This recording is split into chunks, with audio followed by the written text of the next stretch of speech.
but we will support them through that, 5 minutes each, and then we have a networking lunch. So we basically packed a full day's session into half a day. So I hope you're all ready. You've, fueled up on the breakfast. I think we will now, let me check with if we have our key speakers, partner speakers, and then we can start the program for the day. Patrick.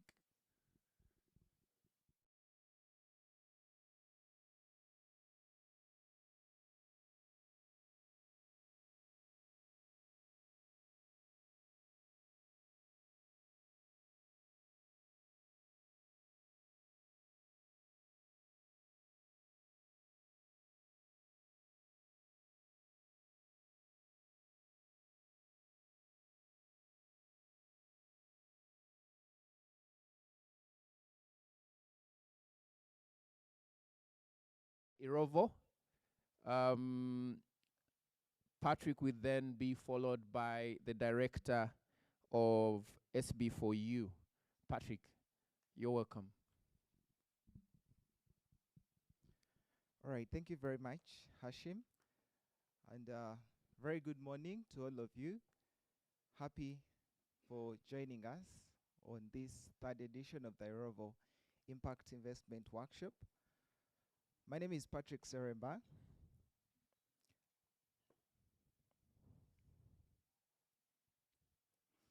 My name is Patrick Seremba, and the Manager of Communications and Partnerships at Einstein Rising.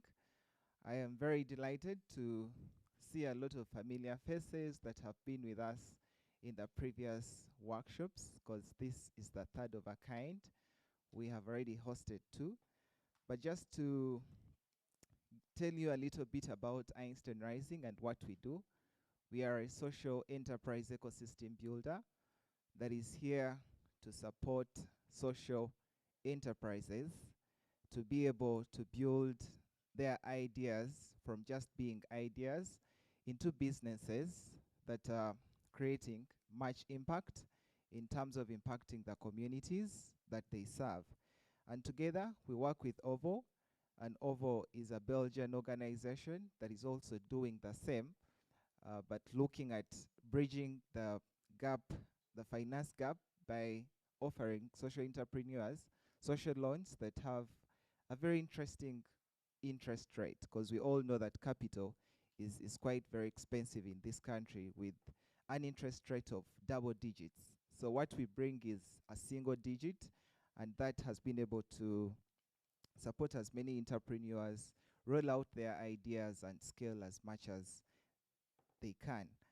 So together with Erovo, in collaboration with Sustainable Business for Uganda, SB4U, and the EU, we came up with a concept to host the Erovo workshops.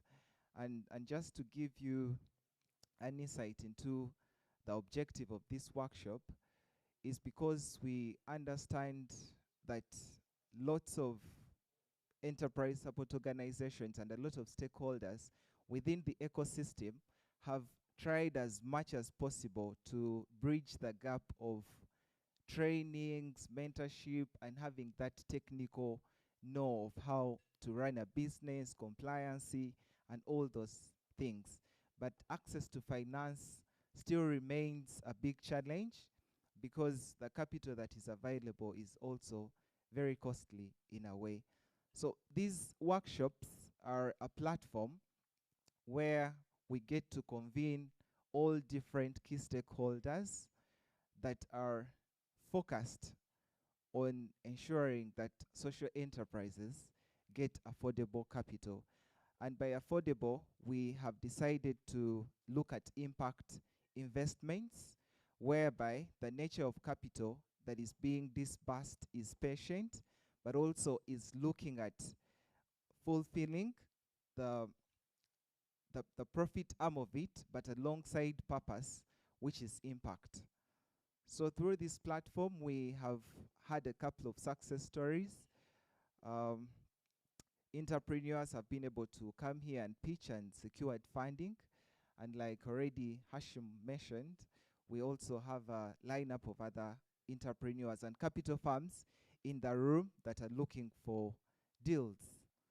So if you're in the room and you have an interesting project, please ensure as much as you can to engage, network, and have a good time as you engage with everyone in the room, because there are a group of stakeholders that uh, actually have capital that you're looking out for. So that's about Erovo, but also we are very big on this, and coming up in December is another event of ours, the popular Kampala Impact Day. And Kampala Impact Day is also another platform that then looks at entrepreneurs that just have ideas, or even youths as well that want to be inspired into social entrepreneurship.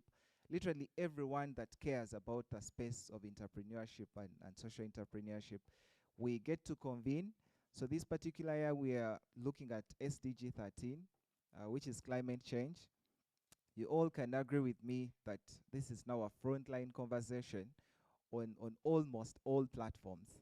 So we acknowledge that our entrepreneurs are very innovative, and they have come up with interesting ideas and solutions that mitigate or even support in adaptation to some of the challenges that our communities are already grappling with because of the effects of climate change.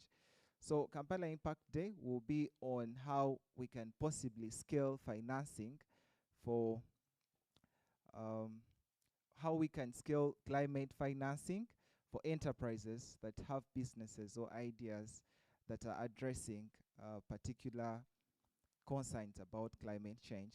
So we welcome you all to join us. There are still so many slots for those that want to join us as the organizing team.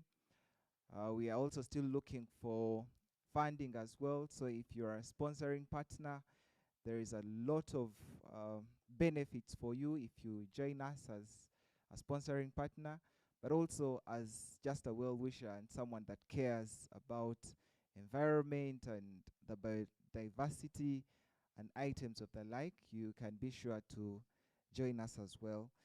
So as I come to the very end, I just know that the program is quite very tight, and I do wish you a very good time. Please network as much as you can, because trust you me, we have ensured that the guys that are in this room are the very stakeholders that have the money and also are willing to support you as an enterprise.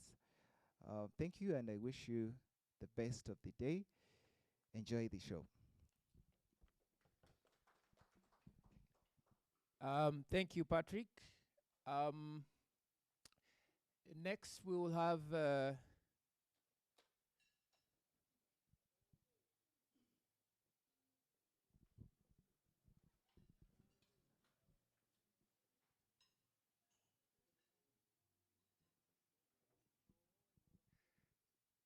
so next we'll have the director of the Sustainable Business for You program, who are supporters of this initiative, Ms. Sarah Chitakule. Thank you very much.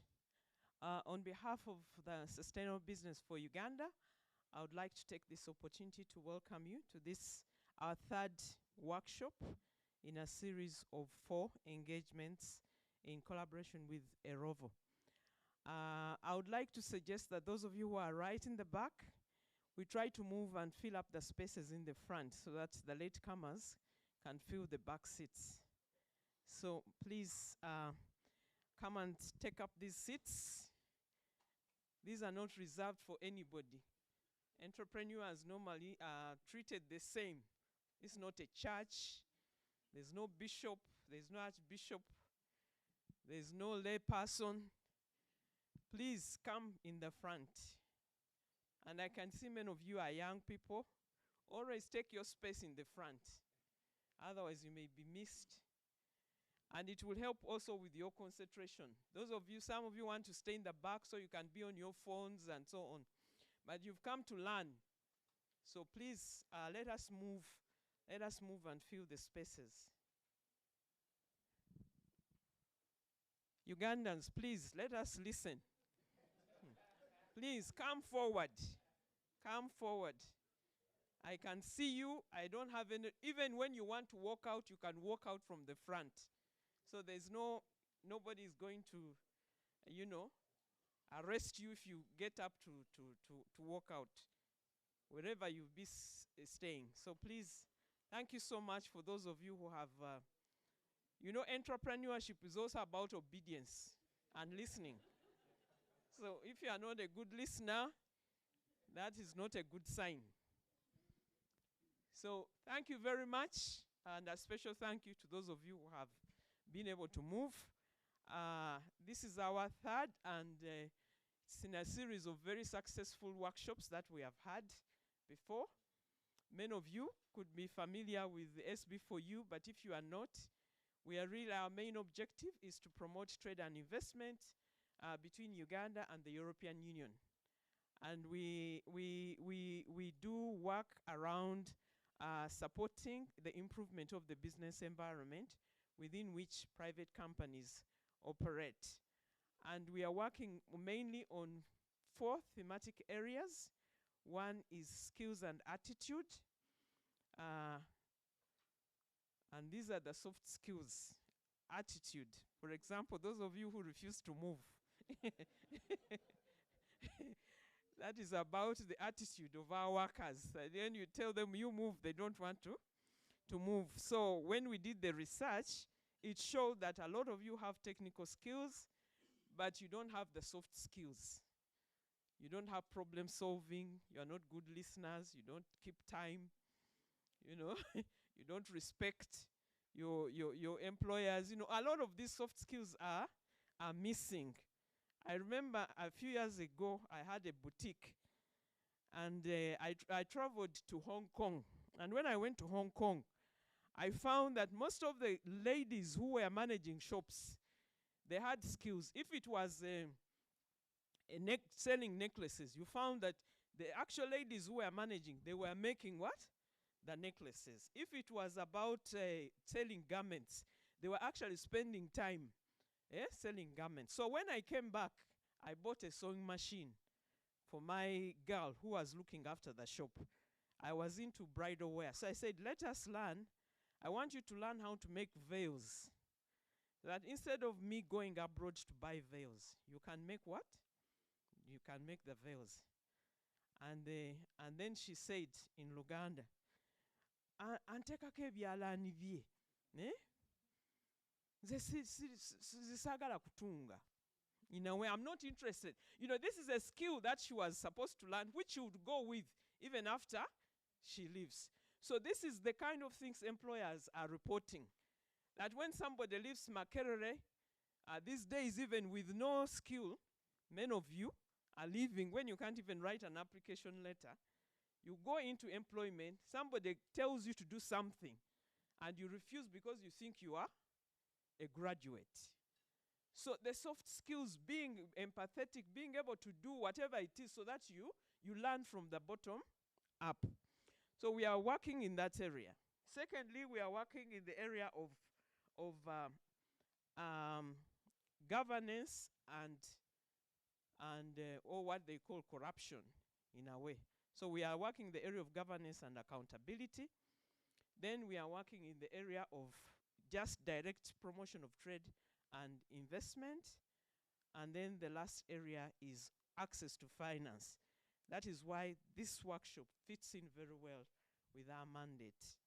Those of you who have participated in the last 2, you know that we have all had a good time. We have learned a lot from the entrepreneurs who have given their testimonies. We have learned from our keynote speakers, and we have learned from panel discussions. So I want to encourage you. I know that today will be a day well spent. Try to listen, try to learn, and go back and innovate and do something for yourself. I also have a passion for a social entrepreneurship because I do also support, I'm a social entrepreneur myself. So I'm here to learn and take back any lessons that we may share today. On behalf of the European Union and on the behalf of sustainable business for Uganda, I want to welcome you and to wish you good discussions. Thank you. Thank you, Sarah. So next we will have remarks from IFB Uganda chapter.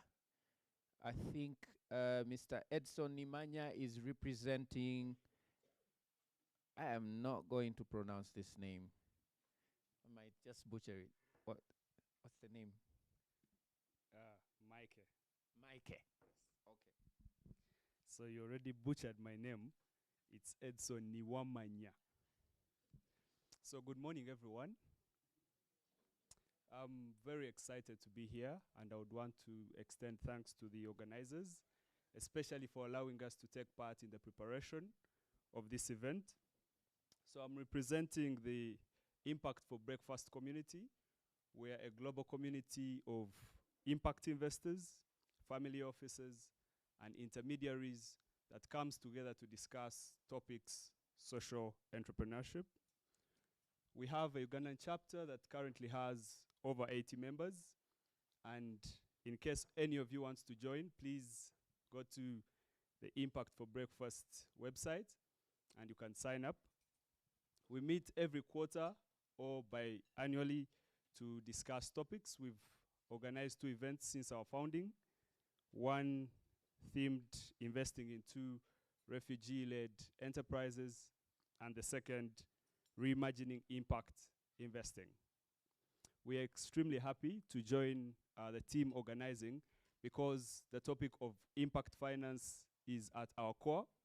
I also work with Relevant Ventures. We recently launched operations in Uganda, and prior to that worked with the Social Innovation Academy. Many of you in the room might know the Social Innovation Academy. We incubate and accelerate social entrepreneurs. So our aim at the Impact for Breakfast is to connect the social entrepreneurial ecosystem, and events like these are very critical for us to do that. So we wish you all an amazing event and look forward to the discussions. Thank you. Thank you, Mr. Niwamanya Edison. So next, as I said, we're going to have entrepreneurial success stories, testimonials from 2 very interesting companies that are going to share their capital raising journeys and their strategies and how they've been actually been able to succeed in attracting capital. I'm sure a lot of you will be interested in that. First, let me welcome Mr. Omoding Godfrey from Patapia. You have Mr. Omoding, you have 10 minutes to share your insights.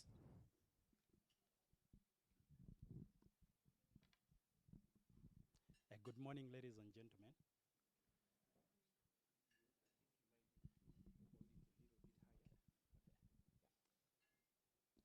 So my name is Geoffrey Omoding from Patapia.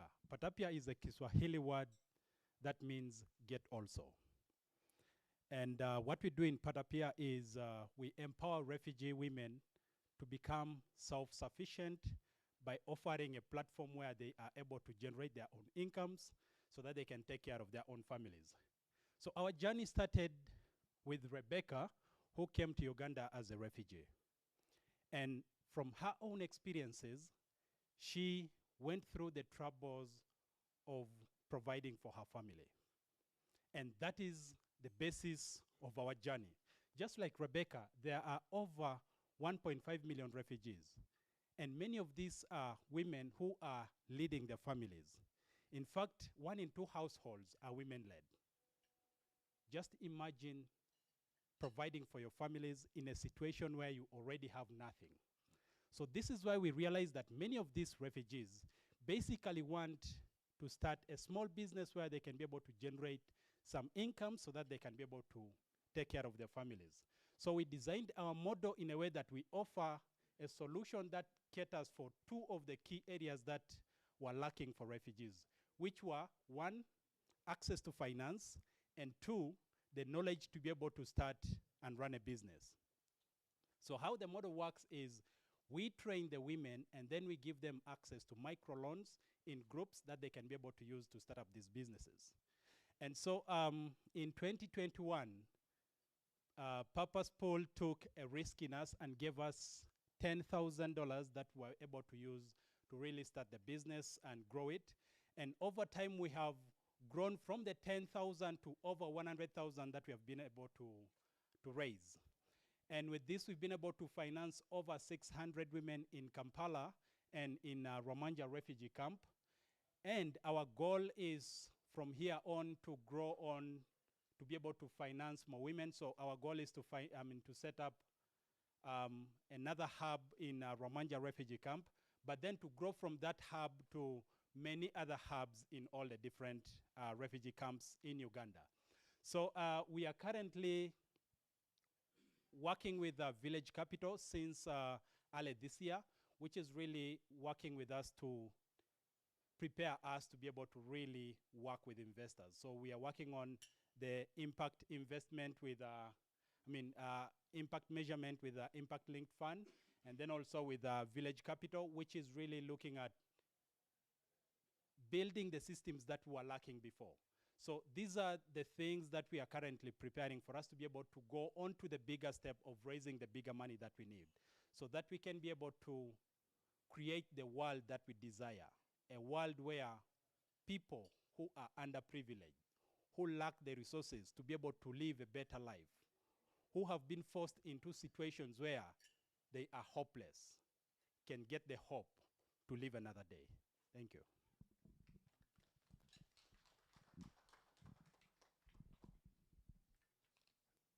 Thank you, Mr. Geoffrey Omoding. Next, we have Simon Sharp Products and the founder and CEO, Simon Sharp Katabazi.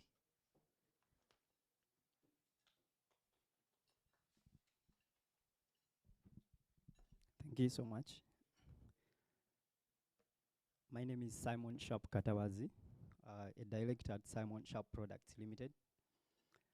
From childhood, I wanted to manufacture medicine because my dad is a doctor, and I used to see so many people coming home for treatment, and I could imagine as a kid that if I make medicine, I'll be able to make a lot of money and be famous worldwide. I started Simon Sharp Products in 2019, and our mission is to provide our clients, our customers, with 100% plant ingredient-based products. Our main products are African black soap and shea butter, roast shea butter. And so far, we have over 500,000 customers worldwide. And providing over 60 local women within Bundibujo region who help us process our ingredients with a source of income. As any startup in Uganda, accumulating capital has been the biggest challenge in our business. And we have always worked within our means to provide what we can. So after lockdown, that's after COVID-19, we got a loan from the MasterCard Youth Foundation through Equity Bank that helped us run the business with until when we got some funding from a few investors. All the revenue we generated was put back into the business. And we purchased raw materials, we empowered more local women, we create jobs for over 16 youth within Kampala and the entire Bundibujo region. So I would like to take this opportunity to thank Einstein Rising and the director of Einstein Rising for the opportunity that they give to our business, the mentorship, business mentorship, financial management trainings we've had from them, and the ability and the opportunity to run a business within the Bundibujo region. Through Einstein Rising, we have managed to secure investment, both cash and mentorship, and this is helping us scale our business. We have been able to put in place a proper accounting system for the business. Before, we didn't have that much knowledge about accounting. And we've constructed a production facility that help us in producing the skin and hair care product. And this has helped us increase our production and sales, and now we have great position significantly to increase our sales locally and globally. And with those few words, I thank you all. Thank you for listening.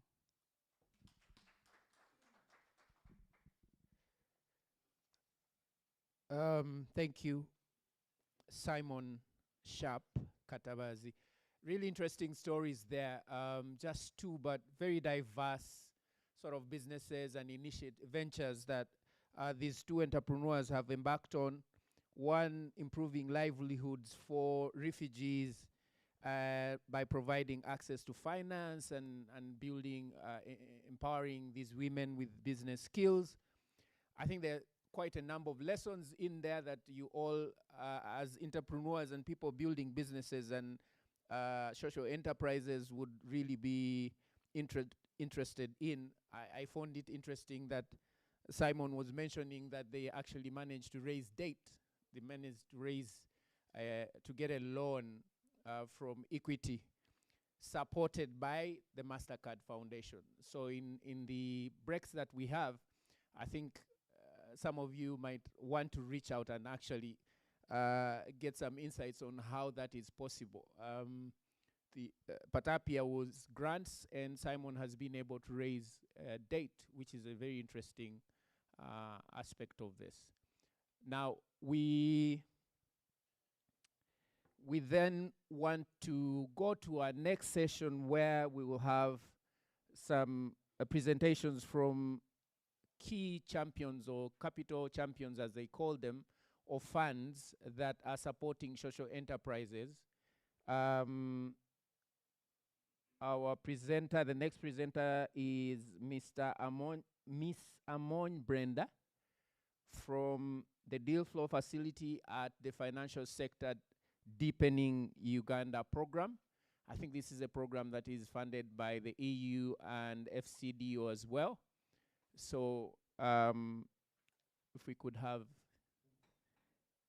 Ms. Amon Brenda. Ms. Amon Brenda is going to tell you about what the Deal Flow Facility is doing, what kind of investments they are making, and how they are supporting startups.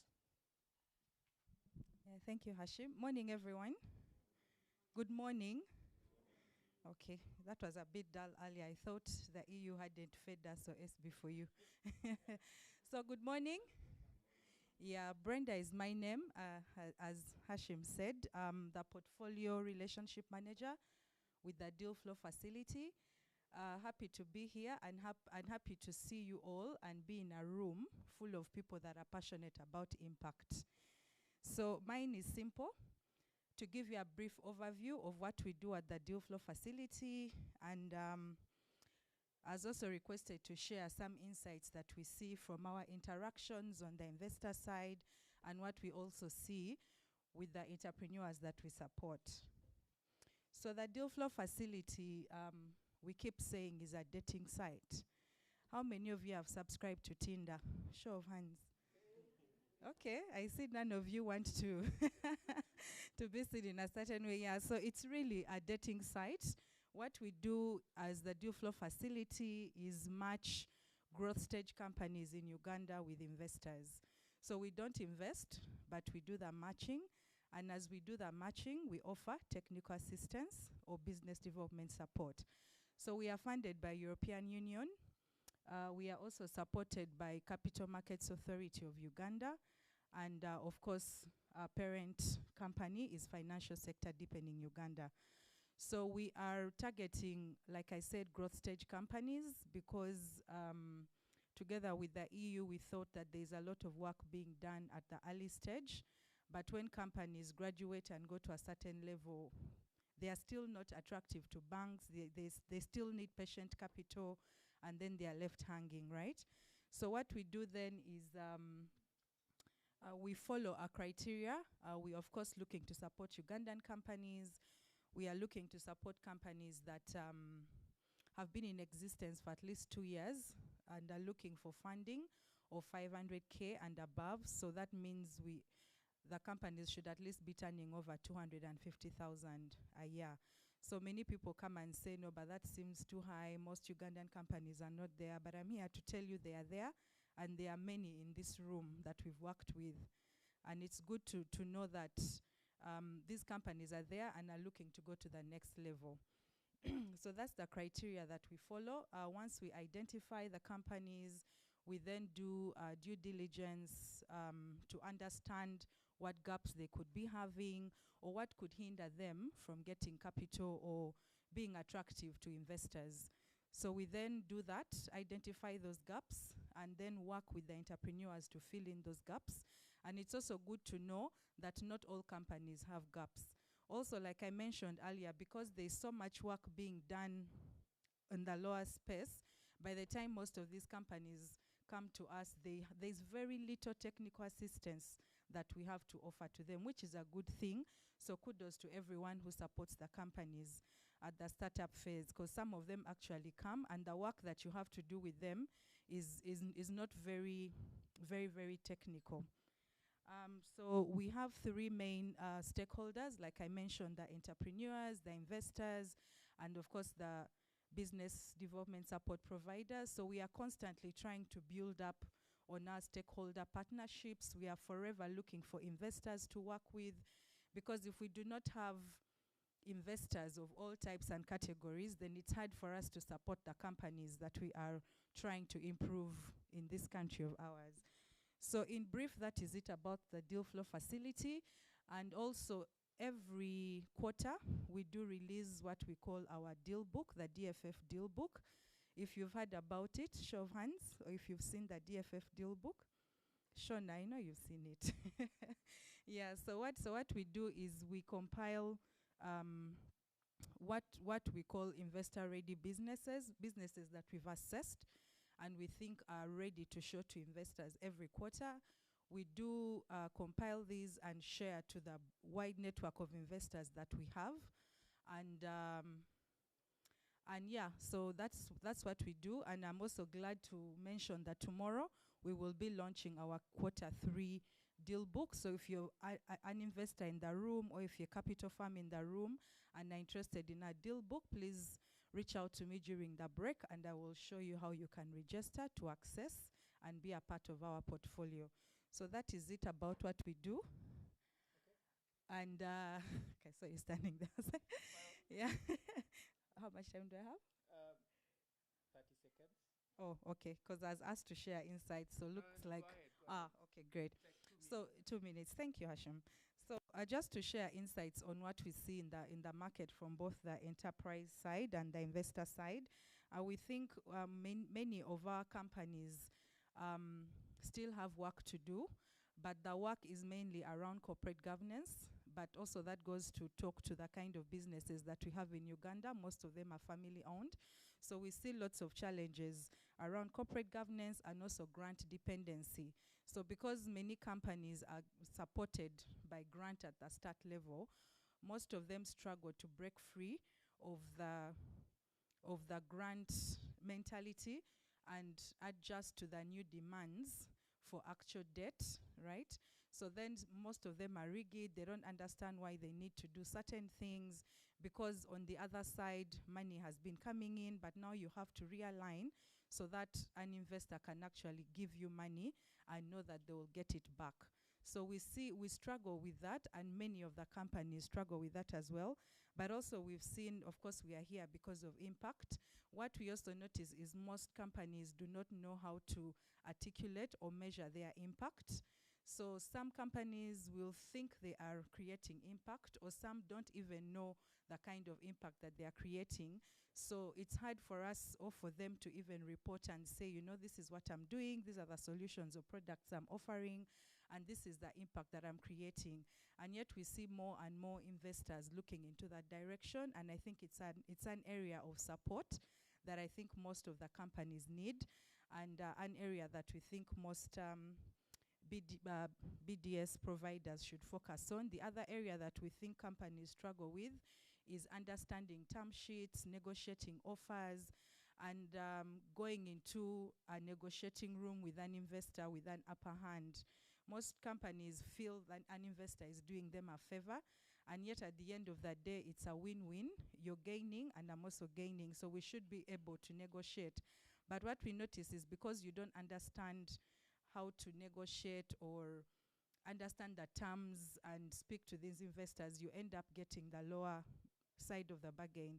So those are areas that we are working with business development support providers to focus on, especially on the companies that we support.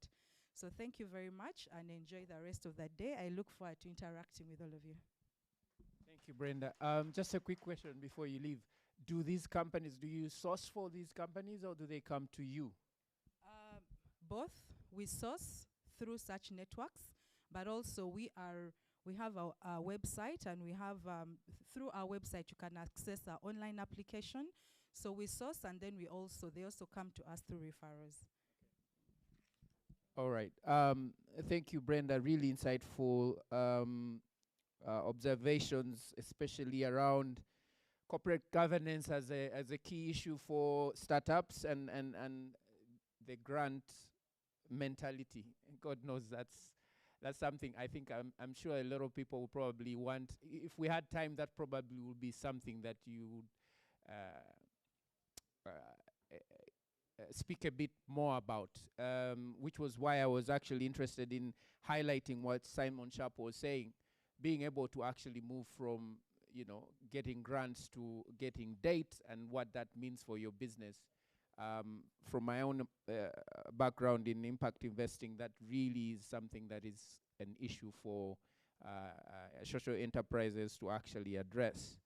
So let's have, there will be time to have these conversations on our break, but let's have another presentation from One Stock, Chief Investment Officer Nixon Kitumoy. Is Nixon here? Yes. Welcome.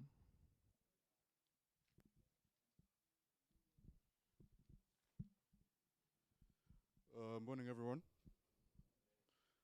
I had prepared a presentation. I don't know if... Okay. Thank you. So, morning, everyone. I'm Nixon Kitimoy. I'm the CIO of One Stock Limited. We're an investment management company. We are based in Uganda. We're headquartered here, but we're registered in Canada and the US as well. We run a couple of funds. We have our VC fund that I'm going to talk more about, where we invest mainly in private tech companies that have post-market valuations of $50 million. Average ticket size is about, I'm getting to that. Our average ticket size is about $300,000 per investment. We have the private credit fund, which I actually thought would be more relevant to this forum, but I was told mainly to focus on the VC fund.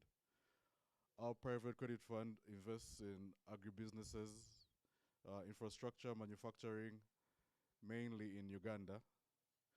And we just launched that last year, and we have had a lot of headway throughout. So to the presentation.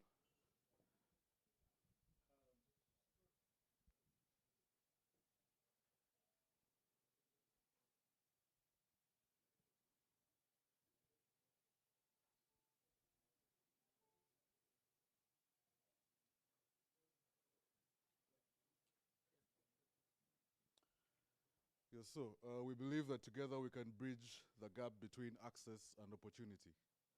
So many entrepreneurs, so many businesses in Africa, other frontier markets, emerging markets don't have access to access to capital, trained human capital, opportunities that people in the more developed nations have. And we believe that we can help bridge that gap. Our objective is to provide long-term capital appreciation for our investors through our commitment to an uncompromising set of ethics. And that's what helps us deliver diligent services to our clients and to our limited partners. Next slide. Yeah, so our VC fund was launched last year. We work alongside another VC company in the US called AngelList Venture. They're a big company. They've raised about $4 billion in their funds. We work alongside them, help source a few transactions here in Uganda. We've raised currently $15 million in the VC fund, invested in 45 startups, 2 unicorns. Unicorns are startups that have over $1 billion in valuations. 2 of them are right there, Chipakash and Patreon. Chipakash, I don't know if people here are familiar with it. They have entered the market, and I think they have entered the market in a very good way. Our average ticket size, like I said, 300K. We have had 3 exits so far. We have sold some businesses. Our current multiplier is 2.5. Our biggest one has been about 32, a company called Volumetric that was sold to 3D Systems. The term unicorn, we're trying to move away from that, and we look to talk about camels. We all know camels. Camels are very magnificent creatures. Survive in the harshest climates without sustenance. And that's what we look for the companies we invest in. We don't want to look for people who, there's a term, blitz scaling, whereby you prioritize speed over efficiency just to get those high valuations. We don't want that. We want companies that act like camels, right? Sustainable. Social impact. They want to merge social and financial impact, right? They're focused on balanced growth. They have a long-term outlook, yeah? And a well-diversified business model. Next slide. Some of our portfolio companies, Patreon, it's US-based, it's a SaaS platform, valued at $4 billion, Chipakash, $2 billion. Those small things there in italics that you see are the rounds and series that we've got into most companies. We don't usually invest in startups. We invest in startups, yes, but not seed rounds. We rarely look at seed rounds unless the startup has a different kind of potential. We usually come a little late. Series D, round F, post-Series B, secondary rounds. Next slide. Mancha, Speedsize, Aksan. I'm sure these are not companies that many of us would be familiar with, but these are the disruptors. Many of them are disruptors in the world, all achieving social impact and change. Next slide. High Point, one of my favorites actually.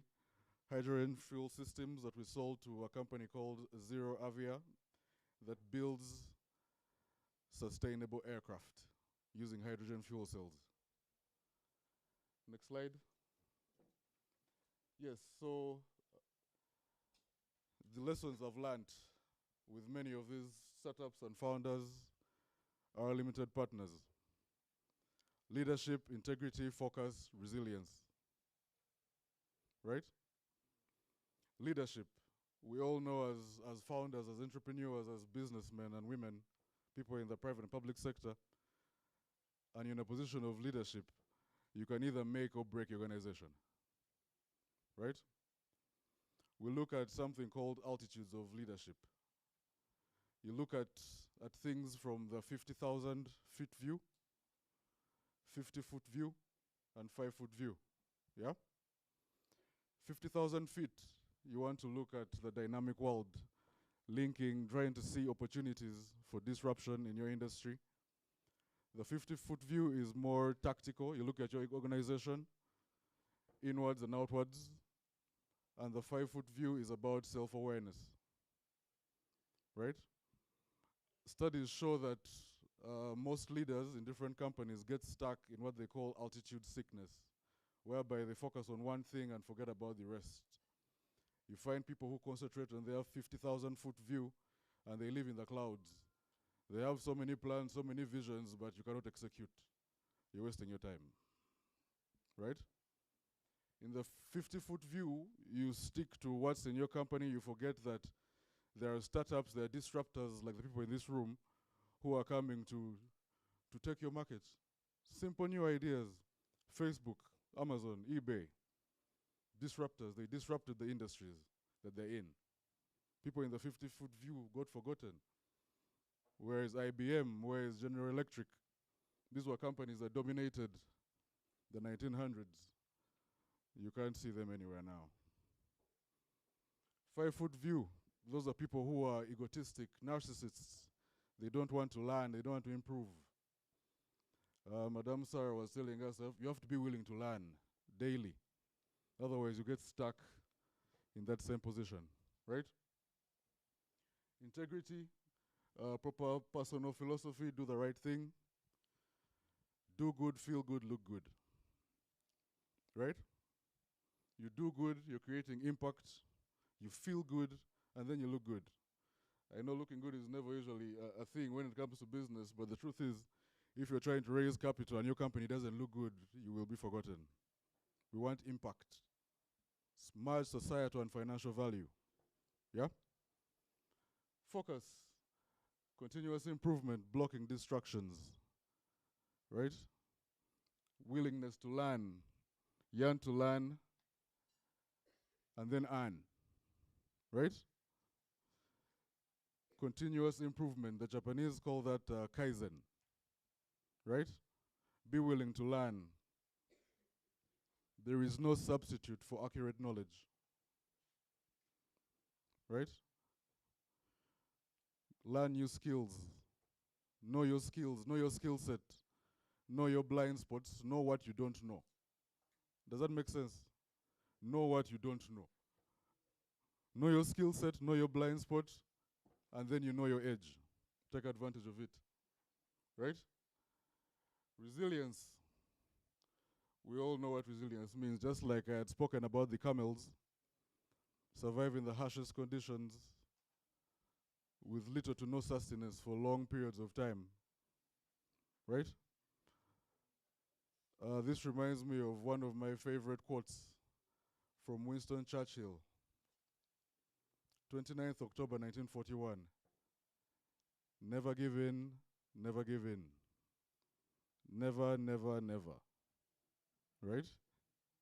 In nothing, great or small, large or petty, never give in except to convictions of honor and good sense. Never yield to force. Never yield to the apparently overwhelming might of the enemy. Those words inspire me every day. And I hope that they can inspire you as well. Thank you.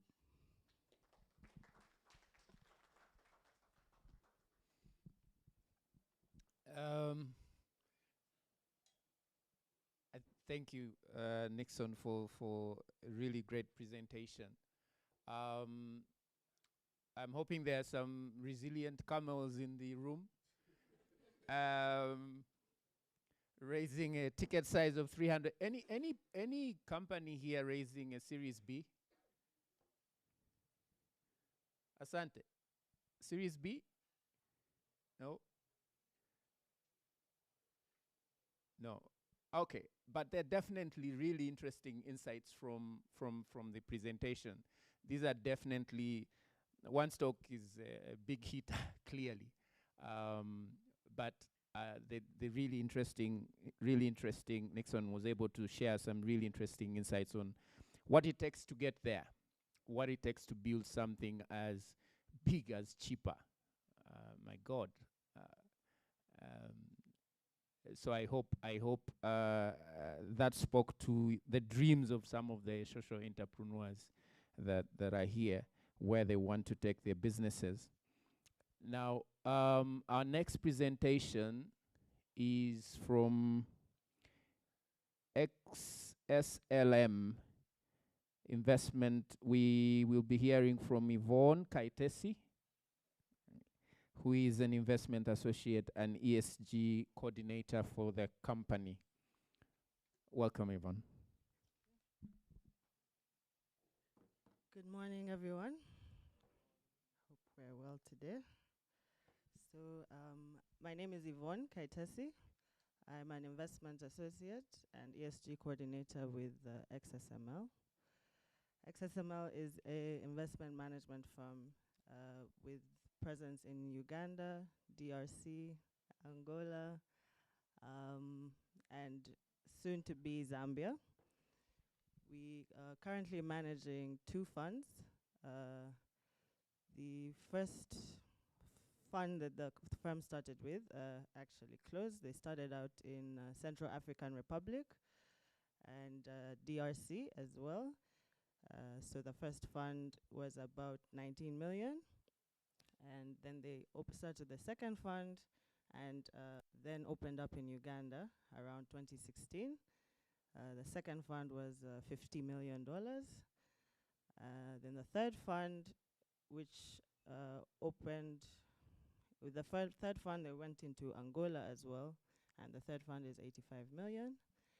And we are currently raising a fourth fund, targeting 150 million total size. We invest primarily through debt capital, but we do also consider equity in specific situations. So it's primarily debt, equity, and mezzanine financing. The ticket sizes range from $300,000 up to $10 million. And the tenor is usually 4 to 7 years. So within Uganda, we've got about 18 investments within our portfolio. But of course, we're looking to grow and add on to that, especially with the fourth fund coming in. And within our organization, we really aim to grow with the businesses that we support. So we find a lot of the time, when I say 10 million, probably that sounds really high, but a lot of the time that might not be at one go. It might be that initially someone starts out wanting maybe 500K, and over time, as the business grows and as the needs of the business grow, they also, their financing need also grows, and we are able to support them along their journey to reach a medium to large size company. We would consider, of course, smaller companies, depending on the various factors and characteristics of that company. And since it's mostly debt, we do require, of course, a certain level of growth or potential for growth such that they can support these debt payments. So one of the key things we also look at, and to point to my role as the ESG coordinator, we do also consider the environmental and social impacts that our investments have and the various businesses that we deal with have.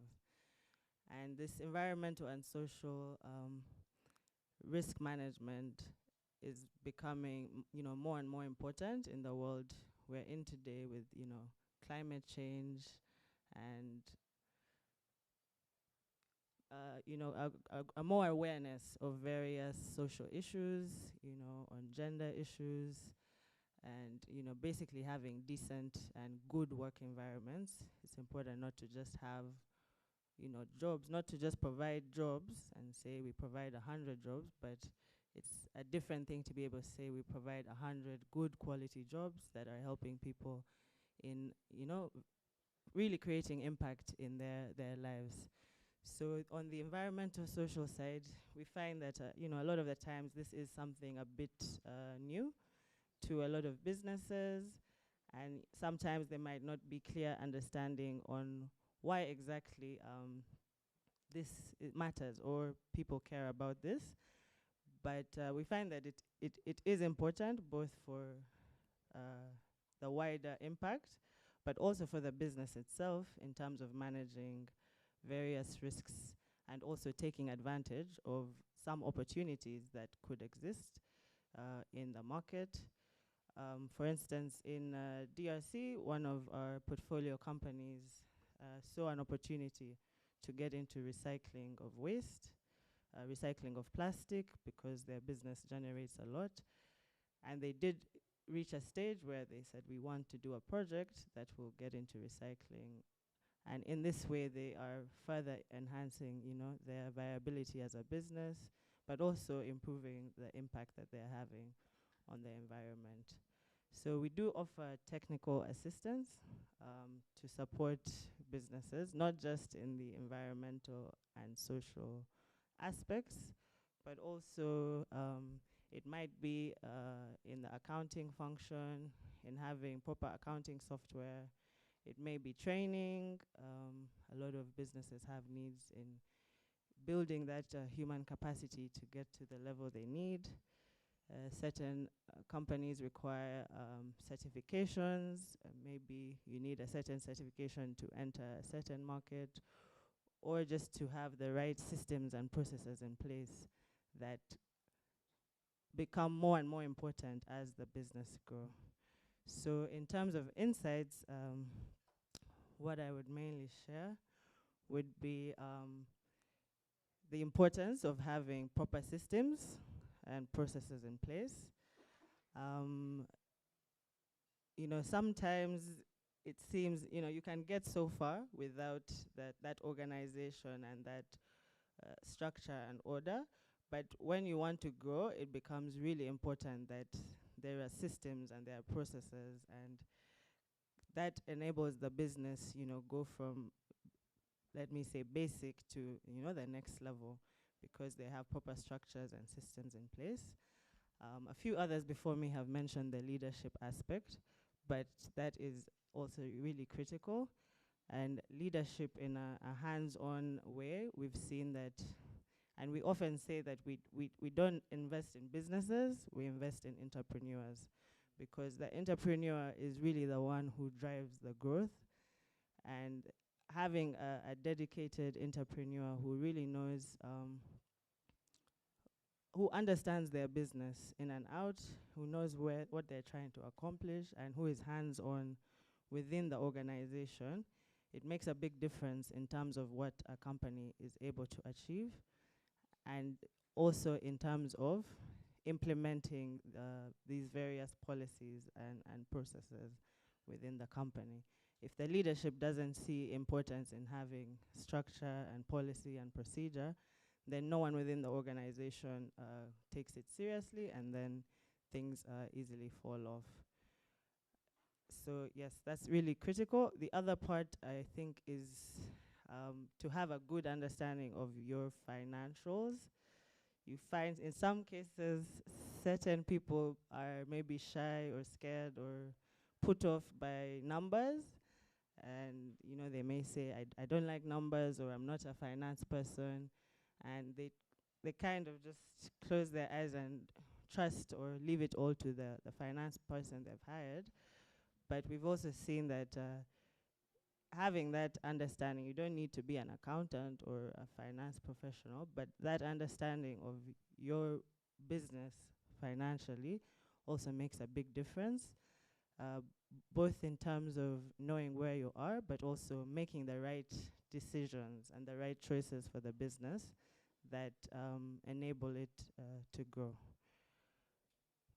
So overall, to conclude, I would say that the key things I would, recommend to businesses is to pay attention to the environmental and social, factors, and as impact businesses, I'm sure these are things that you're considering already, and to always have that continuous improvement, continuous innovation, and taking charge, and being in control and driving the business to where you need it to go. Thank you. Thank you, Yvonne. Before you go, you didn't say which sectors, um, and you mentioned. I wanted to maybe pick a bit of your brain a bit on the TA that you provide, especially around systems and processes. I mean, for a company that is raising, say, a ticket size of 500,000 to 10 million, what kind of TA are you providing for that company? And how much allowance do you give in your due diligence in terms of, what systems and processes the company has by the time it comes to you? So we do offer technical assistance to any company that comes in, and the limit is typically 20% of the investment amount. There are different packages and from our different investors. So in certain cases, it's a 50-50 split. Other cases, it might be by 50% grant and 50% company contribution. Another case might be 75% grant and 25% company contribution. And this generally depends on the needs of the business. So we do sit down with entrepreneurs and the business to understand which are the most critical needs and gaps that need to be filled. And from there, we can plan out how we can support with technical assistance wherever necessary. Did I answer? Sector? Yes, we are open to all sectors excluding heavy construction, oil and gas, basically sectors with big negative environmental and social impacts. In terms of how far a company needs to be in their policies and processes, you don't need to be perfect, and we of course understand that there's a lot of gaps still in the market. So the most critical thing is the willingness of the entrepreneur and the company to implement the various systems and processes necessary. And as long as an entrepreneur is willing to implement, then in most cases it's easy to then take them on and assist them with setting up the systems and processes, though there is a bare minimum level, which of course you do expect to find to have that level of trust that they can manage. Thank you, Yvonne. Thank you for that presentation and insights. I think we catching up on time. Next, we'll have spotlight presentations, and these really we've been, talking to fund managers and what they look for and what kind of investments they make. The spotlight presentations will then give you an overview, a macro overview of venture capital and impact space, opportunities in this industry and challenges. And first is EAVCA. We have the country coordinator, Doris Odit Achenga. Acheng. Why is it? It says, my God, I'm really doing terrible with names today. All right. Thank you. So my name is Doris Acheng. I coordinate the activities of EAVCA in Uganda. For those not familiar with EAVCA, EAVCA is short for the East Africa Private Equity and Venture Capital Association. We are an industry association for providers of, obviously, private capital, which is a catch-all phrase for venture capital and private equity in East Africa. In terms of our mandate, we operate in Uganda as well as other East African countries, being Kenya, Rwanda, Tanzania, and Ethiopia. So without, probably if you want to know more about IAVCA, feel free to interface with me over the break. In the interest of time, I'll move right into the presentation. So in today's presentation, I'll focus on two aspects, which is investor segmenting, which then informs investor targeting by entrepreneurs, as well as looking at the overall investment trends and where we're seeing, where the industry currently is and where we're seeing it going. So in terms of investor segmenting and how this affects the pool of capital available to an enterprise, for those not familiar with the private equity industry, you'll be aware that the industry is segmented at the broadest sense into two broad segments, which is venture capital and private equity type of investing, with the two branches or the two segments investing differently and targeting different companies at different stages of development, as well as sectors. So on the one hand, the private equity investment model will focus on deploying capital in established companies. And these will be companies typically with demonstrated traction in terms of operations and sales, as well as the potential for acquiring significant market share. So for private equity, the investor utilizes a business's previous performance as a gauge for future performance and bases the decision to invest on this. So ticket sizes will typically range from 250,000 US dollars and above. And could be a single investor. Sometimes they'll bring in co-investors where necessary.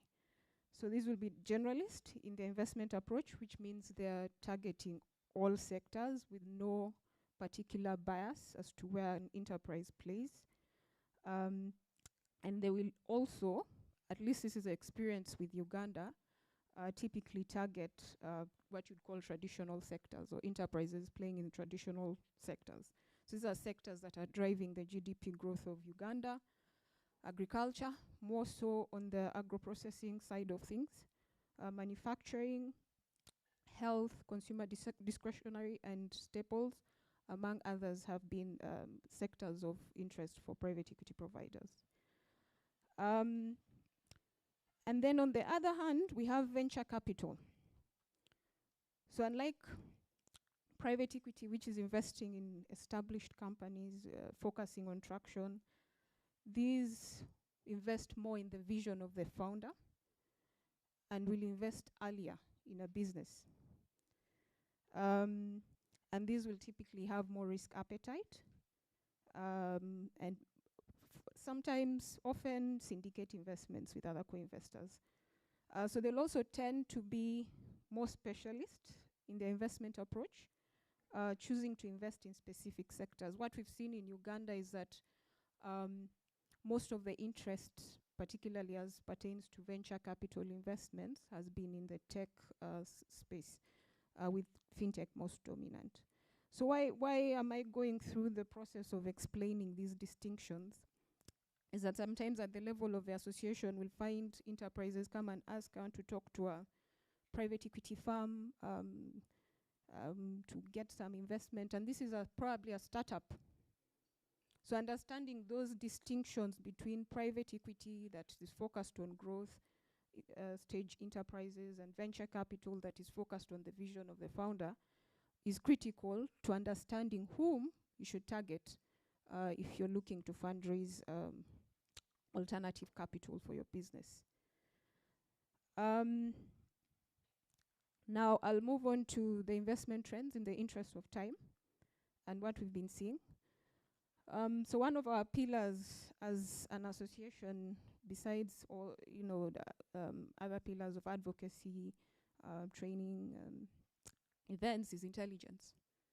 So we carefully monitor how the industry is developing, and we use this intelligence to gauge changes or to identify inflection points. So I'll speak to overall investment trends and how this speaks to the availability of capital for startups and early stage enterprises in Uganda. primarily focusing on the 2022 to 2023 period. Now, at the association level, we've been tracking the progression of the private capital industry. And when I say private capital, it's, catch-all phrase for private equity venture capital. So we've been tracking the progression of the private capital industry in Uganda over the years, and we've been taking note of the various inflection points. So we have at least 4 inflection points tracked. So the first inflection point was the entry. This is where we had the veterans coming into the industry, primarily providing debt, private debt. So some of you may be familiar with actors such as Growfin and Pile Capital Partners in a previous iteration. So that was the first inflection point and the first entry of intermediated, this is not direct, intermediated fund managers investing in Uganda. So this built the foundation. And then we have the second inflection point, which was the entry of now other East African focused funds in Uganda. So you might have, the previous presenter was from a firm that entered around the period of 2015, 2016 alongside other actors. So this is now where we started seeing a lot of momentum with investment. Now during both of these inflection points, we were seeing most of the investments focused on growth stage established businesses. Now of interest to today's session, I think, is the third and fourth inflection point. And the third inflection point then comes, say, around 2020. This is during the pandemic period. Now at this point is where we start seeing, not so noticeable, but a bit of a shift. And this is where now we start seeing a bit of investments in the high-risk startup space. So notable investors here: Renew, FCA, DOB, Mobility 54. Many of these having an East African-wide focus. So we start seeing these investing in this high-risk segment, primarily because of internal dynamics that makes it possible for them to absorb risk. So you'll notice some of the ones that I've mentioned. If you track back into their LP base, most of their LPs will be family offices and angels who are more permissible of risk or have a higher risk threshold. So these were the first signs. Then now last year is when we saw a substantive shift. And this is now when we saw the resounding entry of global venture capitalists into the Ugandan market, and particularly the Ugandan startup space. I'll give you an example. So last year, total investments tracked, private capital investments tracked, excluding direct investments, were $70.5 million. Of this, 71% was venture capital, or 71% were venture capital investors, as opposed to 29% private equity. And the majority of these were actually global focused investors. So which shows that there's a change. There's more appetite and interest in investing in Ugandan startups and early stage businesses. Of course, there's an important caveat for all those who have been following the industry. You know, right, 2023, they called it the funding winter. But the industry is cyclical. So it's come down, but it will go up again. But it does show that Ugandan enterprises are starting to be recognized as investable opportunities and are competing at par with other Pan-African enterprises to attract both global, Pan-African, and East African capital. As to how you access that pool of capital, Patrick and team have lined up many investors, some of whom have already presented. So I'm sure, given them their interface with enterprises, they'll all be happy to help you understand what it takes to be an attractive investment opportunity. That, thank you.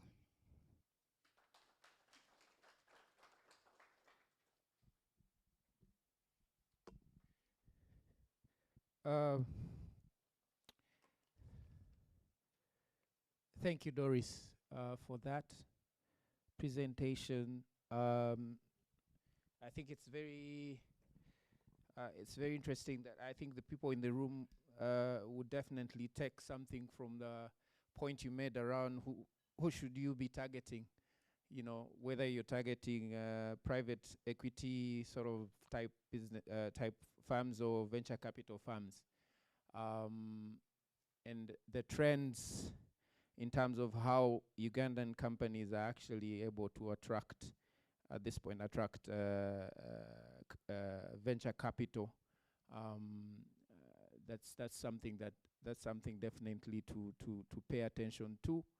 We have another presentation in terms of giving an overview of the industry from Shona Impact Investment, Mr. Daniel Opio.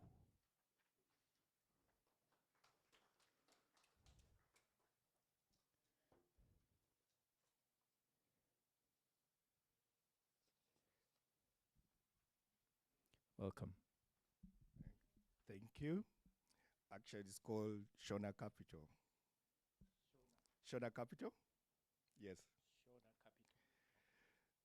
So I have a presentation. You could put the slides on. But before that, while I was having breakfast in the morning, somebody told me I didn't know there's Shona Capital. So maybe I would explain the journey from Shona to Shona Capital. So initially we used to run an accelerator program from 2013. And what we saw from the acceleration program was most of the successful businesses were expert-led.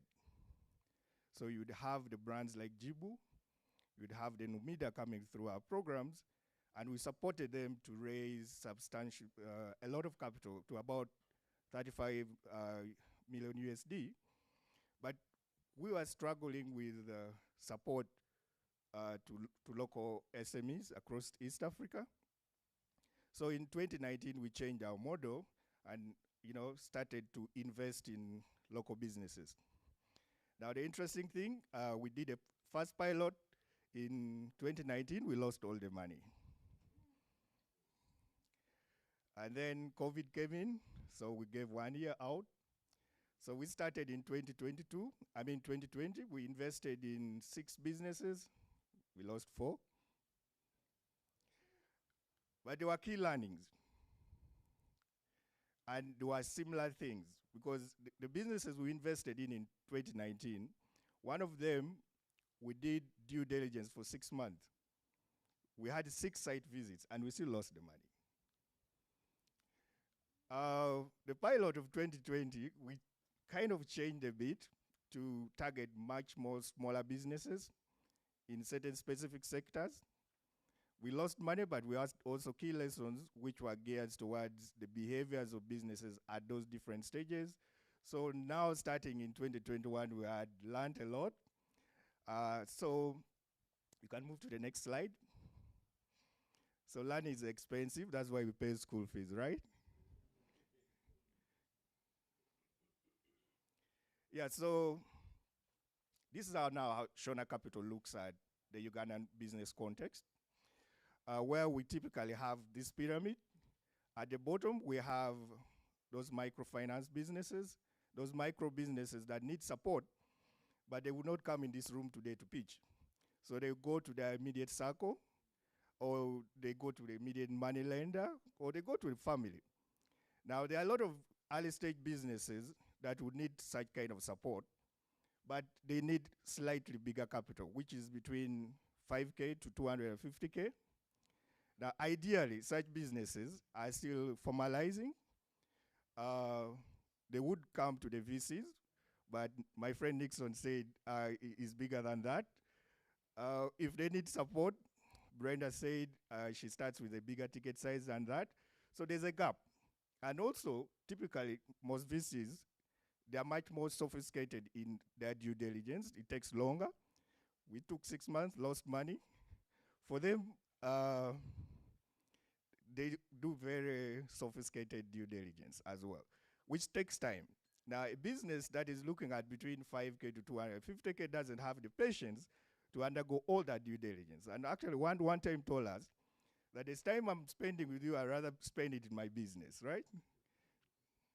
So you find that that gap has a challenge where those typical businesses with minimal assets where they cannot actually go and get financing from commercial banks, or unless they have support, struggle to raise capital. So that's how we came up with Shona Capital. The next slide. So typically what we do is we hold very simple conversations with these businesses. Invest early, little ticket, which is a spark. That is between 5K to 20K.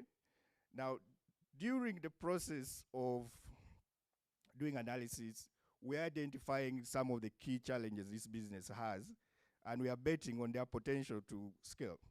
So we invest, debt, and offer management support. Because during our appraisals, we are very keen on trying to identify the key challenges the business is having.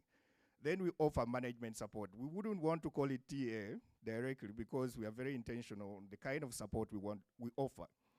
It could most likely be financial management support. So we offer what we call the mini CFO role. Now, that is our in-house post-investment support. And we work on those key challenges that we identified during the appraisal process. Now, from our model, in the first year of investment, we help these businesses to fix those challenges so that they can come and come for the second round of fairly higher ticket size that can go up to 50K. Now, from what we have seen, the businesses that we have invested, the first Spark loan, they have added 2 new jobs in the first 6 months. And their revenue has increased by 68% in the first 6 months. In the next 1 year, it went up to about 78%. So we think we are creating some value because we are seeing them employ people, and they are also, their revenues are increasing. That means the businesses are becoming much more sustainable. So that's the model we are working with to support most of the people we think are early stage businesses to raise capital that is going to spark their growth, that will be more appealing for those who are doing debt beyond 100K. So we are doing the donkey work, the hard work, but we think we are on the right course to support most of the early stage businesses. So currently we're still only working in Uganda. We have partners who want us to venture into Kenya. We still have reservations. We are actually doing market research. We have partners who want us to go to Malawi. We're still taking our time a bit, but we want to learn those markets. So we move to the next slide, which is slightly different from where I started from. Now, as to differentiate between VCs and impact investment firms, we have had a bit about those two. I'll only mention things my sister Doris hasn't mentioned, that typical VCs want to invest in businesses where the returns are quick because they also have investors who are waiting for their returns. So they wouldn't want to invest in dynamic businesses where they might scale in 10, 15 years. They promise their investors returns in 5 years. So they will invest more in what we call hockey stick businesses. Are there people who played hockey here? It scales really fast. It can go down, have challenges. They might lose money at that stage, or it picks up, and then they have returns for their investors. That's why they tend to choose tech businesses, because they can scale in different markets really fast and then offer returns to the investors. Now, on the other side, impact investment focuses on viable businesses that are going to offer returns to the investor to create impact. Now, a lot of times, social enterprises don't view it that way. For an impact investor to invest in your business, it has to be a viable business that is going to create a return for the investor. There's no investor who doesn't want a return. But that investment is creating an impact. Is it going to create sustainable jobs for people living in the refugee communities? Is it going to mitigate climate effects of climate change? Is it going to give women better opportunities to improve their livelihood? But at the back of the mind, it has to be a sustainable business. That's why it is focusing on social aspects, it is focusing on environmental aspects, but then also that comes in with the governance issues in the business. So those are the key differences and the different lenses that they look at. Next. And then I'll talk about the landscape in East Africa and Uganda specifically on the investment, impact investment. Now, in the last 10 years, we have received about $9.3 billion investment in East Africa. Now, out of that, Kenya takes about half of it. Now, we have been complaining that we are not receiving impact investors. Kenya has over 48 impact investment fund managers. Uganda, I don't know how many are in the room who can lift their hands. Handful. Why? Within East Africa, Kenya is the biggest economy. If you look at Kenya's GDP for last year, it was about $113 billion. For Uganda was 46. Yes. Kenya's economy is twice as big as Ugandan economy. So for an investor, they would prefer to go to a bigger economy, which is much mature. Maturity means it has the financial systems, the structure, and the risk of them losing their investment is lower because there are systems and structures in place. Unlike in other markets, if you went to South Sudan, would you find systems? Definitely, unlikely. Yeah, so it makes Kenya to be much more attractive than the rest of the East African countries. Next slide. However, Uganda is the second. We are not doing badly. We take about 13% of that. And that's why we are all here to increase that percentage. I think we should set a goal on social impact investment that by 2025 we should have been at 30%, right? So that at least we can say we are creating impact to increase the level of investment that comes into Uganda. We are also seeing Uganda's economy offers relatively good investment opportunity. And we are going to see more traction, more investments coming in. On the barriers, what is interesting is these barriers are actually not only for affecting East Africa, they are more global and they are global barriers. It is not only limited to our market, so we shouldn't really feel bad about them. One of the challenge actually is impact investment still has a very small market size globally. I don't know who could have heard about impact investment earliest year, if by show of hands, when? But the VC, yes? Yeah, when you heard about impact investment in probably about 7 or so years. So it's relatively new here. And that is one of the biggest challenges. Unlike the VCs, which have been investing for a very long time, and everyone knows the models, the Silicon Valley models, different models. So this is still a niche area, and there are not many players who have a clear understanding of how to address this market. And then, of course, what most entrepreneurs wouldn't like here is the deal flows. The pipeline is what we say does not offer satisfactory returns to investors. Now, you could be a social impact business. You could be a social enterprise. But most of the investors would not see high return on their investment. Now, so that means you have to be really innovative on the kind of business you are going, social business you are going to run that is going to create value for the investors. And I think most of the investors are shy to do that. We are seeing more investors coming in this space, especially on the environmental aspect, gender, and then of course there's one which is coming I wouldn't want to mention, on creation of jobs directly. So there are different investors who are coming in to focus on that. And then my sister Brenda said they are the intermediaries, the people who are supposed to aid the transactions. I think there are about 2 or 3 firms. There's Deal Flow Facility, which is doing 500K. There's SIA, which is also, recently they said they've come down to, I think, 100. But for smaller deals, let's say 50K, you'd see that the entrepreneurs are struggling. I need some of those support functions that are very critical, but also is expensive. Someone has to pay for it. So with that missing in the cycle, we'll still see entrepreneurs struggle to raise capital.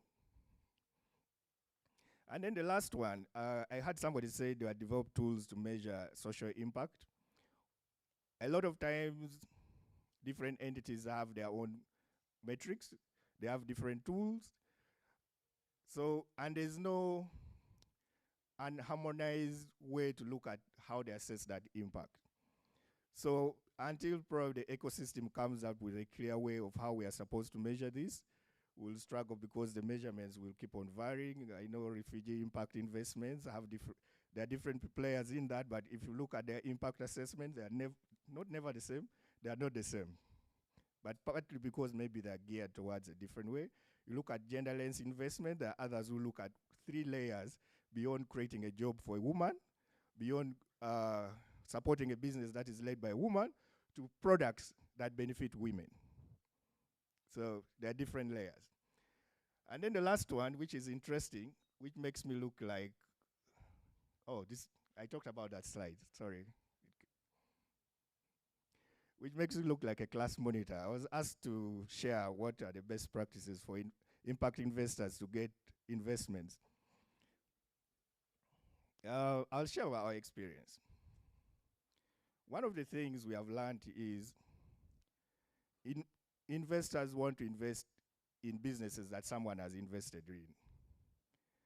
Now, the moment you have got an investment and you can prove that you're everything Nixon said, integrity, leadership, and all that, the other investors will not do due diligence. They will only ask the other first investor, how are things going? That's true. Because right now, for Shona Capital, the person leading our investment drive is our first lead investor. And she's the one who brings the investors on the call. And those are our friends. And investors have a network. So they would be asking themselves, what is your experience of investing in Africa? I want to diversify my portfolio. And then they say, oh, we have Shona, which is investing in Uganda. So it has actually been very easy for us to do the fundraising. We have actually not had an actual drive. We have had more requests coming. And then we spend time doing due diligence. And we have rejected some of them, which come with impact that could not align with what we want to achieve and the goals we want to achieve.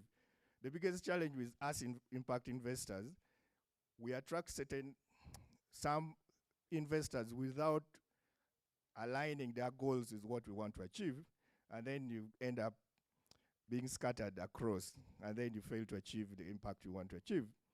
So key is you need to create partnerships, both locally and with the entrepreneurial support entities like here. There's need for local content, because for us, how we design Shona Capital, and we explain it to all the investors that come, that this is what we are going to do. We have had certain pushbacks, and we have always said, it's okay, you can go, but this is what we want to do, because we want to be much more impactful in Uganda and replicate it in other markets. And yeah, you need to learn to bet on potential. There are some businesses that if you don't risk on, like the first 10K he got, and now he's at 100K, you'll never invest in businesses. Thank you.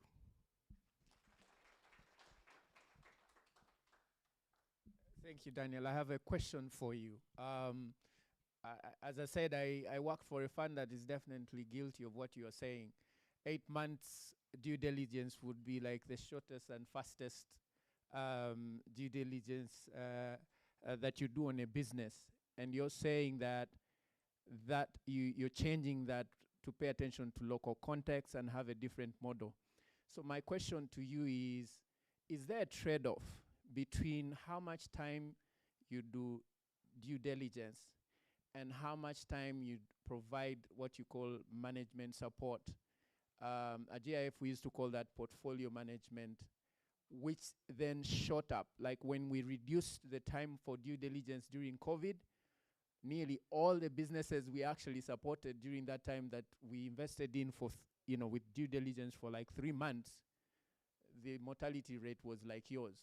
They basically failed after that because you have a higher cost after for portfolio management and providing support because you didn't do most of the work. Is that your experience, or is that something that is different with your approach or your business model?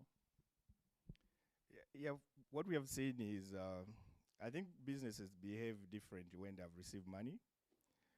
And the initial investment tells us which direction it's going to go. Because we have bi-weekly check-ins in the first 3 months. Every 2 weeks, we check in with the entrepreneur to check what is going on. And then we kind of slow it down to every month and receive monthly reports. Now, when you do the initial investment, even if it is 10K, their behavior will change, and they will become excited and know that you are actually having a best interest for them. So we have not been struggling with the management support. The few we have struggled where they are not submitting information in time and all that, a lot of times they have not been very good businesses where they start hiding information. And we are very consistent that if you don't keep on submitting this information, we are going to recall the loan because that information is yours and you need to use it to make decision as a key decision maker in the business. So that has kind of helped them because it is part of the contract we sign with them and say, if you don't abide by this, we are going to recall our investment. And if you don't accept, one actually did not accept, and we were very happy. They're like, no, this is not an ethical business. Yeah. Thank you, Daniel, for your insights. So we still have we have 2 sessions before the networking break, but I wanted to check how everyone is feeling.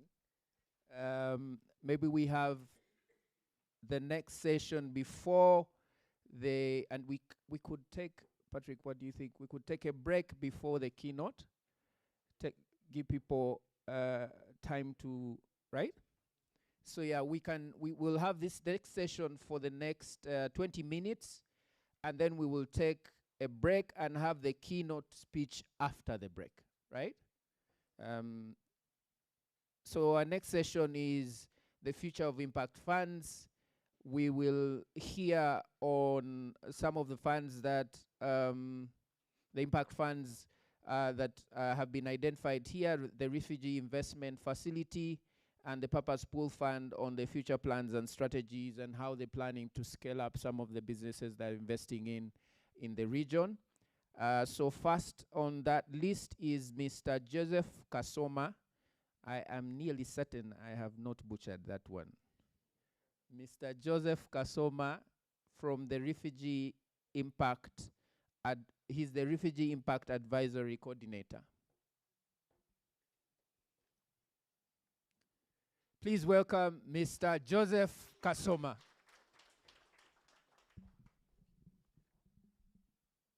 Good morning, everyone. My name is Joseph Kasoma, and I work with the Danish Refugee Council. Assume my presentation is up. Yeah, it's quite lengthy, but I'll try to be a bit short. Basically, what we're doing at the Danish Refugee Council is, one, it's an NGO, an international non-government organization. And you all know that, some of you are wondering why an NGO is into this now. I'll give a bit of the background. I know donors right now are suffering from a lot of fatigue.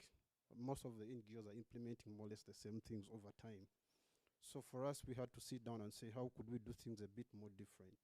Can we look out for the component of sustainability out of the programs that we've been implementing over time? And that gave birth to this.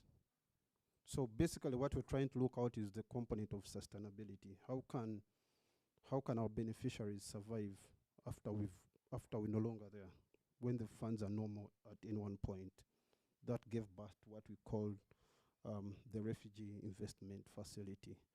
And it's a partnership between the Danish Refugee Council and what we call an advisory firm in the names of iGravity. It's based here in Kampala, but with headquarters in Switzerland. It's a Swiss company. It supports us into giving the impact kind of advisory, financial management. Then then the DRC offers the component of the day-to-day management of the facility, identifying of supporting the business identified in forms of a TA, developing the, etc., etc. So that's how the Danish Refugee Council and the Refugee Investment Facility came into play, and that's what we do. Some of the things I was asked to come up with include the investment approach, how we're doing it, the model, and please, next slide. Yes, I wouldn't read so much about it. I'm happy to share the presentation, but I'm also happy to give a little bit of highlights. It was launched last year in September. That's when the entire activity or the entire facility started up. And what we are saying that our major or overall objective is to provide impact-linked financing and technical assistance to high-impact enterprise that generate tangible outcomes for refugees. That's basically what we do. I like the presentation from the previous speaker. Basically, it led into this. What we're doing is impact financing. And that's the strategy we are working on. All those are the 4 investment themes that we're definitely looking out for. One, we have capacity and skills. We have decent work, financial inclusion, as well as access to goods and services. Those are the 4 areas that we're really looking out for when it comes to the refugee investment facility. I think that's better. Thank you. Yeah, it's more or less of a blended kind of approach or model, and those are kind of the details. We're doing a blended financing model, and then also we're trying to target different investees. Then also we're trying to look at the various financial instruments, but then most importantly is the TA that we really focus on as the Danish Refugee Council. Remember what I said, what gave birth to this is about the sustainability component. Oftentimes we give services, give goods, but the sustainability is always missing. What I mean by sustainability is, for example, today I came in here in this room, I distributed probably, I would say, exercise books, scholastic materials to all of us. Then tomorrow I'm not here anymore. How sustainable are you going to act even when I'm not there anymore? Okay? So that's what we say, that at the Reef, we call ourselves the Reef in shorthand. What we want to is to build the capacity, bring services closer to you, to anyone within your area, to be able to support you, so that even when I'm not here anymore, there's someone else you can always run to get whatever you need. Next slide. So currently what we're doing is more or less of a pilot. Like I mentioned, it started last year. So we're into the pilot, and from the Danish refugee perspective, it's being implemented in Uganda and Jordan. Danish Refugee Council has also a footprint in Jordan, but here we shall definitely focus on Uganda. But definitely in Jordan, Uganda, iGravity, Uganda, iGravity, Jordan, Danish Refugee, Uganda, Danish Refugee, Jordan. We're also scaling up in other countries, but let's focus basically on Uganda. Yeah, I said DRC has a presence in Uganda, and we've been here since 1997. That's a little bit of the preamble about Danish Refugee Council. Our focus is refugees, as you hear. We have we have a footprint in various refugee settlements or refugee hosting districts in this country. Talk of Arua, Telego, Nakivale, that is in Isingiro. Talk about in Jomani, quite a number of them where we have a lot of, where we have a footprint. So we have the right to operate there, thanks to the Office of the Prime Minister. Our investment screening. Um, this is what we do, and those are kind of more or less of the processes we go through to identify a business and to qualify it to be able to access the money that we're currently offering. In terms of the deal sourcing, by IG I mean iGravity supports us on that because they're really strong in that. They really do help us into that. Then we go into the next stage, the first stage, what we call the PRS stage.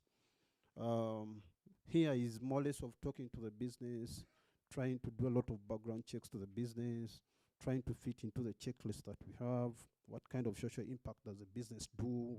Do they have location in the areas that Danish Refugee Council has a footprint? More or less of background information. Which kind of persons have you worked with? Which kind of projects have you implemented before? That's what you do into that stage.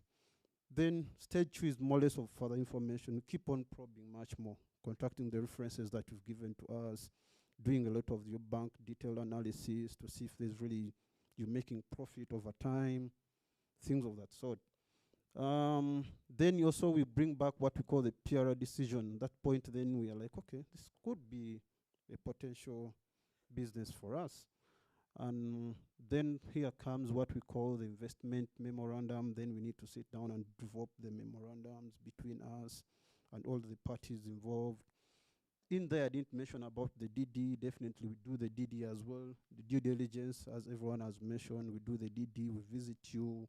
We visit your offices, probably Kampala in the field. But then also some of your beneficiaries. If it's a salon, then you can visit your salons. If you're offering, if it's a farm, we could visit your farm. We could visit some of the agents you're working with. It's quite a lot of data collection, analysis, and decision making.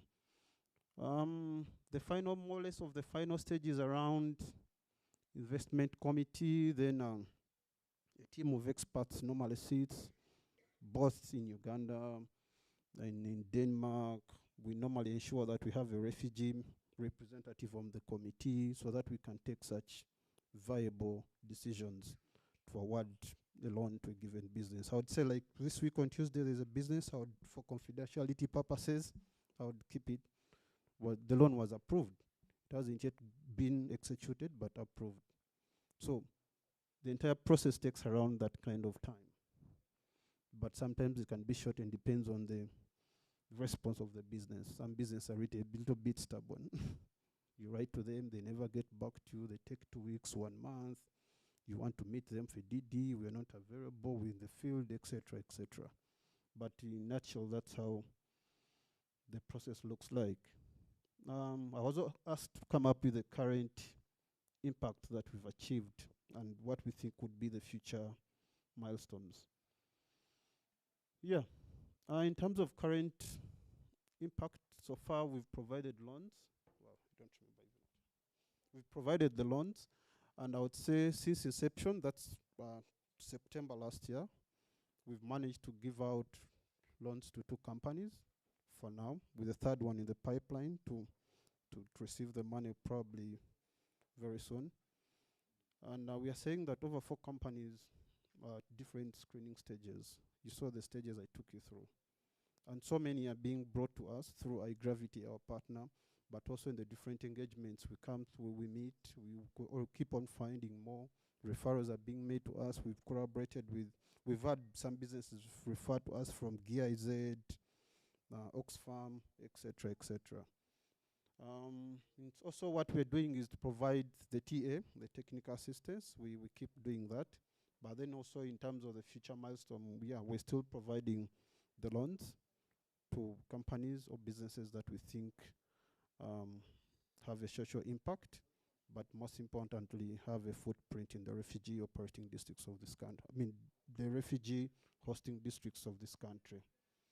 Yes, then we're still offering the technical support.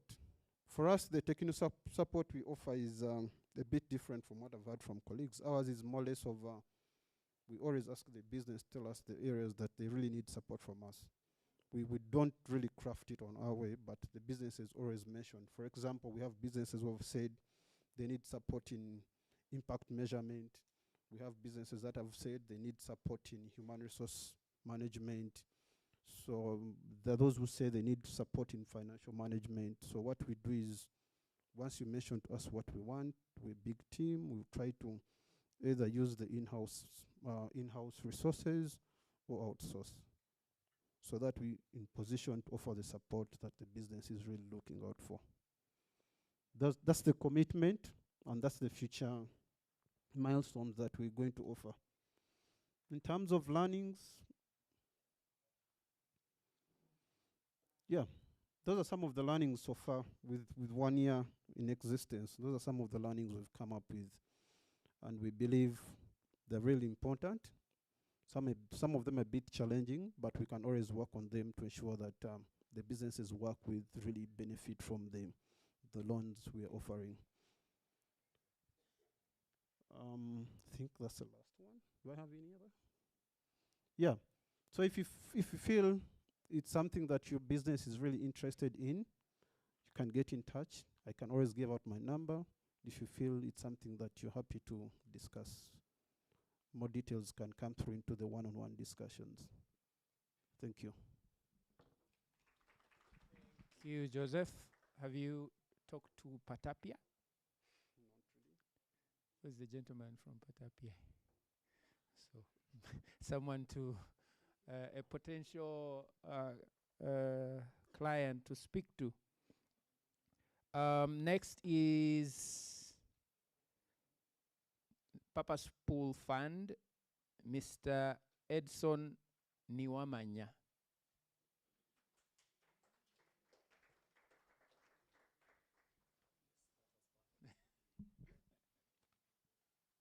Yes, good morning once again. So I'll talk a bit about myself. I started out the social entrepreneurship journey in 2018 at the Social Innovation Academy. So being there taught me very many things about the spirit of starting a social business, wanting to create social change, and then also the struggle that social entrepreneurs have in trying to raise capital.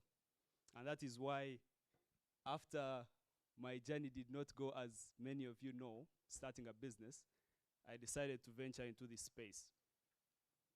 So the Social Innovation Academy was offering young people the opportunity to start a business, training. But then we noticed that after supporting our entrepreneurs, many of them struggle to access capital. You've been hearing the big ticket sizes, and I like that Daniel pointed out the gap in the market for smaller ticket sizes, especially for early stage social entrepreneurs. And that is the gap that our fund is trying to cover. So we call it the purpose pool because the word purpose is very important for us. We invest in businesses that are trying to create social change. So a bit about our model. So our model is a blend of many things that we have seen that are working. Okay? We do not like to copy and paste, but then pick what's working and then use it within the context. So one of our methodologies is we do peer selection, and this has worked very well within our fund because we started working with enterprises from the Social Innovation Academy.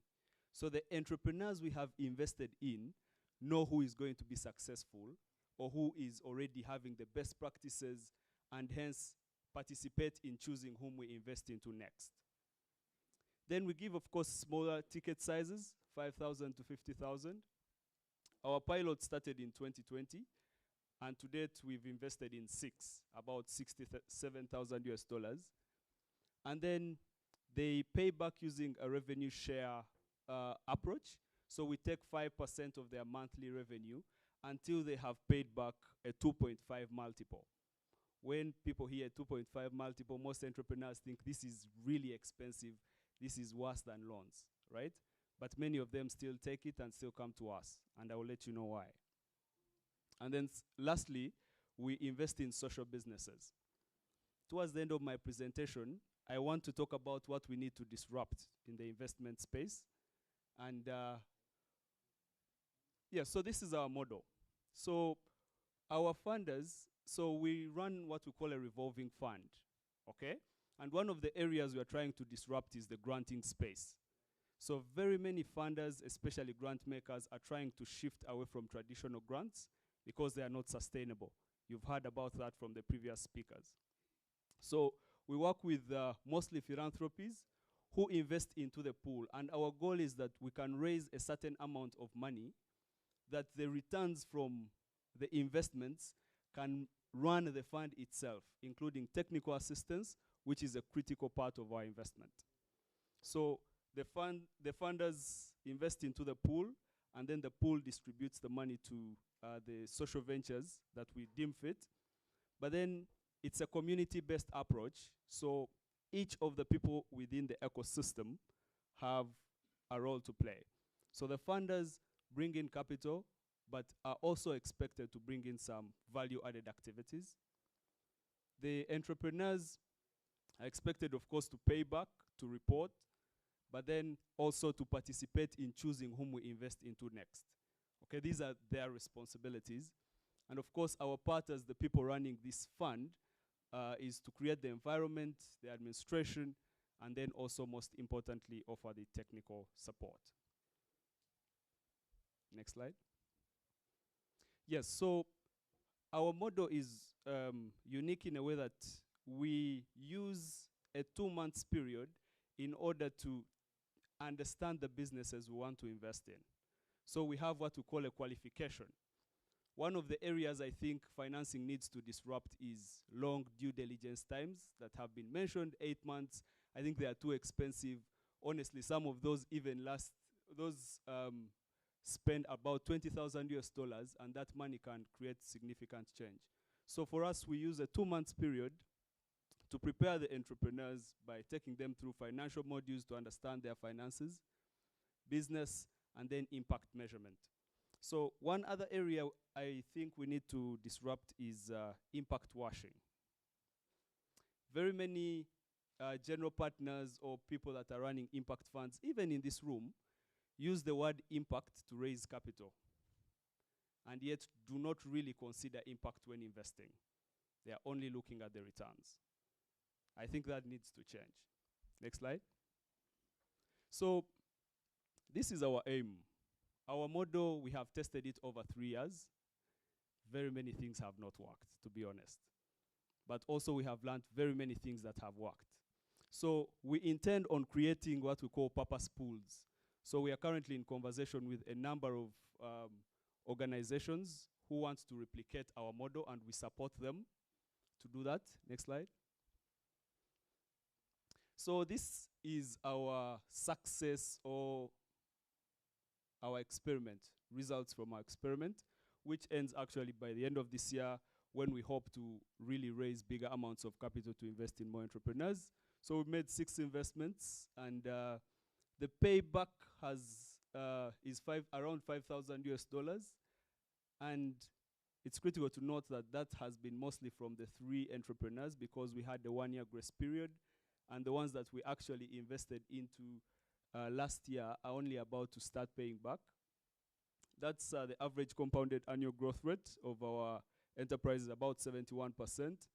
Our enterprises have gone on to create over 80 jobs and actually be able to raise over 217,000 in both grant capital and then also investment capital.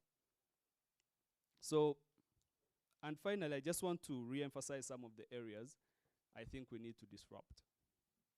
So one is due diligence. Yeah. So I know many of you here are financiers, and I'll speak very directly.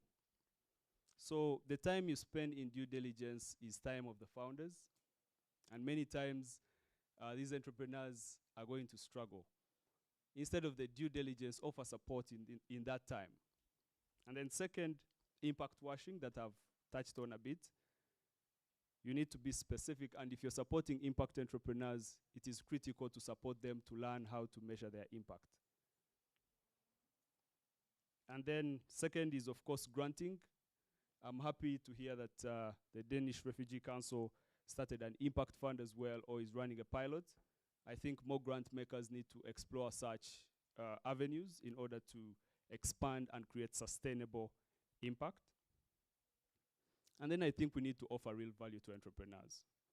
So the kind of entrepreneurs we work with are very early stage. So one of our initial mistakes is that in the first 2 years we threw money at entrepreneurs and started hoping they are going to repay and started hoping they are going to grow. It did not work. It did not go well. So what we did is we changed the approach. We started offering them more time, more support, and in that time we have seen them rapidly grow at stages or at states we did not even expect prior. So when we make investments, especially at the early stage, smaller ticket sizes, it is critical for us to actually offer them real value. And then the aspect of sustainability. One other thing we decided to do is for the fund to be fully sustainable, because we actually work with grant capital to create this impact fund, the returns from the investments actually come back into investing into the technical assistance, which is actually very expensive. Yeah, those of you who run funds, you know, getting skilled people to work with these entrepreneurs is very expensive. So I think a very big portion of returns need to go to actually creating value, especially because the topic and the theme for today is access to social capital, to investment capital, impact capital. It is critical that we focus on impact as we do on returns. So lastly, I think we need to go away from the copy and paste methodology. So many of us are very well aware of the methodologies that work in the West. You know, copy the VC and other approaches. I hope I'm not attacking anyone. But then I think we need to be more disruptive in our approaches. And this is the move we have decided to take. Most of these modules we have seen work, and we are basically putting together our mixture or our category to see what is the result. So I think I encourage the investors in this room to be more disruptive, to challenge the existing, and to create solutions, local financing solutions that actually work beyond the copy and paste. Once again, my name is Edson Iwamanya. I work with Relevant Ventures and the Impact for Breakfast Network. Thank you very much. Phew. Edison is clearly a disruptor. And entrepreneurs are disruptors by their very nature. I think you make really, really important points around due diligence and impact washing. And I think Daniel was saying this, the way different investors look at impact is very different. And very involved in some cases, the type of approaches and frameworks that they use to measure impact and due diligence. I mean, I would say that you need to be very committed and be very determined to see that through and propose locally best solutions that can actually help entrepreneurs. But we have our work cut out for us, because some of these practices, as you were saying, are very, very entrenched in terms of due diligence and measuring impact and the copy and paste, as you were saying, in terms of models of investment. So I think as we agreed, we will take a break at this point. It's 11:15, or about 11:14.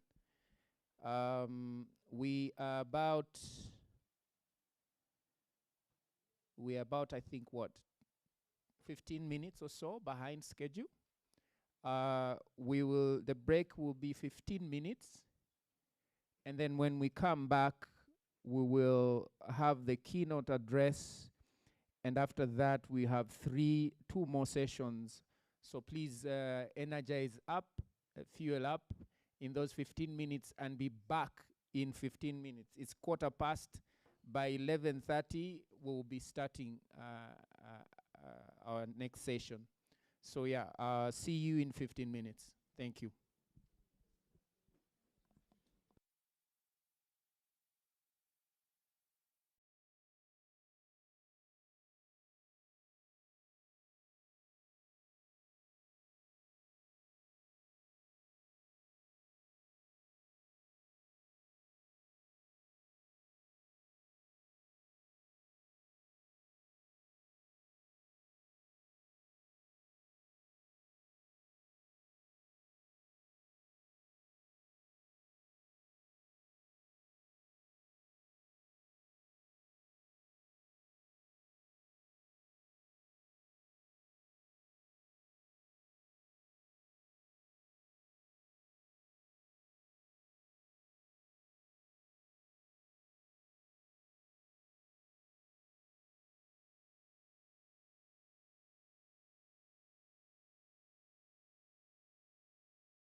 Daniel, and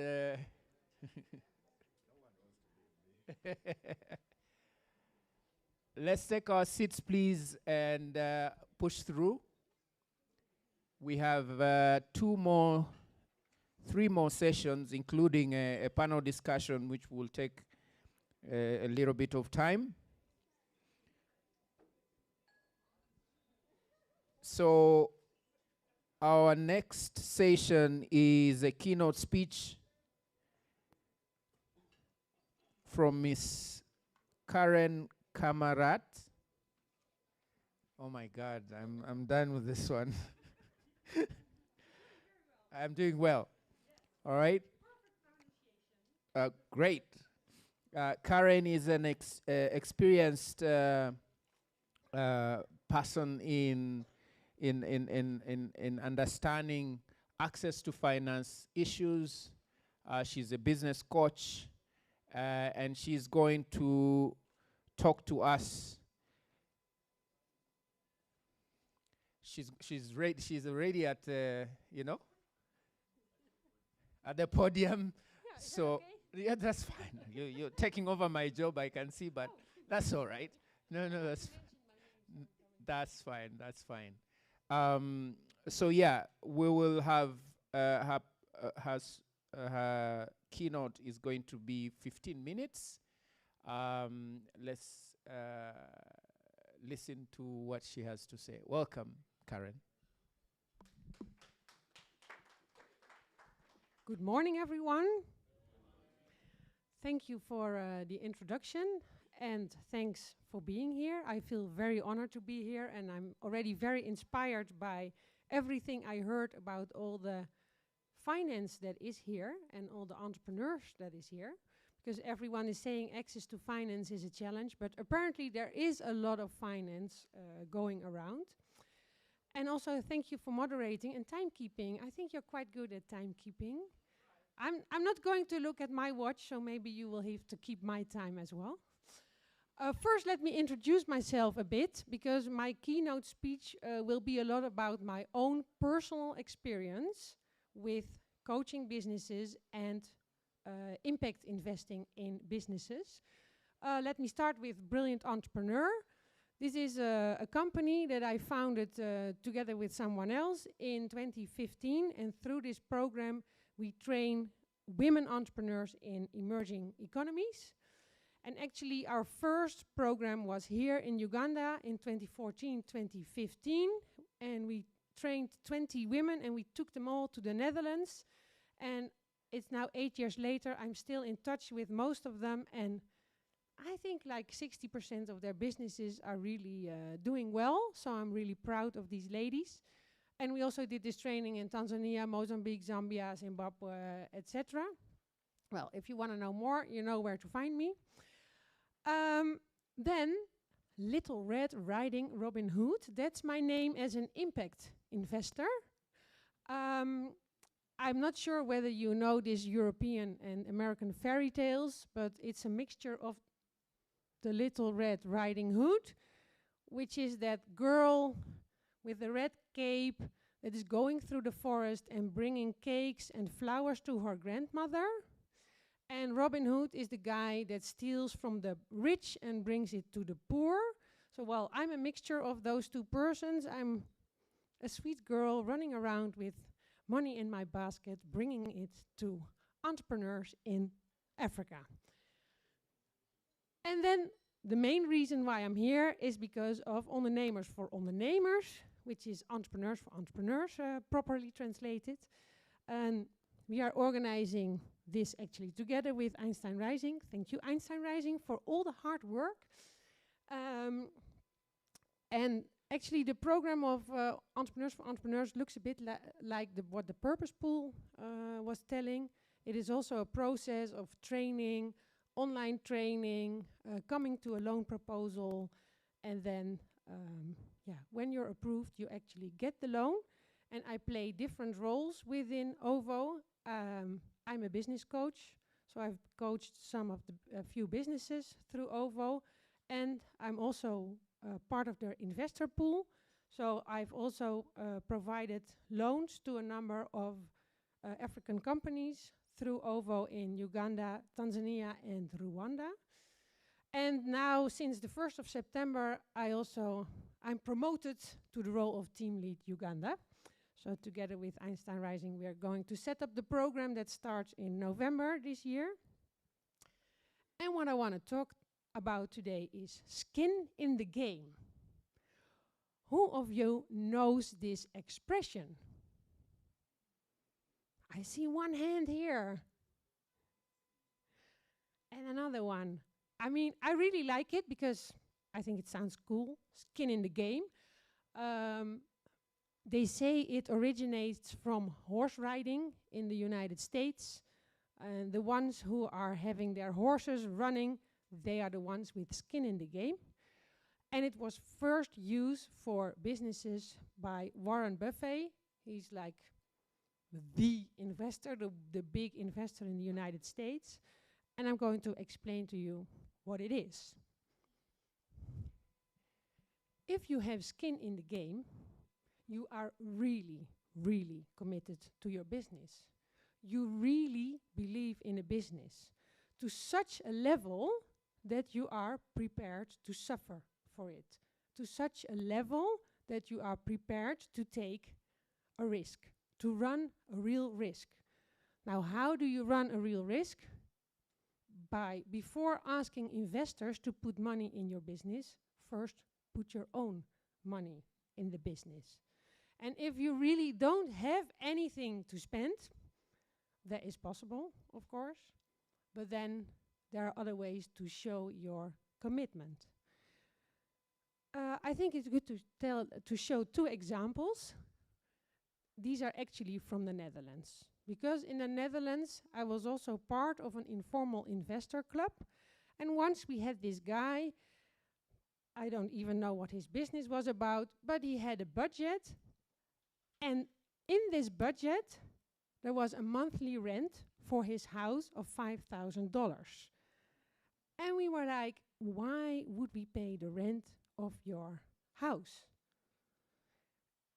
And it's a big house. For 5,000 euros in Holland you have a big house.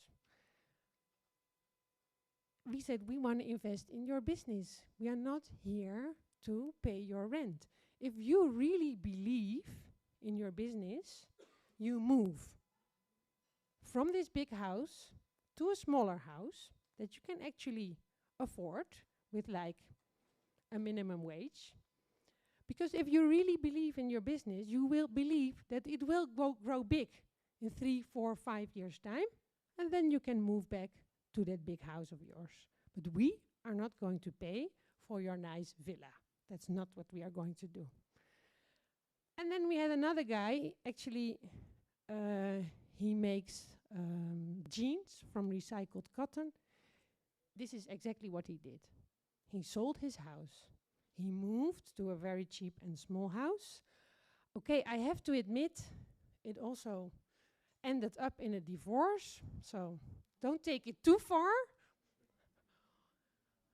And I also have some examples from Uganda. There's some people I invested in, and they're telling me, I can't pay my interest. And then I follow them on their Instagram. And then I see they're hanging around in Hong Kong.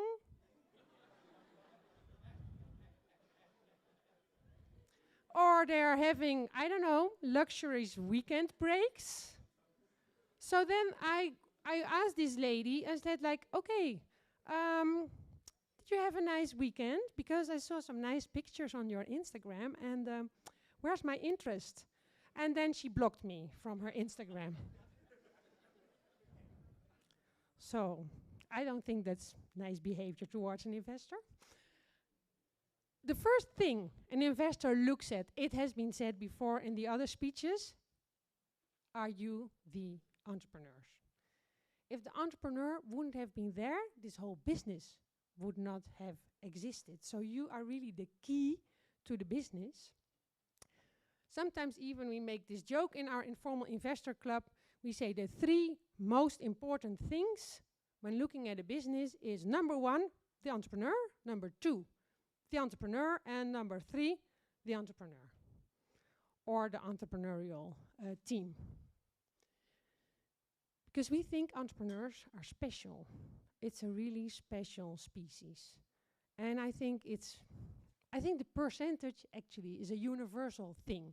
I think worldwide, I don't know, 5 to 10% of the population is a real entrepreneur. And for us in Africa, I mean, it's already hard to pinpoint in Netherlands and in Europe whether an entrepreneur is like a real entrepreneur with skin in the game. But here in Africa it's even a bit harder because in here there's so much unemployment. So also a lot of people here start their business not necessarily because they see an opportunity or they're like a real business person, but because it's the only way to earn money. So you actually start an enterprise from need. And some of them might also turn into good businessmen, but I think it's a really big difference in those that have a business, they sell something, they get a microcredit, they buy something, they sell it, they pay back their microloan, they buy something again, they sell it, and it's this whole circle going on, and it's nice because it provides them with an income, but to me they are not real entrepreneurs. This is income generation, which is a different thing. But look how special you need to be as an entrepreneur, the skills you need to have. I have here a whole list where it's even split out. Personal skills. You need to be able to motivate and lead. You need to have the ability to learn. You need to be able to make decisions. You are ready to adapt to change. You have time management skills. You have negotiation skills. You're a problem solver. You can organize, and you're emotionally intelligent. This is only the list that belongs to the first point. So it's a really long list. Sales and marketing. Do you know your market? Do you know who your competition is? Are you better or at least as good as your competition? What is your marketing plan? Your product is, do you produce your product in the most efficient way? Do you have human resource skills? Are you attracting the right people? Are you able to retain them? And then financial skills. It was said before in the speech, you don't have to be a financial expert, but please don't close your eyes for the numbers, because you need to understand if your accountant or your bookkeeper sits next to you and goes through the numbers, you need at least to understand what is going on. You don't have to be able to make it yourself, but you have to be able to understand what's there. Then you need to have knowledge of the industry and of the sector and stay ahead. You do not only need to know what the situation is now, but also what it will look like in the future, so you can always stay ahead with your product or service. Then you need to have these interpersonal skills. You need to be able to speak to many different types of people. You should be able to build a relation with your clients, with investors, with the bank, with, I don't know, all kind of authorities that give you licenses. So you need to be able to talk and negotiate with a lot of different people. And then the personal motivation. Are you this camel? Are you able to survive in the harsh situation that Uganda is? But actually, I think all entrepreneurs all over the world, they have difficult challenges that they have to overcome. Yeah, so this was a very big list of what you need to be able to do. It's almost impossible for one person to have all these skills in one person. So number one thing you need to do is build a rock star team for your business. And when I think of team, I'm not only thinking of the team of founders. Of course, that's important. You have your founders, and among the founders, the main skills should be there. Then you also, of course, have your employees, and a board. But don't forget your network as well. You're here building up a network. All these people in the room, they can help you with your business. But also in private, maybe even your husband or your wife is always critical about what you do. Or your friend or your mother, I don't know. So talk about your business with them and receive their feedback and do. You don't always have to follow it, of course, but at least listen, think for yourself, is this a valuable advice? And then also the investors. I will come to that later, but investors are not these like outside people that give you money and are angry if you don't pay back in time. They're part of your team. They're in it together with you. So for building this team on all levels, the founders, the employees, your board, choose people that add value to you. It's very tempting to choose people that you like a lot on personal level and that you can have fun with or have a nice chat with, share the same interest. That's very tempting. But try to choose people that have other skills than you, that have other competencies than you have, who dare to challenge you. And here I come to an example of another lady that we provided a loan to here in Uganda. She changes her team, I think, like every quarter or every half year, especially the financial person, because the financial person comes, takes some time to get to know the business, to get to know the figures, and then that person starts to get his or her own ideas. She's telling the founder, I think we should do it differently. And then she fires her. And then it starts all over again.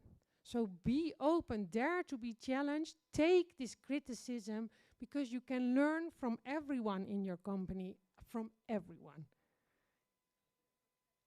And also, if you have a good team, those are people that, just like you, want to grow. So feed them, give them, they're eager to grow, so take them with you in your growth path and make them go for the business. Last week, I had a meeting with the Rwandan company. They're making yogurt, and they have this external accountant. And he felt so much part of the team that he actually went out in his neighborhood, checking all the supermarkets, see whether they have the yogurt of that company in their supermarket. And he started asking like, hey, where's this yogurt? So this happens when you make people feel part of your team, even if they're not on your payroll. And also involve them in the decision making. And then very important as well, reflect on your own role. I've heard people talking about soft skills. Soft skills are important. But what we focus on in Brilliant Entrepreneur, and what is often forgotten, is self-knowledge. Do you know for yourself who you are? Do you know what your talent is? Do you know what your passion is? Do you know what you are good at and what you are not good at? Do you know what you like to do and what you don't like to do? We had a company here. She's still here, Trouwens, by the way. Inspiring Interiors in Namugongo is a really nice furniture company. This lady is very good in designing furniture, and also it's very special, and she's very good to tell carpenters how to make it. But then she always said, oh yeah, marketing, I need to do that. And then I said, please hire someone else, because if you always say it ends on the bottom of your list, I'm sure you're never going to do it. So hire someone else to do it. And for her, it was really an eye-opener. She did it, and now the business is running well. So reflect. Keep on reflecting on yourself. Most of you who start a business, maybe, possibly, probably, hopefully you are all good starters. You are perfect founders of a startup. But are you also a good CEO? Building a business from scratch to, I don't know, a company with 10, 20, 50 people is one thing. But running a company with 100 employees, is that still something you can do and would like to do? So maybe at a certain point you will have to hand over the management of your company to someone else. And that's really difficult because it's your baby. But it may be the wisest and the smartest thing to do for your company. And then you can maybe choose another role. You become, I don't know, CFO, CPO, whatever, or you go in the board. That's also an option to stay connected and give your advice. It's very important to reflect on that. And then also something I see that a lot of entrepreneurs are focusing on their solution. This is what we sell. This is what we offer. But not always it's clear what is actually the problem. The people tend to forget once they have found a solution. Like, to give a simple example, people really don't need washing machines. What they need are clean clothes. Their problem is that their clothes become dirty. And offering a washing machine is one solution. There might be other solutions as well. So always keep in mind what was actually the problem you are solving, and is the solution you are having, is that the real solution to your customers? And is it still the real solution, or is it evolving into something else? And of course, this is connected to the purpose. We're here talking about social impact. So the problem you are trying to solve is a social or an environmental problem. So this is really connected. The problem and the purpose are really connected. And also, please, take your team. The whole team should be aware what the purpose is, because the purpose is really a good glue to keep your team together and also to build a connection with your customers. If they all know your purpose and they stand behind your purpose, even if you start moving to another product or another service, they will move with you because you're still working on the same purpose. And then a very important question: are you prepared for growth? Because scaling up, growing your company is actually the most dangerous phase in your company. Many, many companies go bankrupt in the scaling phase.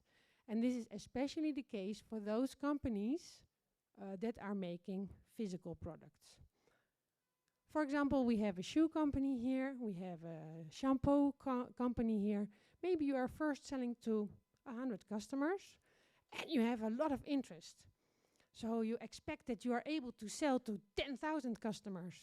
But before you are able to sell to these 10,000 customers, you need money to make these 10,000 products, to make 10,000 pairs of shoes instead of 100 pairs of shoes. But so the costs are coming first, and then the revenues are only coming later. So how are you going to pay for these raw materials, for these resources? You really need to have a clear idea about this. Because if you can't deliver, that's a recipe for failure. And also, like was also earlier said, when you grow, it becomes really important to get systems and procedures and processes in place. You need to work very efficient. And you also need to have a backup plan, because all entrepreneurs are very optimistic. They see like big pictures and a lot of growth, and that's good because it means you believe in your company, it means you have skin in the game, but it may fail. And then what's your backup plan? So it's a dangerous phase. Now, about the money. Raising funds should not be the goal. we have this in the Netherlands in the newspaper, and maybe here as well. It's like, oh, this company managed to raise so many million, so many this, so many that. Yeah, so what? It's not about the amount. Raising funds should be a tool to achieve your business goal. It's a tool to achieve your social impact. And the best money comes from your own income. Someone here also said, all the revenue goes back into the company. That's the best way. Because your own money is the cheapest. You don't have to pay interest on your own money. You don't have to pay, be accountable to all kind of investor, etc. It's your own money. You can do with it whatever you want. And there's companies, like, for example, probably you all know Booking.com. For the first years, they never had any external investors. They only put their own revenue in it in order to grow, because they wanted to follow their own path as long as possible. And raising funds is just like a pregnancy. That's what I always say. And what I mean by this, it takes about 9 months. So, I've done fundraising, mainly grants, and the moment you start, you're first going to do investigation, which organizations can I approach, and then you have to write a proposal, and then some will say no, and then others will say yes, they have other questions, and then there's this whole negotiation, blah, blah, blah. So then after 9 months, yes, then you finally have the money on your bank account. So it means that you have to start 9 months before you actually need the money.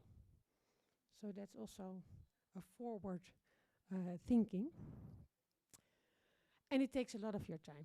On average, I'm told it takes 60% of the time of many founders to have discussions, to go to meetings like this, etc., to get the money. And then the question is, okay, you're gone for 60% of the time, so who's running the business? There should be someone in the business making sure that the work continues. And also, I want to say here something about grants. I understand very well that a lot of businesses need grants, especially in the beginning. But at a certain point, you need to stop to become what we call a grantrepreneur and become a real entrepreneur. You need to have a business case, because social enterprise consists of 2 words. Social is about the impact, and enterprise is about actually running a business that generates a revenue that makes you financially sustainable. And I especially want to warn you for grants that are coming from organizations that don't know anything about doing business. There's a lot of NGOs working on entrepreneurship is like a trendy thing. So all kind of NGOs jump into this entrepreneurship thing, but many of them don't understand what it means to run a business. So they're asking for these NGO kind reports that take all of your time. And it's just an additional thing that doesn't have anything to do with your core business. So really be aware if you ask a grant. Here in this room, the grants, fine, because it's a combination of grants, moving to a business and to a loan, etc. But really be aware of those old-fashioned development NGOs. Yeah, I promised I would get back to it. We're in it together. I'm investing in a lot of companies, and I feel part of the team. What is good for the business is good for me. So please, involve me. Communicate. Share your successes, but also your problems and your challenges. Your failures. Don't go silent. Ask for help. Please share, because that is the main problem I encounter as an angel investor or an informal investor or impact investor or whoever you want to call me. A lot of the entrepreneurs that I invested in, they only want to tell the positive stories. They want to pay back their interest, but then something happens, and then they can't pay. But they're not going to tell me like a month before the interest is paid, I have a problem. I'm afraid I can't pay in time. Maybe we can discuss that I can pay a bit later or pay a bit less at this moment and I will make up for it, blah, blah, blah. No, silence. Nothing at all. No reaction to WhatsApp, no reaction to phone calls, no reaction to emails. And that is something that really, really irritates me as an investor, because we're in the team. Maybe we can help you. Maybe there's also, the investors are not only walking bags of money. No, we also know things. We have our own networks, etc., etc. So maybe we can help you. So share and ask and keep on communicating. Also, if things are not going as planned, which is very often the case. So, my final sheet, let's work together to make an impact. Let's work together as investors for individual businesses, for the whole ecosystem, and also for the whole Ugandan society, because that's where the impact is going. Because remember, if you pay back an investor, the especially impact investor is not in it for him or herself. No, we're in it for the impact. So when I get my money back, it will go to another business. Thank you so much.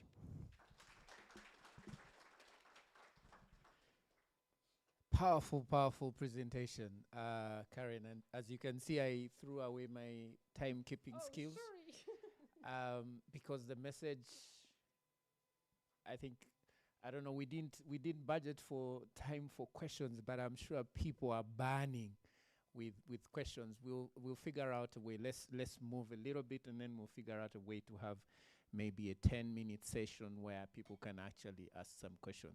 I have some questions myself, but yeah. All right. So thank you for that. Really good presentation. We have a panel discussion coming up. I will ask Mr. Disruptor himself, Edson Nwamanya, to come and take over this conversation. He will introduce the panelists, and I wish them good luck, because it's not an easy one, this one. Thank you so much. So, the panelists, I invite you to take your seats here at the front. And the panelists will be introducing themselves. Yeah. Yeah, so panelists, please take the seat. There is one other person I wanted to nominate myself as a panelist. So I'll just invite and ambush Daniel to please carry your seat and join us here on the panel. I really liked your presentation, and I think there isn't so much data on impact investing. So I think your insights within this panel discussion, so my apologies for ambushing you.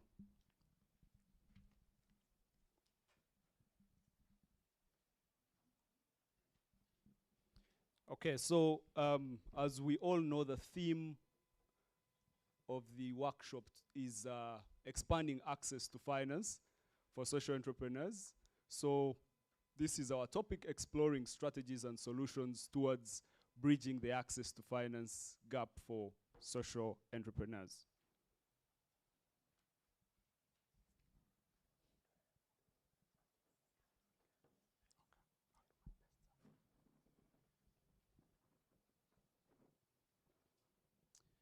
Okay, so we have 4 panelists plus 1, Mr. Daniel, who is coming.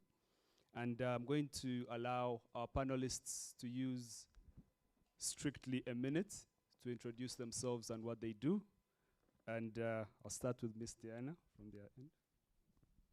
All right, good afternoon, everyone. My name is Diana Jagona. I'm a senior investment manager at Renew Capital. Renew Capital is a pan-African early-stage investment firm, which means we look at businesses that are in the pre-seed seed stage. We focus on asset-light business models, which is tech and tech-enabled businesses. On top of that, similar to what Karen said, we look at the founders. So one of the key things that we assess is we want growth-oriented founders who have a vision, who are not doing it just to raise money, because raising money is easy, but it's actually not that easy, but who actually have a vision and have a solution that they want to be able to provide to the market. We have been primarily in Ethiopia, but now we're in Uganda, and we actually have presence in 9 markets. So that's Renew. Wow, very impressive. Sandra?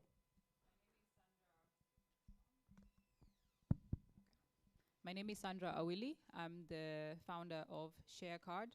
And at ShareCard, our main focus is making traceable data easily accessible by organizations that serve large communities, meaning we are serving organizations that provide financing to social enterprises, but we want to be able to make sure that the data on how they are impacting lives at the last mile is readily available, and also make sure that this data is of quality and it's verified by the last mile, meaning our technology focuses on linking the resource provider with the implementer of the project and the final beneficiary, ensuring that data flows through this entire value chain and it is verified, it is clean, it is cheap, and it is accessible.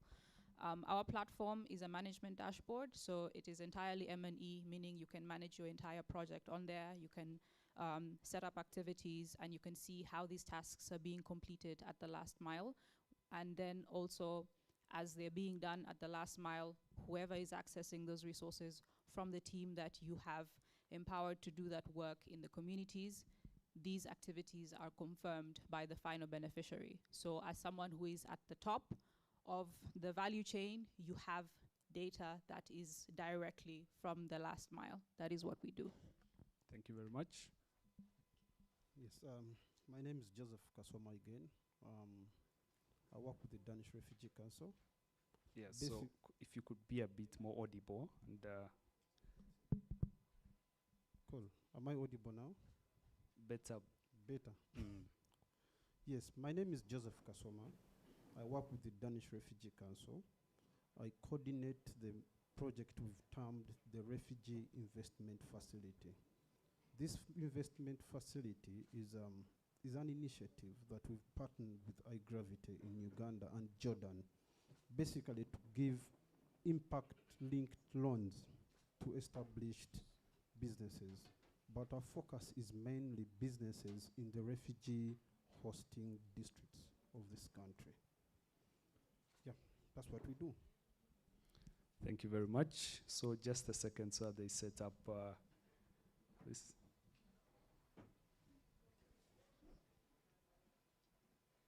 Thank you for allowing to be ambushed.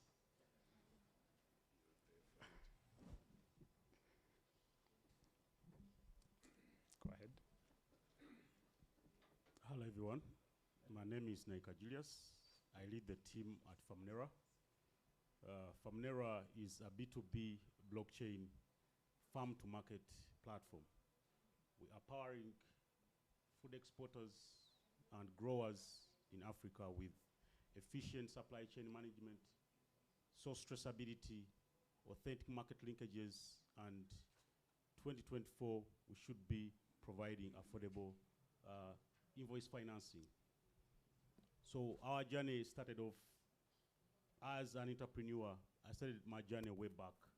I was 11. But like Karen said, there is a difference between earning an entrepreneur who is looking at earning income and probably a real entrepreneur looking at beyond income. So beyond the income is the 2016 when we officially launched Famnera. And so we began as a B2C, providing inputs, access to the farmers locally. And now 2023, it's about powering food exports from Africa. We have been able to open up in the Netherlands, in Ed at World Food Center, in Ed, Wageningen, and also in the United Arab Emirates. That's in Abu Dhabi. And so we are now ready for the global scale. So I'm looking forward to sharing my experiences, especially in line with raising financing and all that. And hopefully I'll be able to contribute something and also learn from you, the audience. Thanks. Hi. Good afternoon, everyone. Can you hear me? Yes. Okay. Yeah, my name is Daniel Opio. I manage Shona Capital, which is an SME debt facility. We support SMEs in Uganda with debt, ticket size from 5,000 to 50,000 in local currency. So we do two things majorly as Shona Capital. One is to do what we call the proprietary fund, what I explained in the pitch. Two is fund management. Currently, we are managing funds for 3 impact investment funds. One is the Seagull Family Foundation. They have been in Africa for quite a number of years, supporting entrepreneurs. Major initially was giving grants. So some of the social enterprises they have been supporting, they felt we need to support them to manage that portfolio and also ensure that those businesses scale. So we have invested in Rwanda, Kenya, Uganda. Next year we're going into Malawi and Zimbabwe. So we are also managing another fund called Nature Fund with BioVision Switzerland. So we are running a program to support businesses in agroecology in Uganda and Kenya. So right now they're in the acceleration stage. And through the accelerator, Shona Capital is going to invest in those businesses. So there are 40 businesses in Uganda and Kenya. And then there's a very small fund we are managing with another NGO called Ricoldo to support youth in the agribusiness value chain in Gulu and Mbale. So this is a very small fund to support those entrepreneurs who came through that program to access funding. It's the best fund we have. We are lending at 12% on UGX on a reducing balance. So the interest is really negligible.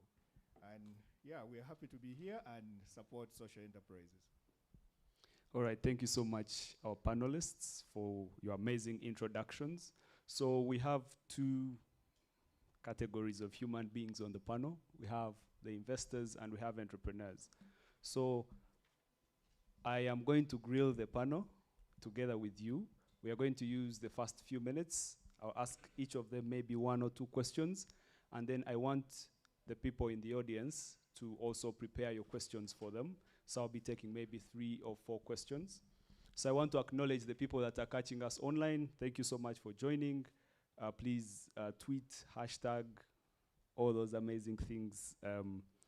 Yeah, so first question, I would want to interact with the investors on the platform.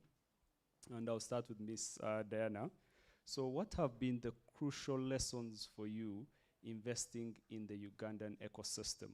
What has gone well and what has gone wrong? Okay, I think we'll need a whole day for that. But 3 key points. I would say the first one, which I've realized, so to give a bit of context, so Renew Capital was traditionally a private equity fund. We pivoted to sort of a VC kind of model last year. So you're used to looking at very traditional businesses, and now you're changing sector-wise. And what we realized even more, so you would think tech businesses are exposed. There are all these accelerators, there are all these programs. You can go on YouTube and find so many resources. But one critical bit we identified is that the pre- and post-investment support is very critical. So one thing I didn't mention earlier is the approach Renew Capital takes is a blended approach. So in the sense of, in addition to just funding is never sufficient.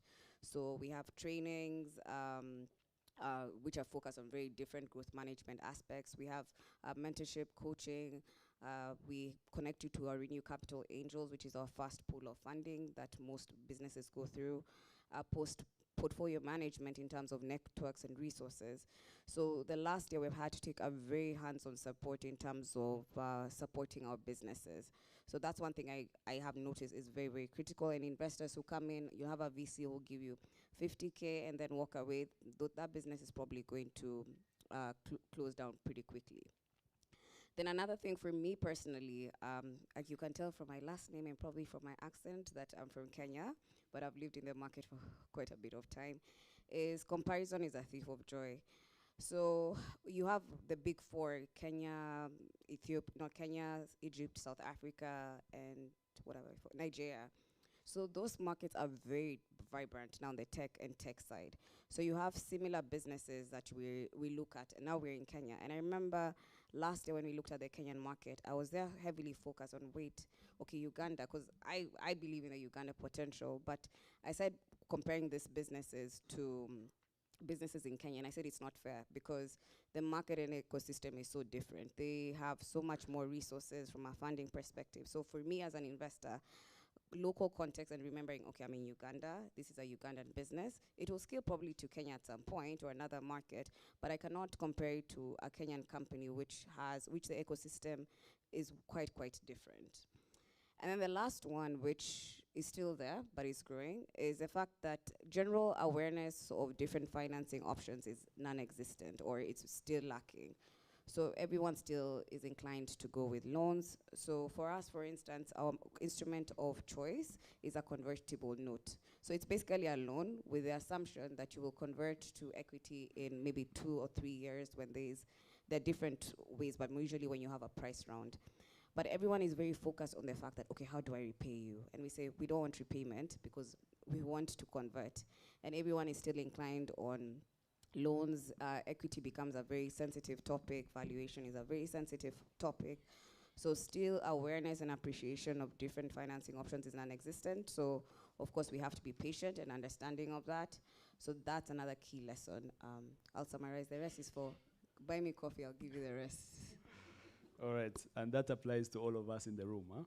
So thank you so much for that very insightful sharing on, especially I would want to emphasize the pre and post-investment support. We learned that the hard way. So for investors in the room, please prioritize that. And then I'll just come to Daniel here and throw the same question.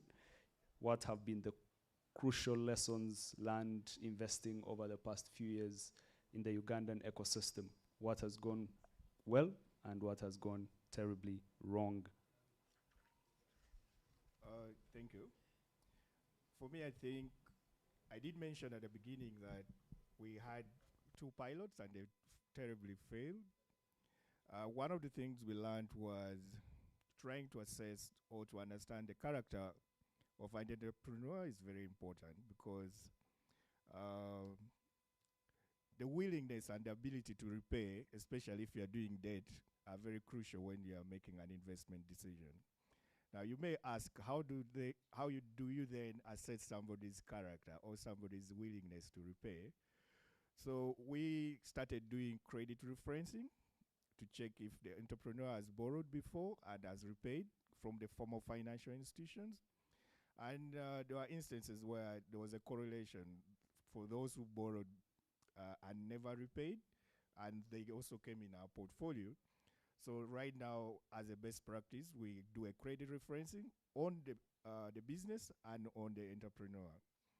Now that has significantly reduced on our default rate, where our repayment rate is anywhere between 94 to 96% every month. And even where we have challenges, they are typically normal business challenges that we actually support these entrepreneurs to try to overcome them. Most of the times, I think there are a lot of opportunities, but we actually don't look for them. We tend to look for more elitist businesses as investors, either those who come for workshops like here.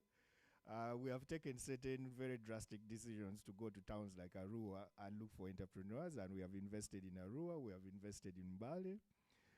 There are opportunities, but we need to go beyond Kampala and try to look at more, I wouldn't want to say generic, but more dynamic businesses. There are normal businesses still having the same challenges which I highlighted, but they're good businesses that you can invest in and they can become the next multi-million-dollar business. Thank you. Thank you so much for that very brief, precise answer, and the character of the entrepreneur, trying to understand and also going beyond what we see So people out there in catching us from Mbale, from my home district, Rukunjiri, we hope these investors can also come over there. So I will then go to Joseph and ask, how are you currently managing risk, especially if you're investing early stage into entrepreneurs with your current pilot? How do you assess and manage risk in order to have a return?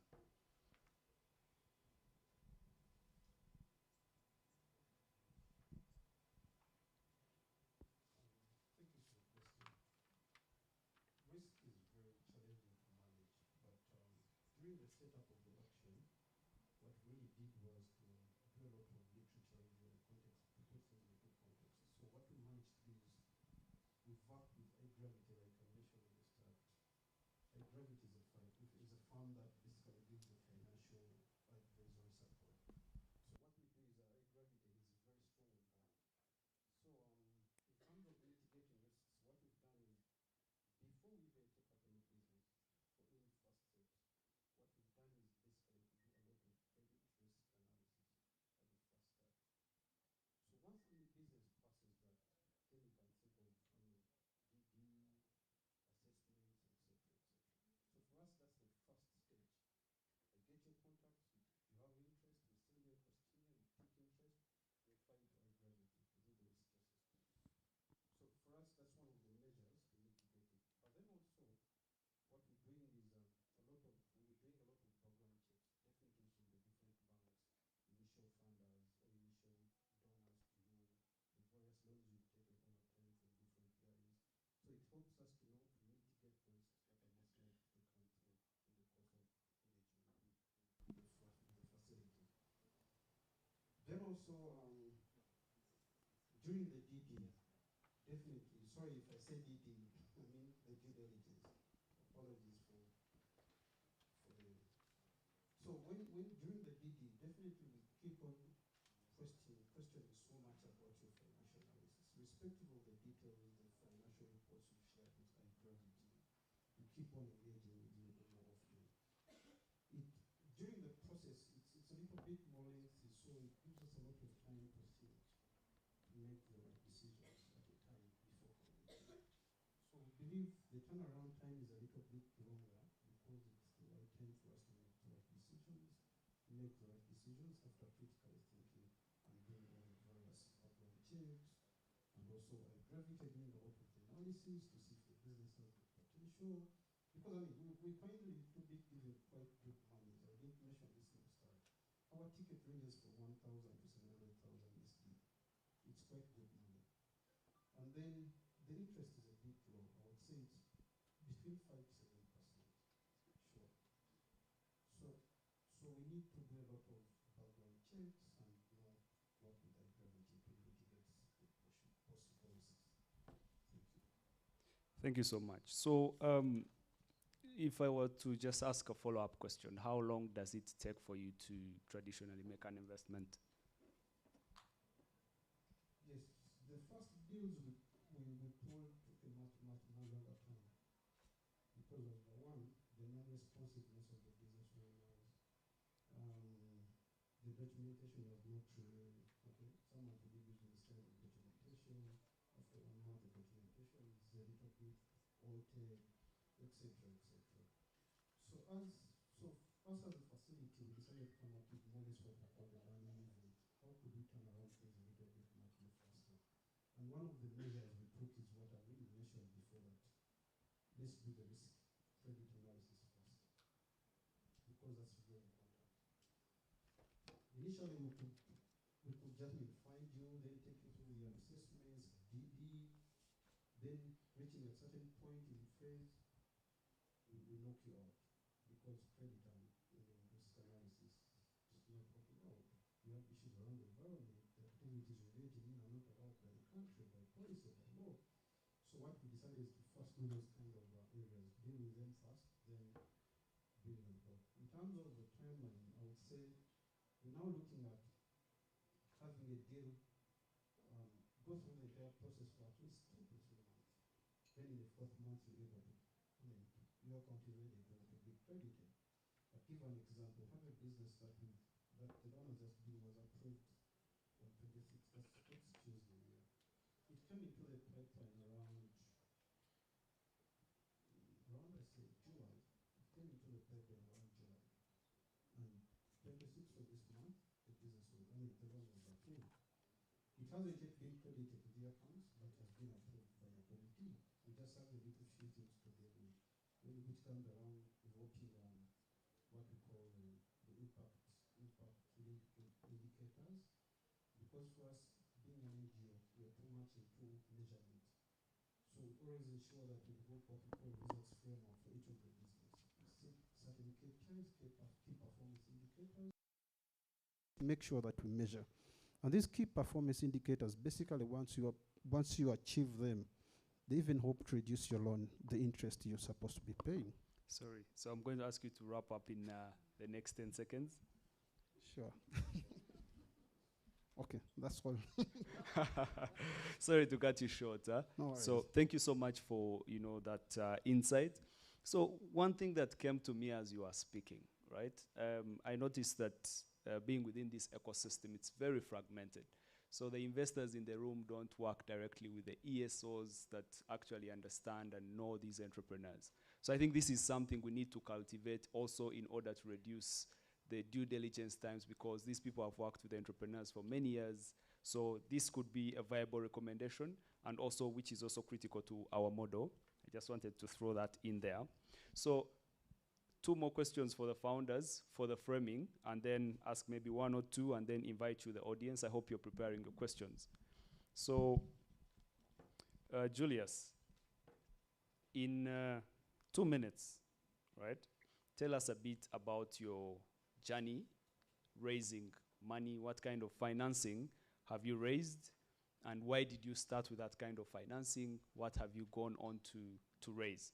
And then after that, please tell us what were the challenges and what enabled you to raise when you did. Yeah, so starting the journey, let me start off with 2016 as Famnera.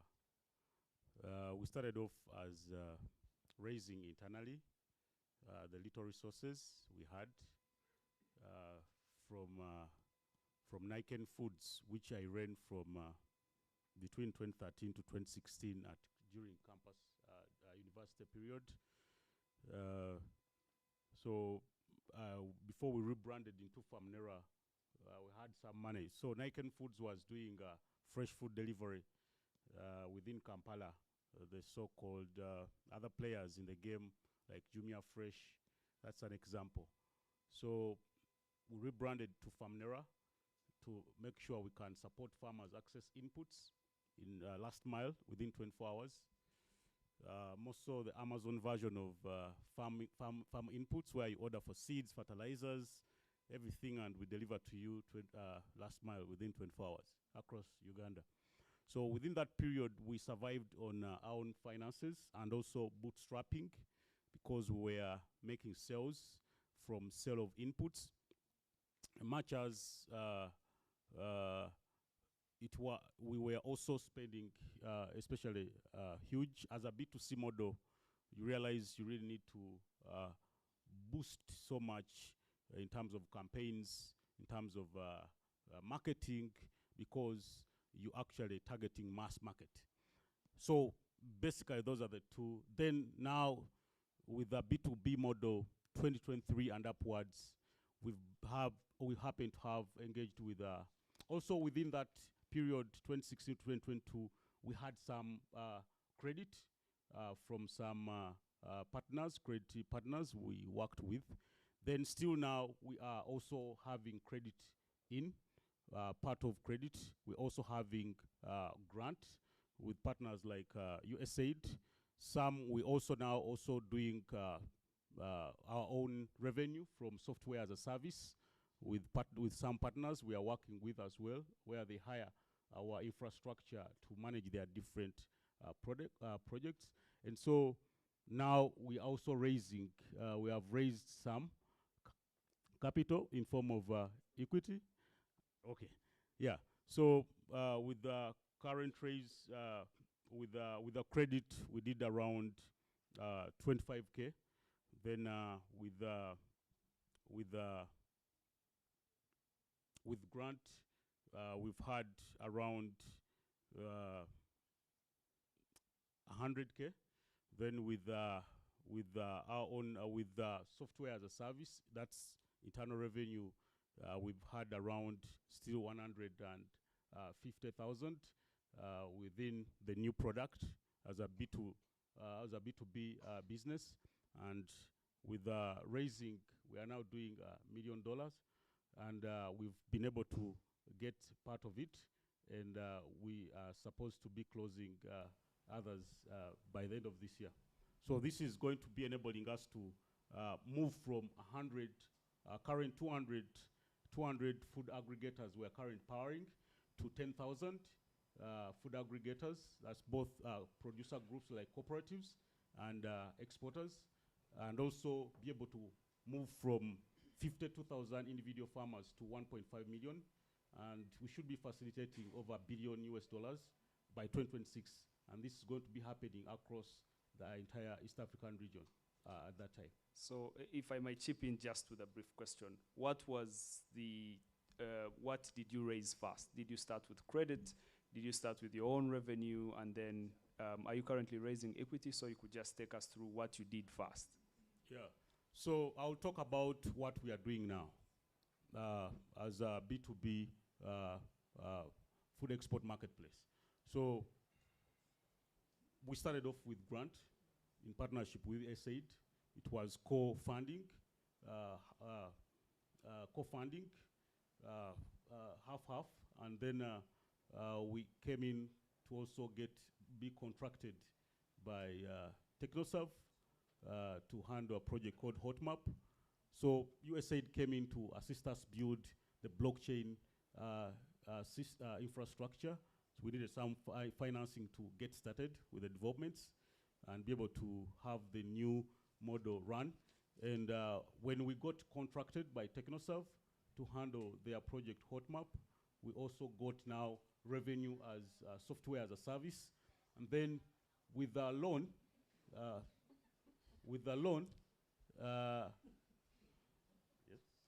Go ahead. So with the current raise of equity, the current raise of $1 million, it is a mix of equity and debt, and so that's how it's running.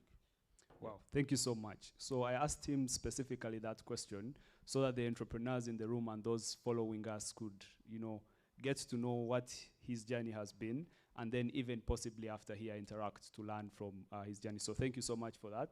So Sandra, you are running a really interesting solution. So please let us know, have you raised? And then if so, or if not, where are you at on that journey? And what have been, the challenges and the opportunities? So in terms of a major raise, no, we have not raised. Our investment has been mostly from my personal savings and income. I decided to go all in because where we started from and where I envision this going and the type of impact I see it having, I believe in that. We started as software during the lockdown. As we all know, the lockdown pushed many organizations to close their doors to their beneficiaries. I was one of those beneficiaries. At a certain point in time, I needed pads, and this is where it all began. But I could not access those pads because the people who I'd ideally get help from said, unfortunately, we can't come through. So my background is in digital marketing, and I understand how technology makes things easier. So I started to think about if resources that I need could move through technology and get to me without having to lift a finger, how would it work? And I looked through how the infrastructure a person like me would need to have in place to access these resources, but also the infrastructure the person providing these resources for me would need to have in place to have the accountability that it actually reached me and it changed my life. And then I got to think about this is the type of value that data should be giving to both the beneficiary and the provider of the resources. This is where we started. And initially, I participated in a global hackathon where we emerged the overall winner, and our mandate was very simple. In decentralized access points for menstrual hygiene necessities for girls during the lockdown. And we built our first MVP during that time, and it worked. We had pads, we were providing pads to 200 girls in Kisenyi. I live in Mutungo, but I got accountability for each and every one of those packages. And then I started to think, maybe this could do more. Yeah, maybe this could actually give organizations the visibility they need into the last mile to actually know who is receiving these resources and the difference it's making in their lives. And that's where ShareCard was born. Today, we don't only focus on the distribution of aid, but we also look at tracking different skilling programs. If you have trainings, who is entering those rooms to be trained? What are their needs that they have expressed to be able to change their lives, move them from point A to point B? Are you distributing packages? How are these packages being used? Are you doing assessments? And are all of these small data points, these tiny things that you're doing to change people's lives, how is it making a difference? And can you track all of them? Very quickly, we realized from doing research and reading the reports from so many organizations providing aid at the last mile, so many of them, especially the major ones, were saying it's very difficult for us to push money to the last mile because we don't have visibility. Who is going to monitor work at the last mile? And how do we make sure that the data we're receiving as impact is actually verified? And so I got to think, how do I empower the beneficiary to actually say, oh yeah, I was at that training, but how do I make that data point digital?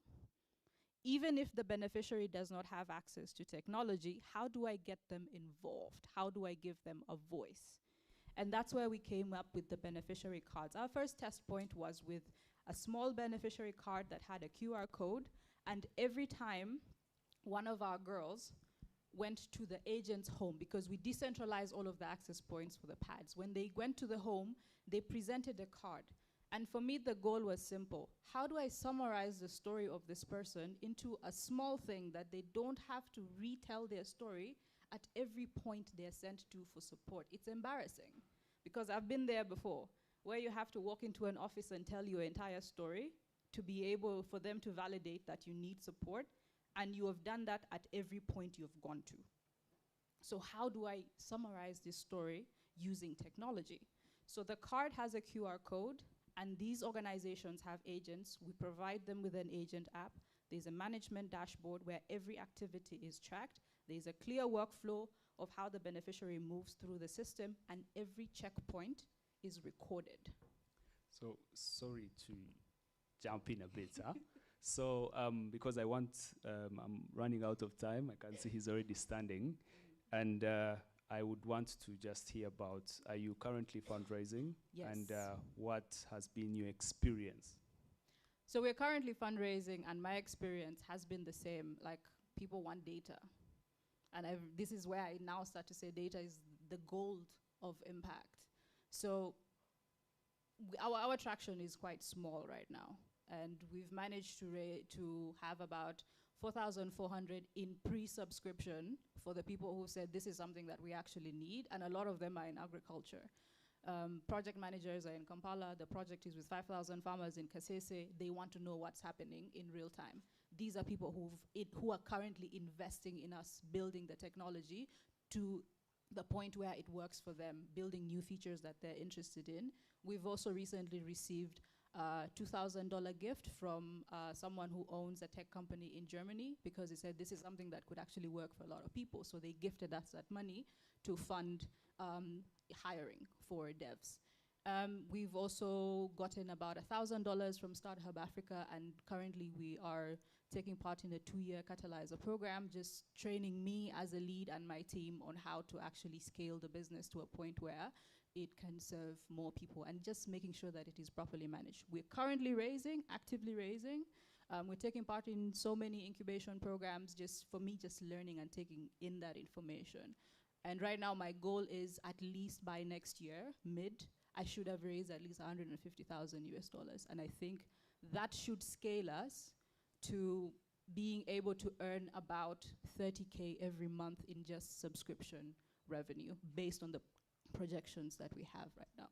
Thank you so much. So one question to Julius. What have been the challenges that you have faced in trying to raise capital? Yeah, so among the challenges personally I've been able to face as raising capital is the fact that I'm in Uganda.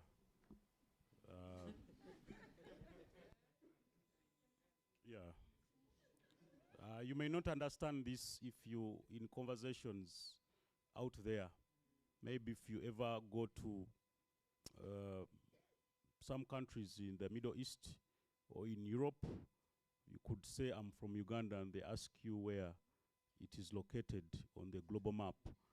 And the moment you say we are neighbors to Kenya, then they say, oh, because Kenya has globally been able to, I don't know how they have done it, but they have been able to brand themselves to a level that you have to reference to them that you are neighbors so they can easily map you out where you exist.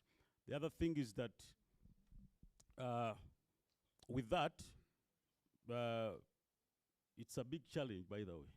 And the other thing is that having a record that your business works in this environment is also another thing. You realize that much as over 70% of people are employed in agriculture in our country, but you realize actually we also house the poorest farming community in the world.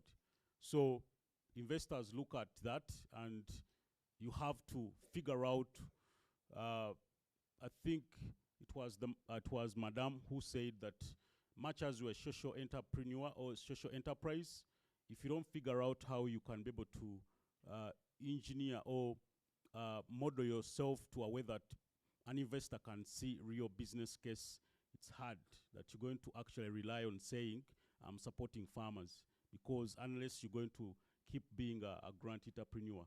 However, if you want real business, that means that you have to move to a value chain and target those that can pay you money and be able to break even and show numbers at some point that you're going to be moving beyond just trying to do charity.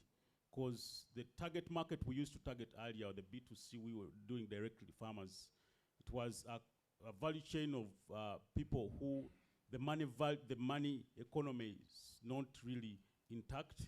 And so also the value of trade within the chain is small, in that as a digital business, you'd rather actually power the agribusinesses and be able to move big values that can be able to make sense to investors to see that really you're going to break even. Yeah. All right. Thank you so much. So I would want two people from the audience to say something to the investors in the room. I would like you guys to ask questions, but the time cannot allow us. But then I think from the insights you have had from the entrepreneurs, I would want a representative of each group, an entrepreneur and an investor, to say something to the people within the room and those that are listening to us that is relevant to the topic of access to finance. So for example, these guys are making our life hard could be a statement you could say. So let's get to people. Gender balance, sorry. Can we get a lady for investor? Yes. So entrepreneur? Okay.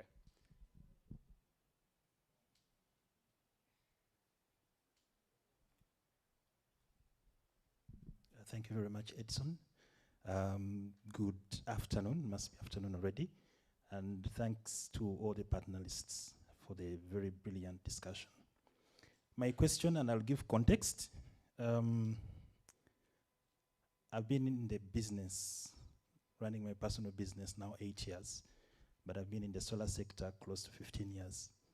And a lot of the people in this room come to these meetings expecting to get turnkey solutions to their challenges. And as they mentioned, one of their key challenge is finance, access to finance. But you find that most funders channel you to accelerator programs because they want you to unlock the soft skills, as they mentioned in the early days. But at the end of the accelerator program, there's no money coming through. And so my question is, how do you actually, as an entrepreneur, do your own due diligence on the investor? And I'll give extra context. In 2006, sorry, thanks. 2006, we got an investor in one of our first companies. The guy promised us 100K. He brought 20K. We actually got cash. He wanted to be involved in the business to see what we are actually doing, and he wrecked it. Okay? We lost our livelihood, and lots of partners lost their livelihood as well. We're setting up a factory in Ginger. Second case happened recently. We got an investor, signed a proper document, 300K. Money didn't come through. 8 months later, we had to cut it short. But to get 300K, the documents that were involved, the lawyers, etc., we lost our own money.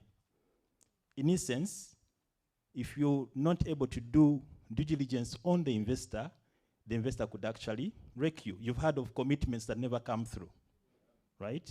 So how do we do that as entrepreneurs? Thank you very much. So that will be a topic to discuss after here. Thank you so much for that amazing question. They are still here. Yeah, I think that was a very powerful question. I look forward to getting people's thoughts around how to do DD on investors. My question, maybe not a question, but a thought that was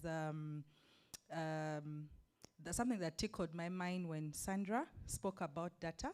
I think also something I forgot to mention earlier is one of our biggest challenges is data. Companies don't keep data, so if you have no data, how am I supposed to know what you're doing? But maybe, Sandra, what we would love you to share is how are you doing it? How are you collecting data? How do you ensure that you keep it? And how are you, do you have like a data room, for example? How are you collecting data to measure impact? Because like you said, data seems to be a key, especially if you're raising. Thank you. So can I answer that? I think for us, our main focus is to solve that data challenge for organizations like yours. The software we provide would be the space where all of your data is aggregated. We're looking at enabling organizations to go paperless, meaning everything is digitized and you have less paperwork to deal with, and there is not that storeroom in the office where you dread going to because you do not want to go and manually figure out what information do I have about the people that I'm working with. So we can have a conversation here, and I can even do a demo for you on how the platform works. We are live and adding more features to even enable GIS location mapping for organizations that deal with clients that are investing into land, agriculture, even healthcare. So, Yes. yeah. Thank you. I don't know how you answered the question when I wasn't here, but data is critical for all of us in the room, and I think that's a perfect contribution. So I am going to have one of the investors answer the question, how can you do due diligence? Because actually in Daniel's presentation, he said they have rejected some investors, whom we call LPs. So how did he do due diligence? And then we can conclude the panel. I think for me is there are many factors. Because one, you need to know what you want to achieve. What are your goals? As she did mention, fundraising is not a goal, right? And that was very powerful for me. A lot of times, if you're an entrepreneur and you're desperate to raise funds, raise capital, you make mistakes. It's like courtship. You need to do due diligence. If you're to spend the rest of your time with someone, you won't say, I've been single for 40 years, and I will say yes. I think for me, I think that's critical. You could ask people who are in the similar industry, who have a fair understanding of who the players are. But also, for me, what is critical is to see whether the goal of the investor is aligned with your personal goal. We have an investor who wanted to give us a lot of money, but it was going to divert us from the key things we are going to do. And we said no. And they came back, and we said no. Because it was going to disrupt our business model. You need to know what you want to achieve, but for as long as you think you have been single for 40 years and somebody comes to you, you say yes, then you'll have challenges. Wow. So I would want to tap into Renew Capital with just a parting statement. I attended a panel where she said brilliant things, so I would want her to do that again for us. A word for the entrepreneurs in the room and the investors in the room on what have you seen and what do you advise moving forward? All right, the pressure. So one thing I'll say, and I'll link to what she said earlier, is the one thing that, especially now we're at an economic downturn, is now everything that was masked in 2021 is now coming out. All businesses are shutting down. I'm sure you've seen Sandy, Twigger, Market Force. There's so many big, brilliant businesses that are struggling. So one thing I'll say, before you get to fundraising, as an entrepreneur, you should ask your question, what is the why? Why do I want to get into this business? Am I getting into this business to fundraise and fuel my lifestyle? Because I have seen that where entrepreneurs, you give them $1 million, the person bought another house in Kololo and decided to get another wife, and you're dealing with other issues much after. But the question is, why is your why? What is your why? And why this is important is because as investors, we are also problematic because we can also divert your attention, or grants, we say, you know what, from a strategic point of view, it's better to focus on XYZ instead of what your core business, what are you building? And that's why I like when Sandra speaks about her business. Her mission is very clear. She's very visionary. She's passionate. She understands what she's doing, and she's even open to learning and getting solutions. So she's working with a venture builder, for instance. So that is very, very important. So don't focus on your why. Don't fundraise because you want to just be the person who says, oh, my business raised $2 million, and you're in TechCrunch and everyone is sending you LinkedIn messages, and you're feeling now you have reached achievement. So that's very important. And then as you're fundraising, the one thing which I've seen as a gap is understanding what your unit economics are. Investors need to make a profit at the end of the day. So don't come, the number of times I've gotten a call, oh, hi, I saw on your website you're giving money. Then I ask the basic questions, and they cannot even answer what their price is, how they're making money, what is their revenue, and it's a complete shame as a CEO if you cannot answer the bare minimum. Because I have an obligation to my investor to give a return in a few years, and if I cannot answer that, then it's quite a shame. And then one last one which I've seen as an issue is team and co-founder fit, because most times you have another co-founder. Think through that in the beginning, because we have seen situations where this can be very disruptive. Think through it in the beginning. Think about who you have on your team. Don't just add people to your team slide and they're not even actually adding value to your business. So think through that team dynamics and just focus on building your business. You're better off bootstrapping before we come to you, because if your business is really successful, trust me, investors will come after you. You don't even have to go after them. Wow, thank you so much for living up to the expectations. So let's give a thunderous applause for our panel. Yes, so please take your seats, and thank you so much. Thank you, Edson, and thank you to our panelists for a really engaging and insightful discussion. We are 25 minutes over, so we'll go straight into the pitching session. I am not going to introduce the companies that are going to pitch. Part of the pitching is really giving an overview of what they do.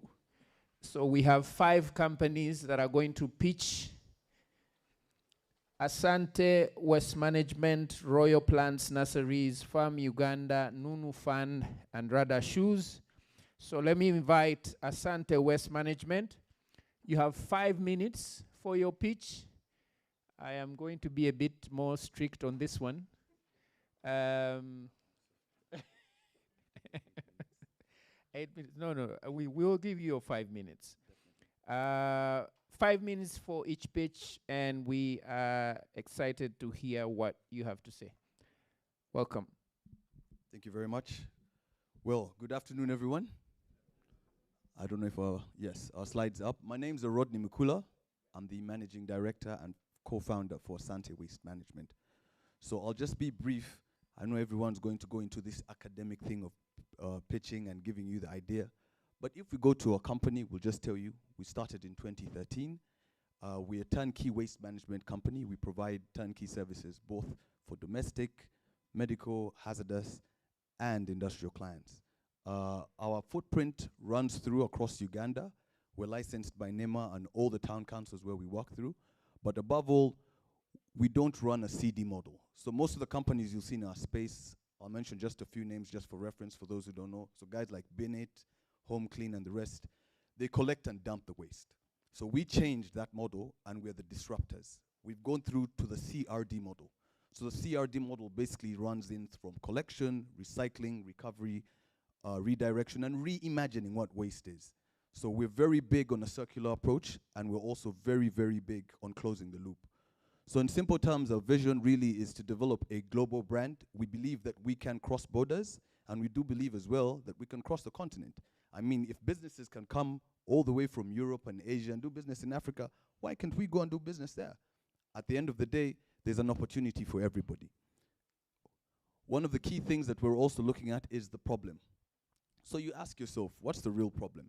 Is it garbage collection as a problem? No.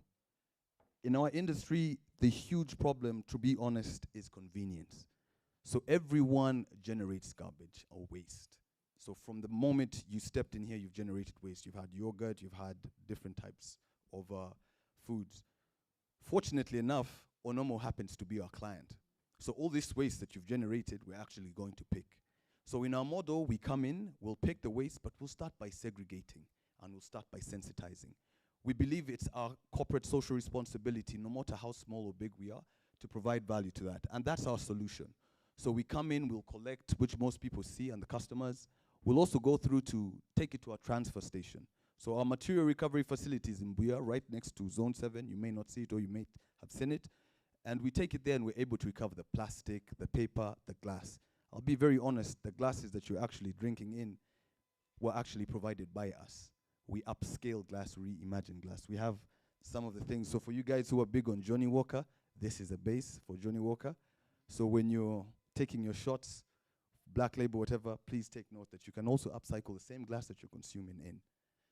That alone helps us to achieve 10 out of the 17 Sustainable Development Goals under the SDG for the UN.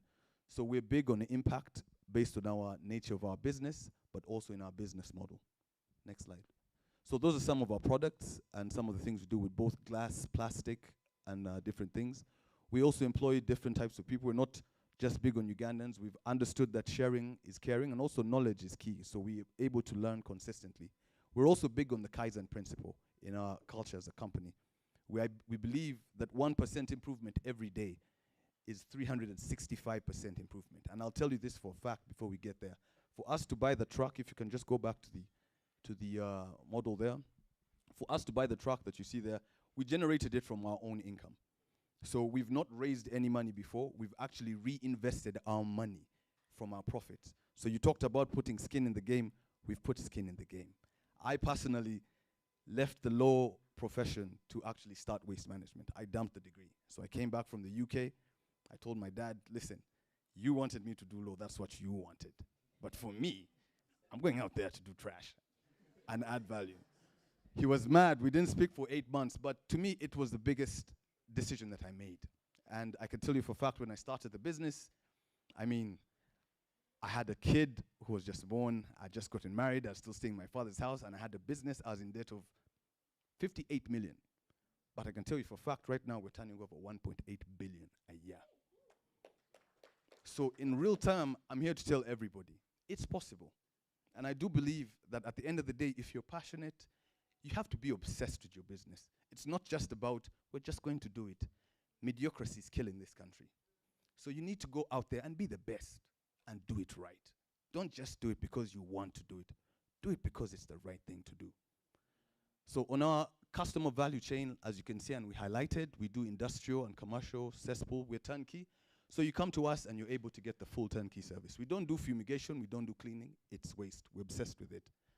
Moving forward, our preposition, what's our competitive advantage? First of all, we're present across multiple locations in Uganda. So if you have a business and you're opening in Soroti, in Mbale, in Entebbe, in Kampala, in Mbarara, we just started in Rukunjiri. I think Mr. Disruptor is from Rukunjiri. We're cleaning up over there. So we've come in and realized that, multiple businesses, and this same challenge exists not just in Kampala, but across the country and across the globe. So one of our business models is to look and see, listen, is our business profitable? If it's profitable, it will be scalable. If it's scalable, it will be sustainable. If it's sustainable, it will be impactful. And if it's impactful, it's predictable. So to us, it's big. Secondly, we are big on, if you can go back briefly, we're big on regulatory compliance. With my legal background, doing it right is everything. Making sure you have the right legal stand, both with the regulators, URA, NSSF, being on the right databases. We're in the petroleum database. We're doing work in the Albertine region. So it's also big. And also looking through as the circular economy. We actually have our bin bag supplier, the same bags that we collect and provide to our customers to put their bins in, we collect it back, turn it back into granules, and we sell them back to our supplier, who then brings it back as bin bags that we then close the loop and put it in. So to us, it's big on that. We're also digitalizing our process. So we're trying in as much as possible to make sure that all our customers, when they're signing up, are coming in. We're also making sure that we're setting up an app. And because we're scaling up, if you can move to the next slide, we're looking at ensuring that we have ISO certification. Systems are key. Investors or any person, including you, the first investor who's the founder of the business, you want to protect your money.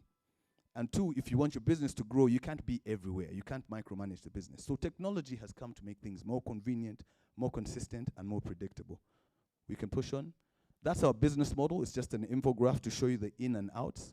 Most people don't know, but there's a lot of value addition in waste. You can be able to do different products. You can do waste to energy, RDFs, which are refuse-derived fuels, and you can also provide raw materials for the agricultural sector.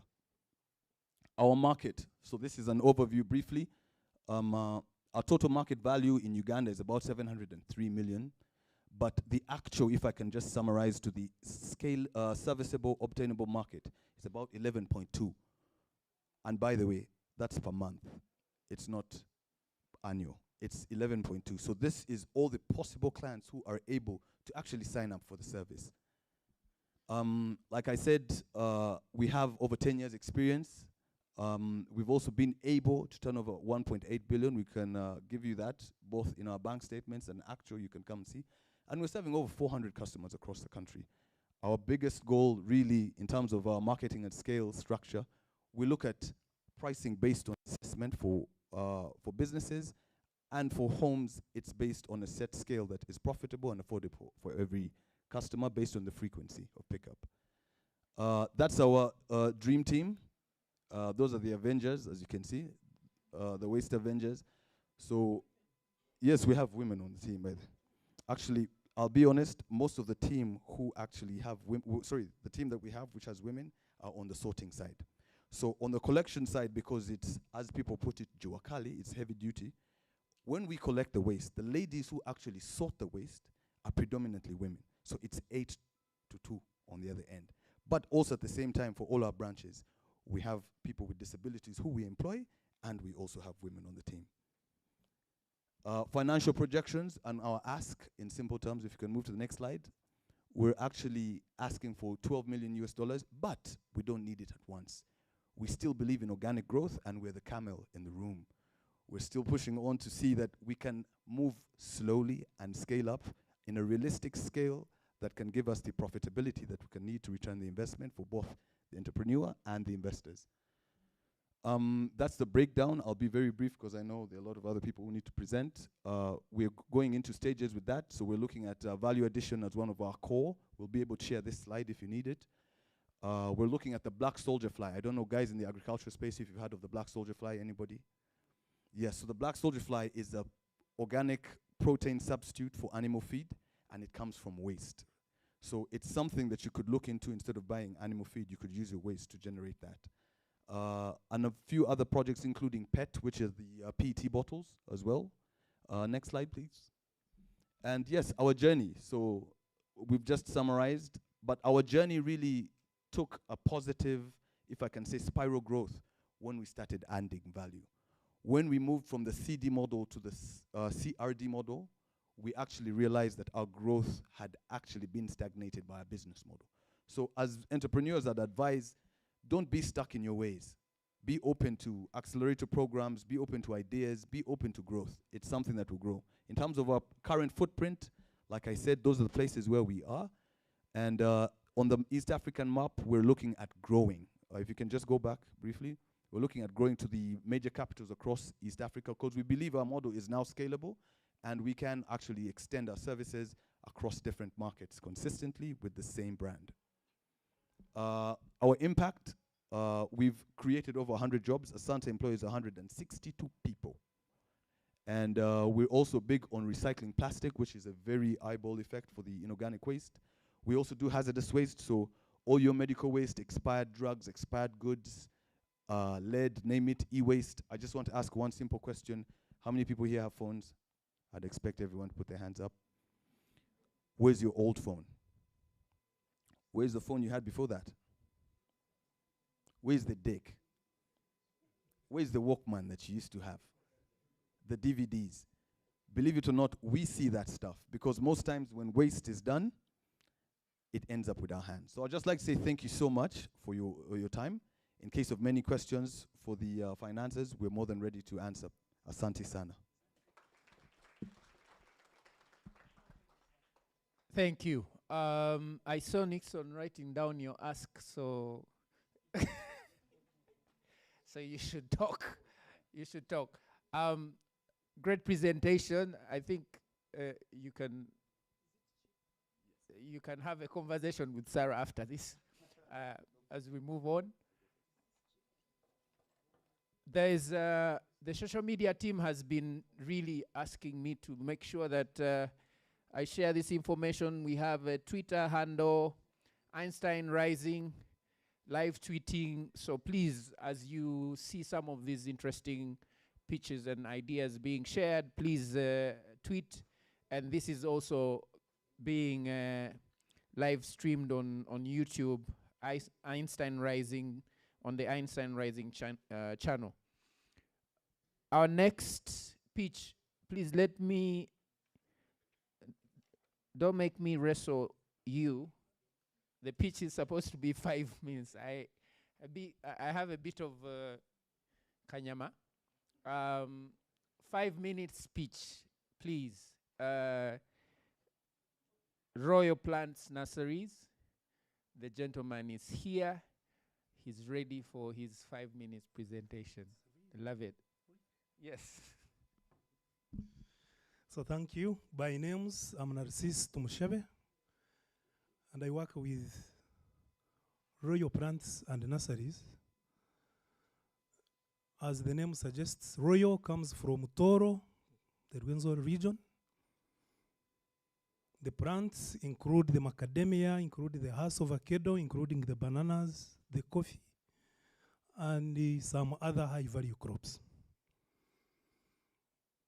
5 minutes, I will really not read through the slides per se, because the major opportunity we have, this is a company founded in 2009, concentrating on provision of the seedlings, the planting materials I have mentioned.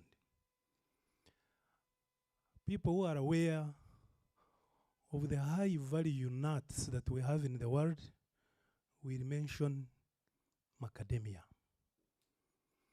And it has got so many nutritive values. It is so appealing that if we moved to Kenya, if we moved to Malawi, if we moved to South Africa, that is on the African continent, you will find booming businesses in the macadamia industry. In 2012, we ventured into biotechnology, established a biotechnology lab, supported by a grant from ABI Development, which we are using to multiply the banana plantlets. The gonja is on high demand, but mainly as a planting material where we are concentrating. The opportunity we have and we are presenting to the investors is saying supplying planting materials is good because we have established a network with the farmers. We have a database of the farmers we have worked with in the last 15 years, and the macadamia trees are now mature. Each tree that is 10 years and above is able to give us 50 kilograms every year of raw nut. We have 209,000 trees which we are tracing, and of these more than 70% are able to give us that raw material. So we are saying let's invest in processing, value addition, and we do export.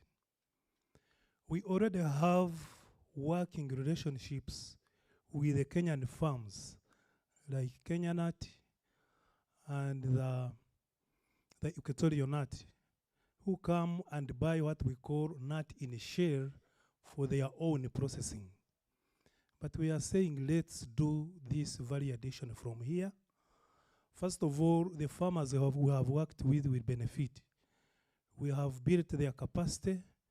They will be selling direct to the processor, and they will earn more money. We will create employment because the processing alone will involve engaging more human resource. We will create value for the country because the markets are comparing, the prices are rising day by day. There are details which we may always share, and maybe the details which are in the slide. However, what are we asking for this? Because we have continuously rotated around production of planting materials, the government of Uganda has also come up and said, let's support macadamia growing in the country. If out of our own private initiative, without even any external financing, we've been able to distribute 209,000 trees. With the government coming on board, I want to believe in the next couple of years, the figures will change tremendously. So we are saying we are able to turn around in turnover right now about $300,000, and we are profitable. I think our EBITDA is about 20% or so. But we think if we can get an investor initially willing to give $1 million in a period of 1.5 years, this will be growing to $3 million. The financials are there, and we are working with real people to make us realize this dream. So in the terms of moving forward, information is available. We can always share it. The seedling business will continue running as a fallback position. Even as more farmers take up the growing, we will see how even to support them by maybe creating some impact by allowing even people with very limited land to plant a few trees. Since one tree alone can give us up to 50 kilograms, and raw nut right now, that nut in a share, on average, it is at 4,000 Uganda shillings. But once you start looking at one tree giving 50 kilos, you can see the impact we can create by promoting this industry. I want to thank you.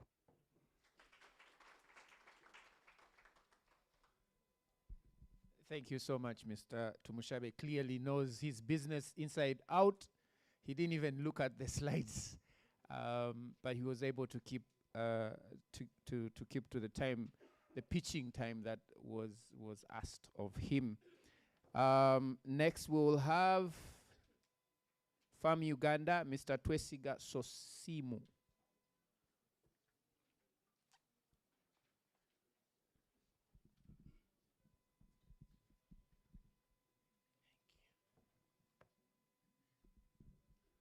Good afternoon, ladies and gentlemen. Twesiga Sosimu is my name. I'm the CEO and founder of Farm Uganda, Farmers Group Limited, but commonly known as Farm Uganda. Farm Uganda started in 2007 in the district of Kamuri.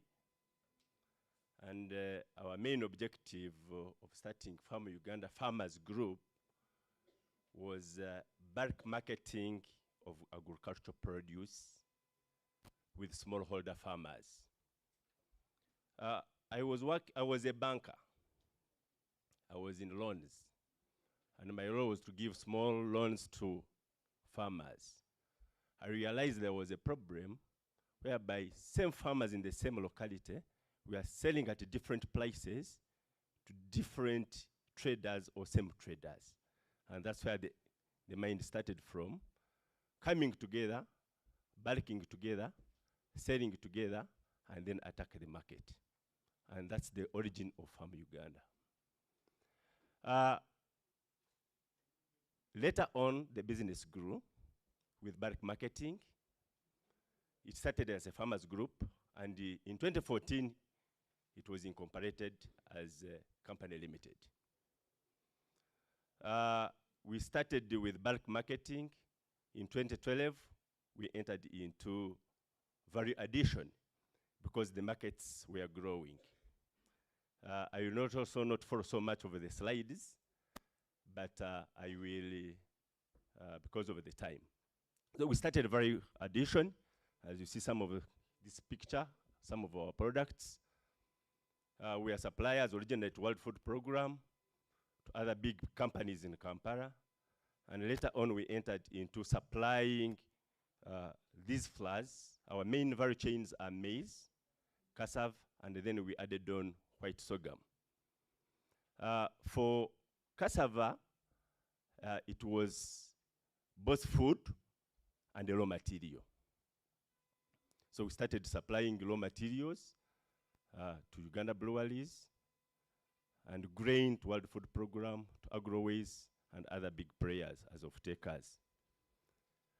Our business model, we partner up now with smallholder farmers.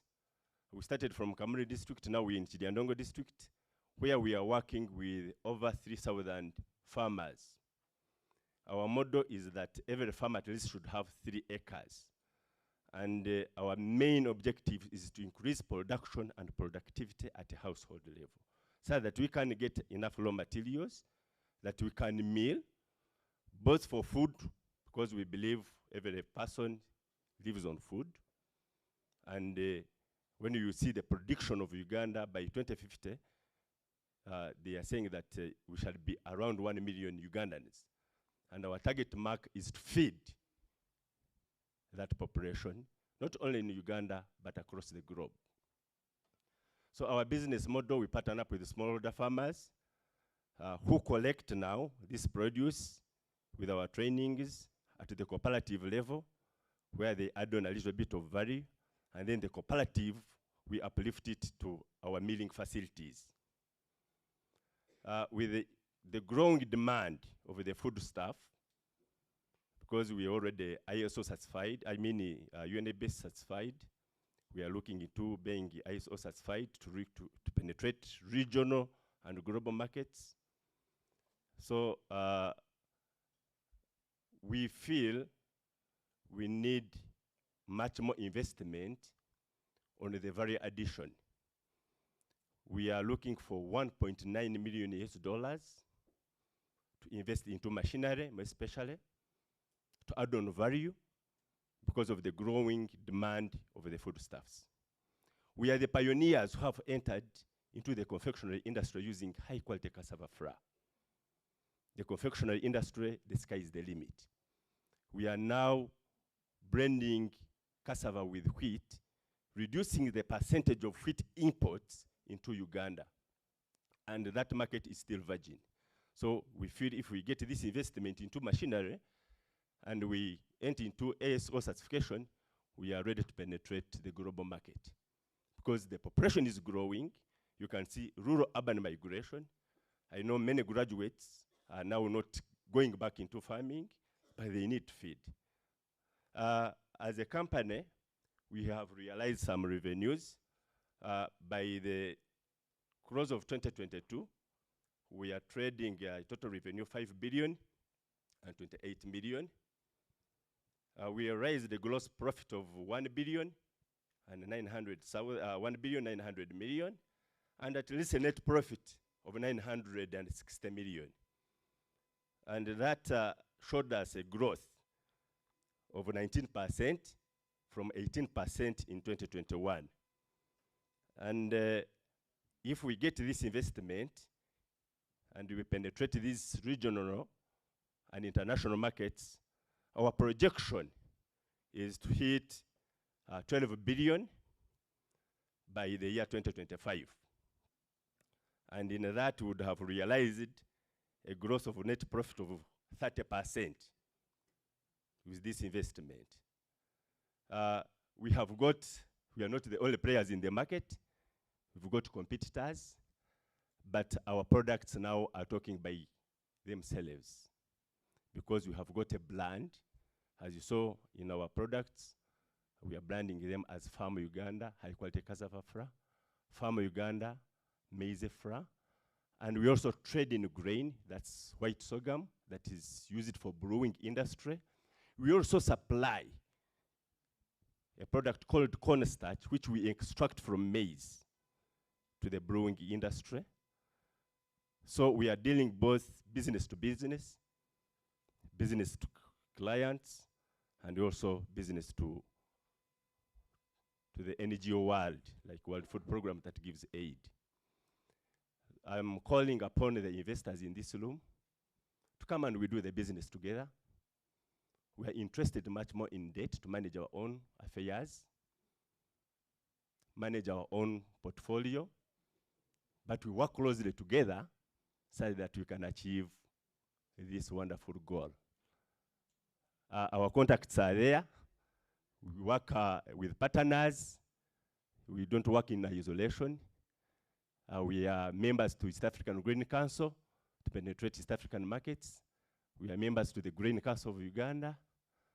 We are members to Uganda Small Scale Manufacturers Association, such that we get knowledge, we get businesses, we open up markets, such that we feed the nation.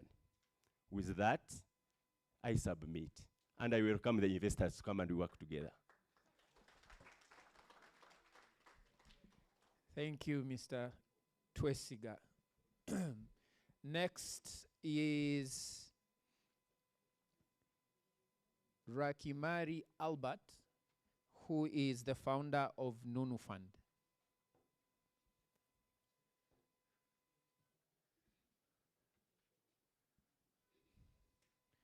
Welcome. Ladies and gentlemen, good afternoon. I'm the founder, Nunu Fund. We are helping thousands pay school fees. Did you know that 400 children drop out of school every day in Uganda? As we sit now today, here, yeah, before you get home. And according to statistics, 2023 UNEB, 1 million children drop out of school between 2016 2022. And globally, we have 244 million children out of school, and on African continent, 78 million children out of school. And it means 70% of Ugandans are into subsistence farming, and they are the ones who are not sending their children to school. So, as we are making millions out of agriculture, We cannot support these farmers to send their children to school, yet we are eating their food.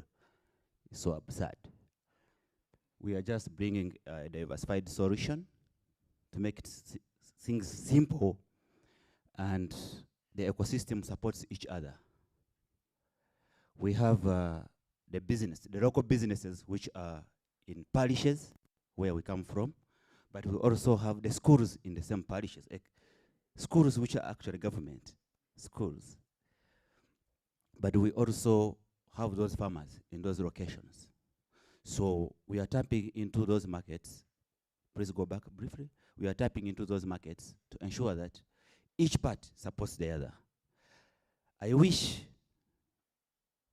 we sat here today and Onomo Hotel has given us maybe out of the money, the sponsors of this have given us a discount. We would support maybe 20 kids to be in school sustainably. What we are saying is we are working with the businesses to contribute 20% of every farmer who goes to purchase stuff from their shops. They give us 20%. Schools themselves, where kids go, they contribute 10%. And we have a seed bank where farmers bring what they are growing into the bank. We negotiate with the schools as we wait prices to spike. Then when we sell, we pay the schools. We procure scholastic materials and we feed these kids. I wonder why government is using a lot of money to not manage that. But for us, we are at least bringing that to make it things easy. Our target market, they are retail businesses, they are schools themselves, and the poor families of school-going children and local farmers. Next slide. The value we offer is flexible school fees payment, but we also support schools. It's also to collect school fees from somebody who is starving. So we support schools to collect school fees, but we negotiate school fees prices on behalf of our farmers. And more children are actually getting to school. Next slide. Our model is simple. A typical farmer brings what they have harvested into our bank. We keep for them because they don't have money to bank in the banks. So they bring what they have to us. For us, we know how to do that. And then we also business hubs where these farmers buy salt. They also contribute to the poor. And then the schools where these kids go, we negotiate the prices and we say, bear with us. We shall bring you the money on behalf of these parents. But we also have people who we know cannot be our customers, the high spenders. When they go to buy from these businesses, they contribute. Whatever they buy, the businesses are able to give us a discount. And knowing that you are indirectly contributing to making sure children go to school. Next slide. We ask businesses when they are joining our model to pay subscription. But we also, when we are paying the school, it's a free interest loan. What we give you is what you give us. We just put a management fee of 2%. So our loans to these local farmers is actually free interest. And when we already have the beans in our store, so no worry. What we give is what we have in the store. And we also ask households to subscribe. They don't give us cash. We sell and make money together. And then we also make commissions on our discounts and also return on investment, especially from the seeds. We reach the market through just a word of mouth. Who doesn't want to see the children going to school? So if you hear that we are here as your savior, you come running. No worries about that. Let us go forward. We are best. Actually, we are digitizing our model. We're having, you have had so many things that happen. For us, we have a model which is going to be digitized. It's like save when buying. You just go to a business, you buy, and you get a discount. It comes to you either on your account or you donate to us if you don't need 100 shillings. For us, we need. Our model is inclusive, and we give non-collateral loans, and actually free loans, and then dry seed. So we beat whoever in the market, by the way, hands down. Next slide, please. We have 7.4 million local farmers. They are sending their children, 15 million children, to 50 schools across the country. But in Kabale, where we are best, we are targeting 40,000 local farmers in 140 schools, and we want to support 11,000 children. Since we started 2020 during COVID time, and as I talk now, we are, as of today, this term, we have 900 children in school with 2,167 households. And we have raised in revenue $22,677. Next slide, please. We are asking a blended financing of 50,000, and with this, we can send 3,500 children. We register as 10,000 local farmers, and also register 50 retail businesses. And we want to improve on our monthly revenue by 60%. That's our financial projections, how we have been doing it. When we invest this, it means we are going to be having a net profit or a gross profit of $55,147. We are all young, visionary people. The challenge we had previously, we lacked people to digitize our system. But I'm happy to say we have gotten 2 young, passionate people who are social software engineers. Me coming from a medical world, having been in entrepreneurship now for more than 10 years, it means we are going to achieve great things to ensure that all children can actually access education. This is our contacts. Please, wherever you go, we need that 50 shillings or 100 shillings. It means a lot to us.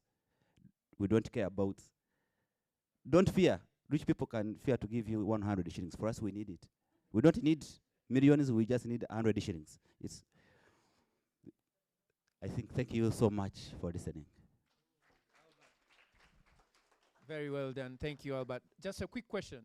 Did you work with anybody to structure the speech, or is it just your team or you yourself? With my team, we worked to structure this. Okay. But it is also in head because I'm the one doing it. Okay. Very well. Very well. I think there's quite a bit of lesson learning on how, different people structure the pitches, but you might not be interested in the idea, or you might be. But I honestly think this was a very well structured pitch. I really, really think so. I really think that. Last but not least is Mr. Alan Ninsima, Managing Director at Rada Shoes.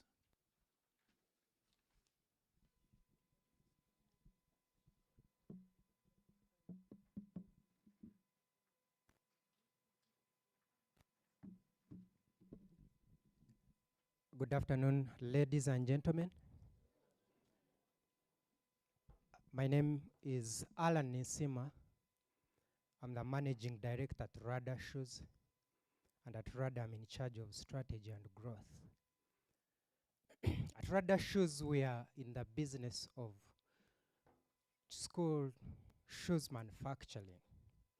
That's after realizing that out of 12 million children who go to school, only 3.7 million have a pair of a decent shoes.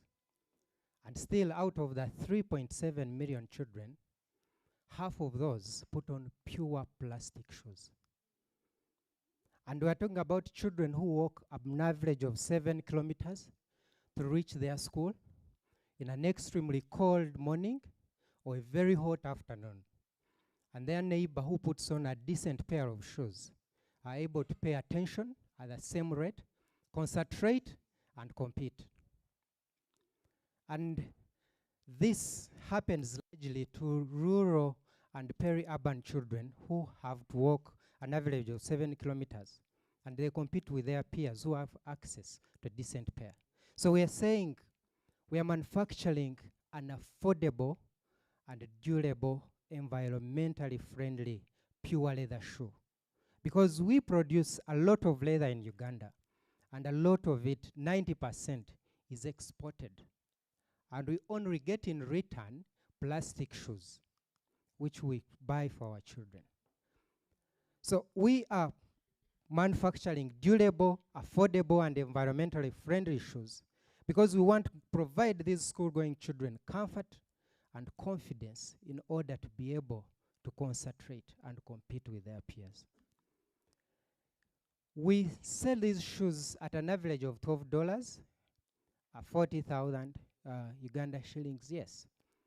At the highest price, it is about 50,000 for secondary school, and we're having a margin, a gross margin of about 42%, because we are doing it at large scale. We've grown from about 170 million in 2017. Currently, we are making sales of over 800 million every year. So we definitely have competitors. The biggest competitor is the imported shoe. At least for the second-hand shoes, they are no more, regardless, leave alone the issues to do with the diseases and even being expensive. But right now, we have synthetic shoes, plastic, pure plastic shoes, which we compete with. And these shoes, these plastics do not come cheap. We have seen plastics of 30,000, of 40,000, and I have actually seen plastic shoes of 100,000.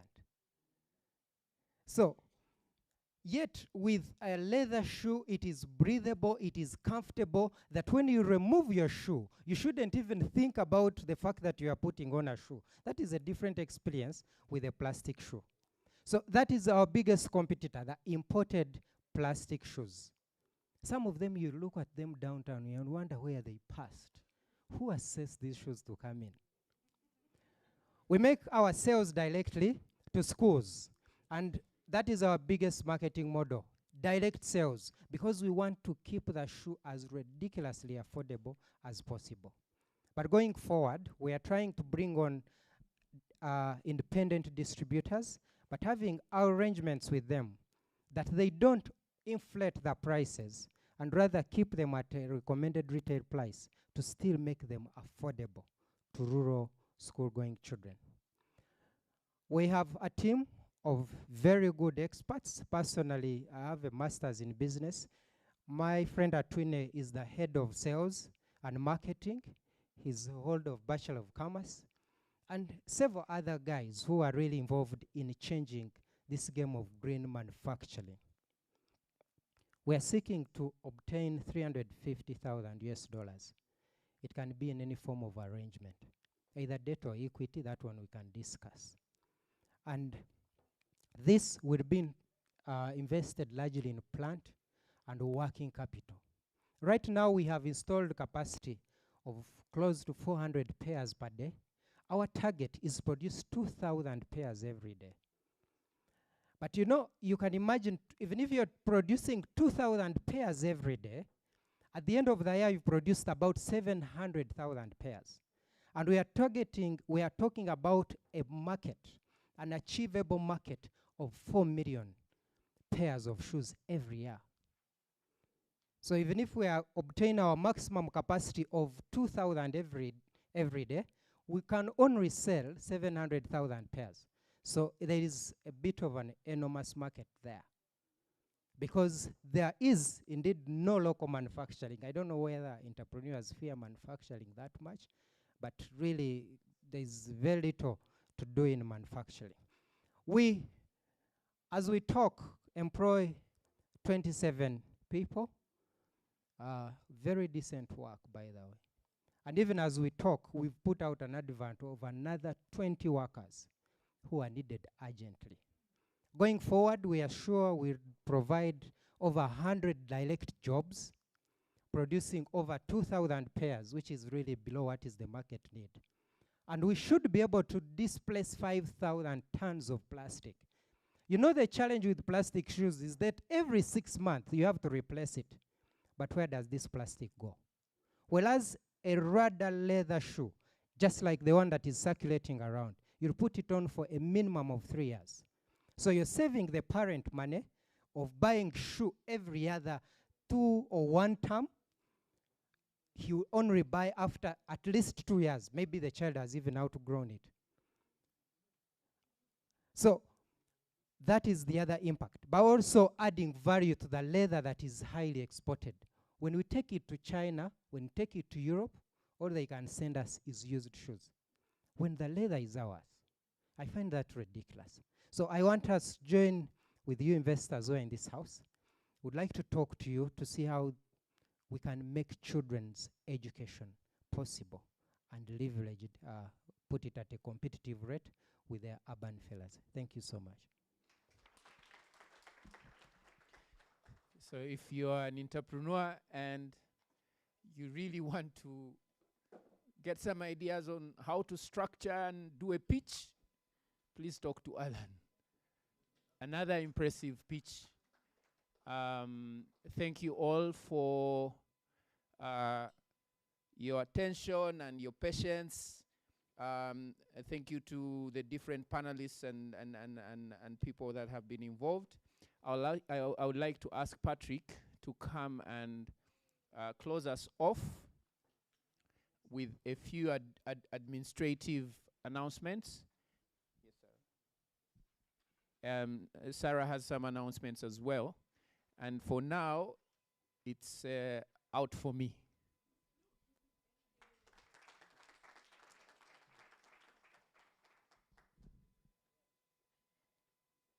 Yeah, before Patrick comes, I think let's clap for our entrepreneurs and everybody else. Our keynote speaker was fantastic. I mean, a woman entrepreneur, a woman who is also supporting other women. I think, how many find it worth the day? We are all still here. I mean, even those who refuse to come from behind, you know, they have been... they have been attentive. Some of you are blinking, you are on your phones, you are missing opportunity. Because, you know, the phones, the entrepreneurs who are making phones are already rich. Listen to those entrepreneurs who are going to inspire you. But on behalf of SB4U and on behalf of the European Union, I would like to thank you so much. And on behalf of our partners, the main conveners of this meeting, thank you so much for coming. This is our third one. We are approaching the last one, which I think he will be able to tell you about. But I think I found the last 3 all very, very useful. I have learned a lot. I have made new contacts. Sandra, where is Sandra? I think I want to be an investor. Talk to me. I think she's got a fantastic idea, and I think the potential is quite huge. I would encourage as many of you as can to please join Sandra and invest. Apart from that, I think I can open some doors for you. So let's talk beyond this. But even all the others, I can see a lot of potential. I'm sure it's not going to stop here. We shall, I think, together with Erovo, make sure that we expose you to other, you know, potential investors. Some of you are looking for a lot of money, so you need to talk to. But there are a lot of people here in this in this area who are talking big money. So I'm sure you can raise this money. Those of you who are still dreaming on raising money, please put your house in order. I think at the last meeting, they told us we have to be ready. You know, you have to make sure your house is in order. You have processes, procedures. Like he said, you are compliant of all regulations. You are paying your pay as you earn. You are paying your workers. You are be compliant so that by the time you come out to ask for resources, you are actually ready. For those of you who are here, we are just about to launch our portal of access to finance as SB4U, where we are compiling all sorts of sources of money, capital, products by banks. And I would like to encourage those of you who are here, who are not part of that portal, at least to talk to one of us. Priscilla, where are you? If you're providing venture capital, you're providing debt, and you want to be part of that portal, would love to have you profiled. If not, Priscilla, at least talk to Hashim or Kenneth, one of the SB4U group, and we'll be able to profile you. But thank you so much. That is once we launch, you will be invited to the launch of that portal, where you'll be able to go and know who is actually financing agriculture, who is providing technical assistance in agriculture, who is providing capital for women, who is actually financing social entrepreneurs. Because I think lack of information sometimes prevents us from accessing resources. Thank you very much, and continue networking over lunch so that you get to know people who have been here, who can encourage you and give you some insights. Thank you very much. Right, thank you very much, Madam Sarah. I think those are befitting of closing remarks already. And thank you very much for those. So just to re-echo, we'll be having the next Erovo Impact Investment Workshop alongside the Kampala Impact Day, and that will be on the 1st of December. So you can keep following across all our digital platforms. Communications will come through on the entire program and how you can get yourself into the loop. That said, maybe another round of applause for our speakers, entrepreneurs, and all of you. It's one thing to organize, and it's another to have people join you and have people really hang in there till this particular moment. That only speaks that the show has been an interesting one. So I also do encourage you to continue networking during the lunch break. And then, yeah, I wish you all best of luck. So just to let you know, the lunch coupons will be served at the serving area where lunch is going to be had. So you can just walk or pass by there, and then you'll be able to get yourself a coupon. I also want to thank Hashim for the great job done.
My name is Ainem Shanikol. I am in primary 6.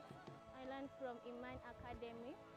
Most of our girls, when they reach in their menstruation period, they face a challenge of lacking enough materials to use, like the pads. And some of them, they are too shy. They are always shy. Some of our learners, they don't come from well-off families.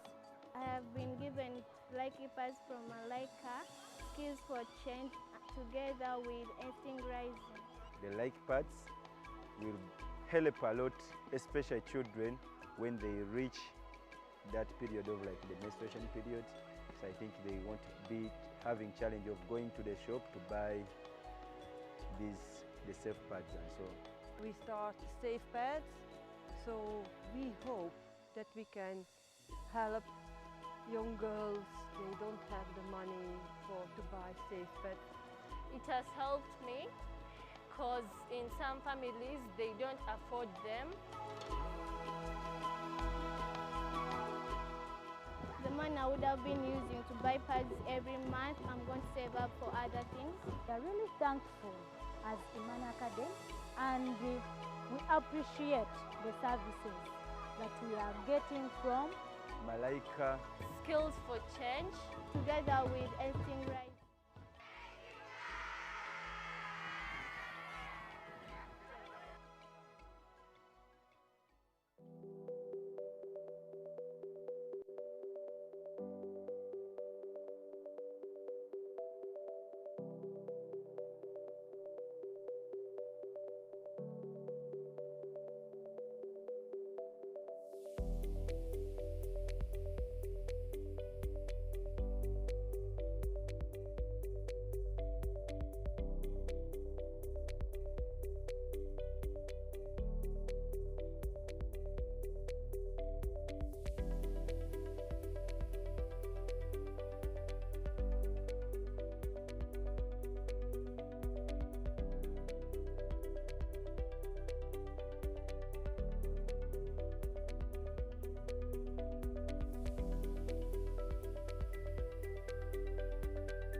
Good morning, everyone. First of all, let me start by thanking you all for making the time to be here. We don't take it for granted.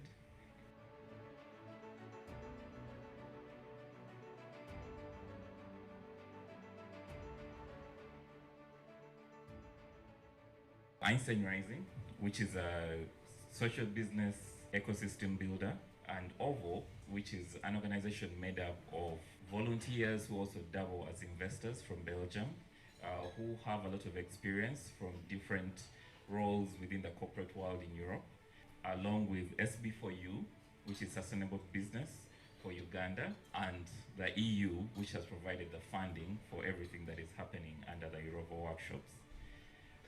We came together in order to make this happen.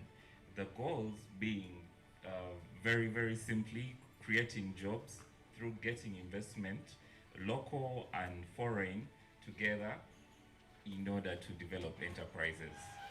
Our engagement for the SB4U goes beyond the workshop. Our prime purpose are as follows. We like to see a handful of reliable, feasible investment projects that can create the impact that is being looked at. From the previous workshop, we were able to have a lineup of about 8 businesses that pitched, and here we are going to look at what are the success stories that they have to tell after the exercise that we had those few months ago.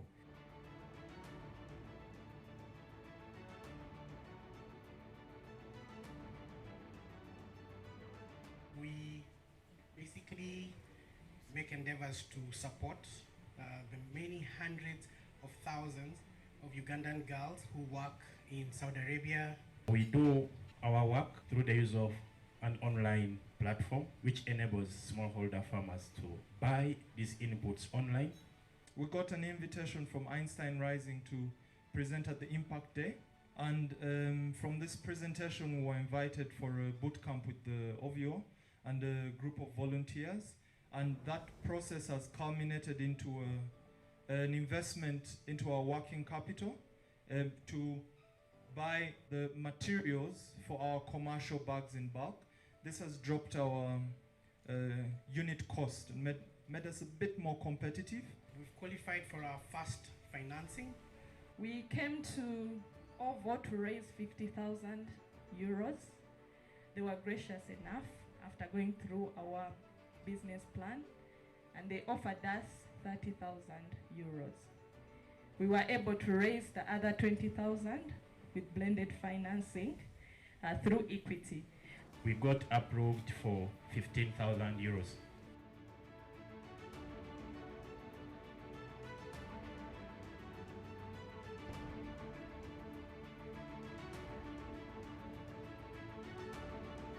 It all starts with, in this case, African entrepreneurs that come with a good business idea, which is sustainable, durable, and that addresses some needs in the local market. That's the starting point. Without sourcing and without having all those good entrepreneurs, great people with a lot of enthusiasm, with a very young population you have, with a lot of people that are very ambitious to do it, I mean, we cannot do anything. What we do then is we add to that some expertise from people that are seasoned entrepreneurs that have had a career before, but actually would like to do something more than just doing the big ticket work and stay within their bubble in Europe. They need to reach out, so that's the Belgian experts. And quite important is that we talk about catalytic, and the catalytic means that you provide something at terms which are not purely commercial. So most of the people actually within OVO are volunteers that work and do the coaching and do that for free because they love to do it, because they like to see that those entrepreneurs we talked about can prosper and can grow and can get you to a vibrant ecosystem. As an individual investor in startups, what do you look for? Is impact a deal breaker for you when you're investing, or do you invest and impact is a byproduct of that investment? It's important to have an impact lens when you invest, but I think also investors need to awake to the fact that you don't have to be very strict when you say that a company has to have a very specific impact. You're going to overlook the fact that impact is really related to knowledge. It's all about connections, and how can I find it in to have a conversation with that investor? As a startup owner, I've learned the value of networking with people. But one of the challenges I face is governance and getting people to understand that the organization must work without the individuals.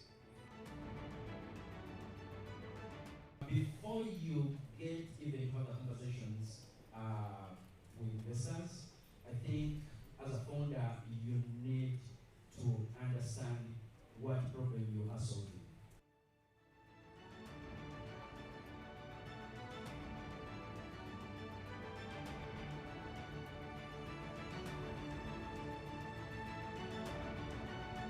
Every good thing must come to an end. Thank you all, first, for making it to the workshop. And I'm hoping that we have all benefited in one way or the other as an entrepreneur, as a VC, or as a partner who is looking into partnering with other organizations.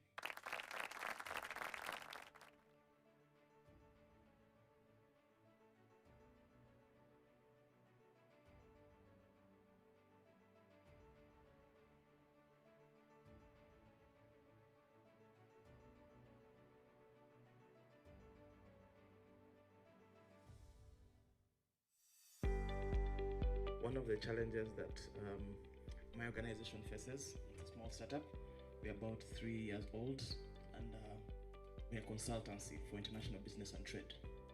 But one of the challenges I face is governance and getting people to understand that the organization must work without the individuals.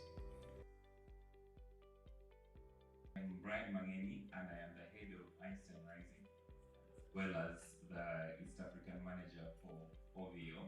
The two organizations are the ones that have initiated the discussion that has led to the Erovo pipeline. We came together along with SB4U, which is Sustainable Business for Uganda, and the EU, which has provided the funding for everything that is happening under the Erovo workshops. We came together. One of the challenges that my organization faces, it's a small startup. We're about 3 years old, and we're a consultancy for international business and trade. Kampala Impact Day is on 1st December 2023. Hello everyone, my name is Shamim Nalima, and I am the team leader, stroke founder of EduPlastic. We transform plastic polythene waste into quality learning materials and waterproof bags for the rural school-going children and refugees. My fellow entrepreneurs, youths, anyone who is watching me today, Kampala Impact Day is on 1st December 2023. EduPlastic is going to be there because the theme for this Impact Day is scaling climate action through impact investment and blending finance. Come and see different entrepreneurs that are solving climate. Let's meet. See you.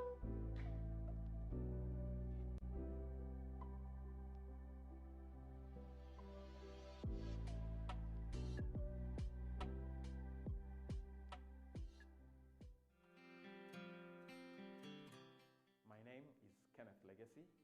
I am the CEO and Chief Investment Officer at Otis Africa Capital. Otis Africa Capital is an investments firm that is headquartered in Kampala, Uganda, from where we provide blended finance and impact capital for entrepreneurs and businesses in Africa. Our organization chose to sponsor the Kampala Impact Day event because we believe there is a need to showcase social entrepreneurs that are building businesses that address the challenges of people, planet, and the environment.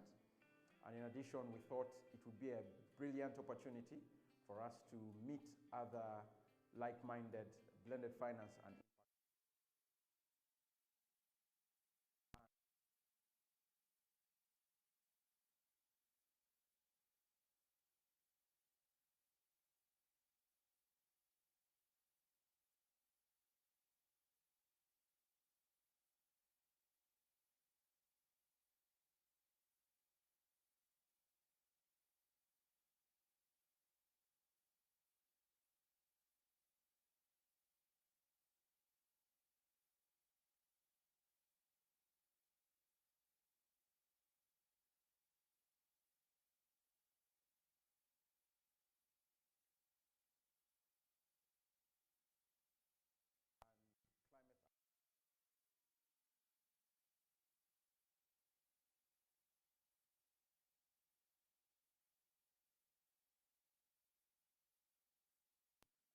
provide livelihoods to populations in marginalized parts of Uganda and Africa.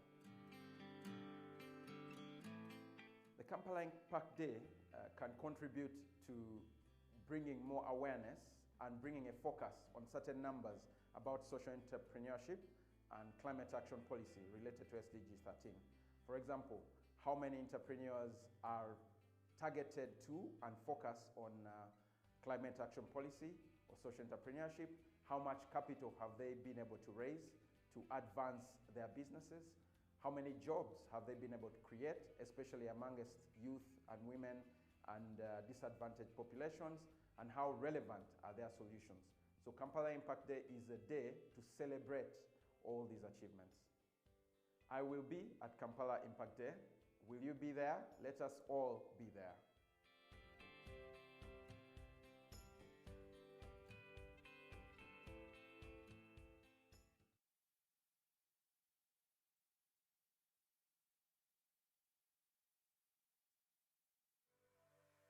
I am Brian Mangeni, and I'm the CEO of Einstein Rising. Einstein Rising is an organization that was formed to support social entrepreneurs taking them through different business development programs. And of recent, we are going more into projects where us ourselves, we are trying to have more impact on the community. Skills for Change is a grassroots capacity building and enterprise development initiative that we are running together or in partnership with Malaika for women and children. Ever since we started this program last year, we have been able to train 15 women under our tailoring project. The Skills for Change program has been growing from strength to strength over the past few years, but more so when we joined hands with Malaika for women and children. I started an organization to help vulnerable people, especially in the slum areas, to give them a chance and to learn tailoring, crochet and knitting. I want to give the women again hope that they can change their life.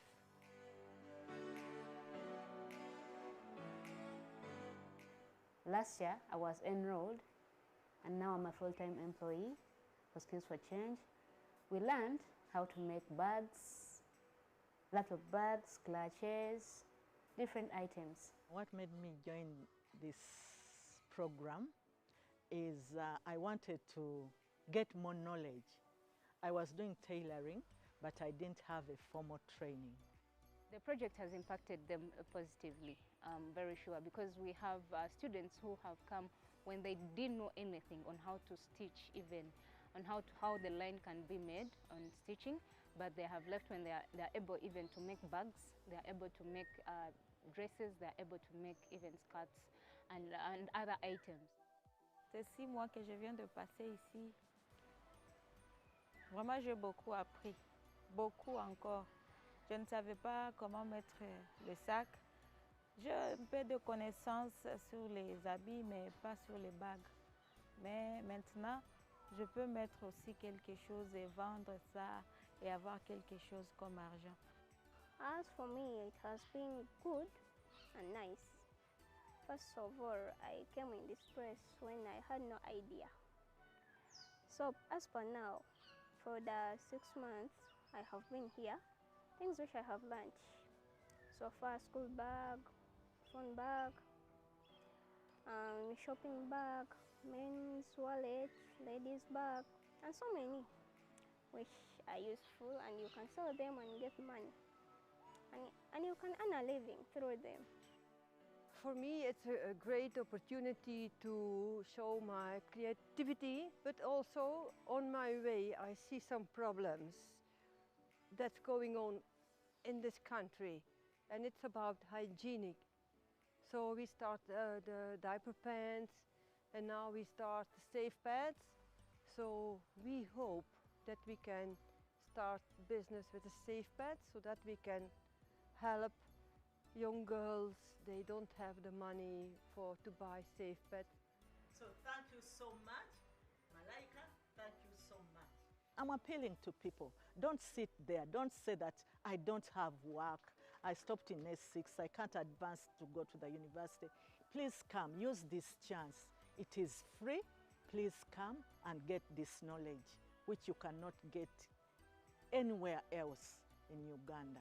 We thank the ones who have already supported us through Malaika and even directly to Einstein Rising. And we look forward to sharing more about the impact that we have based on your contributions.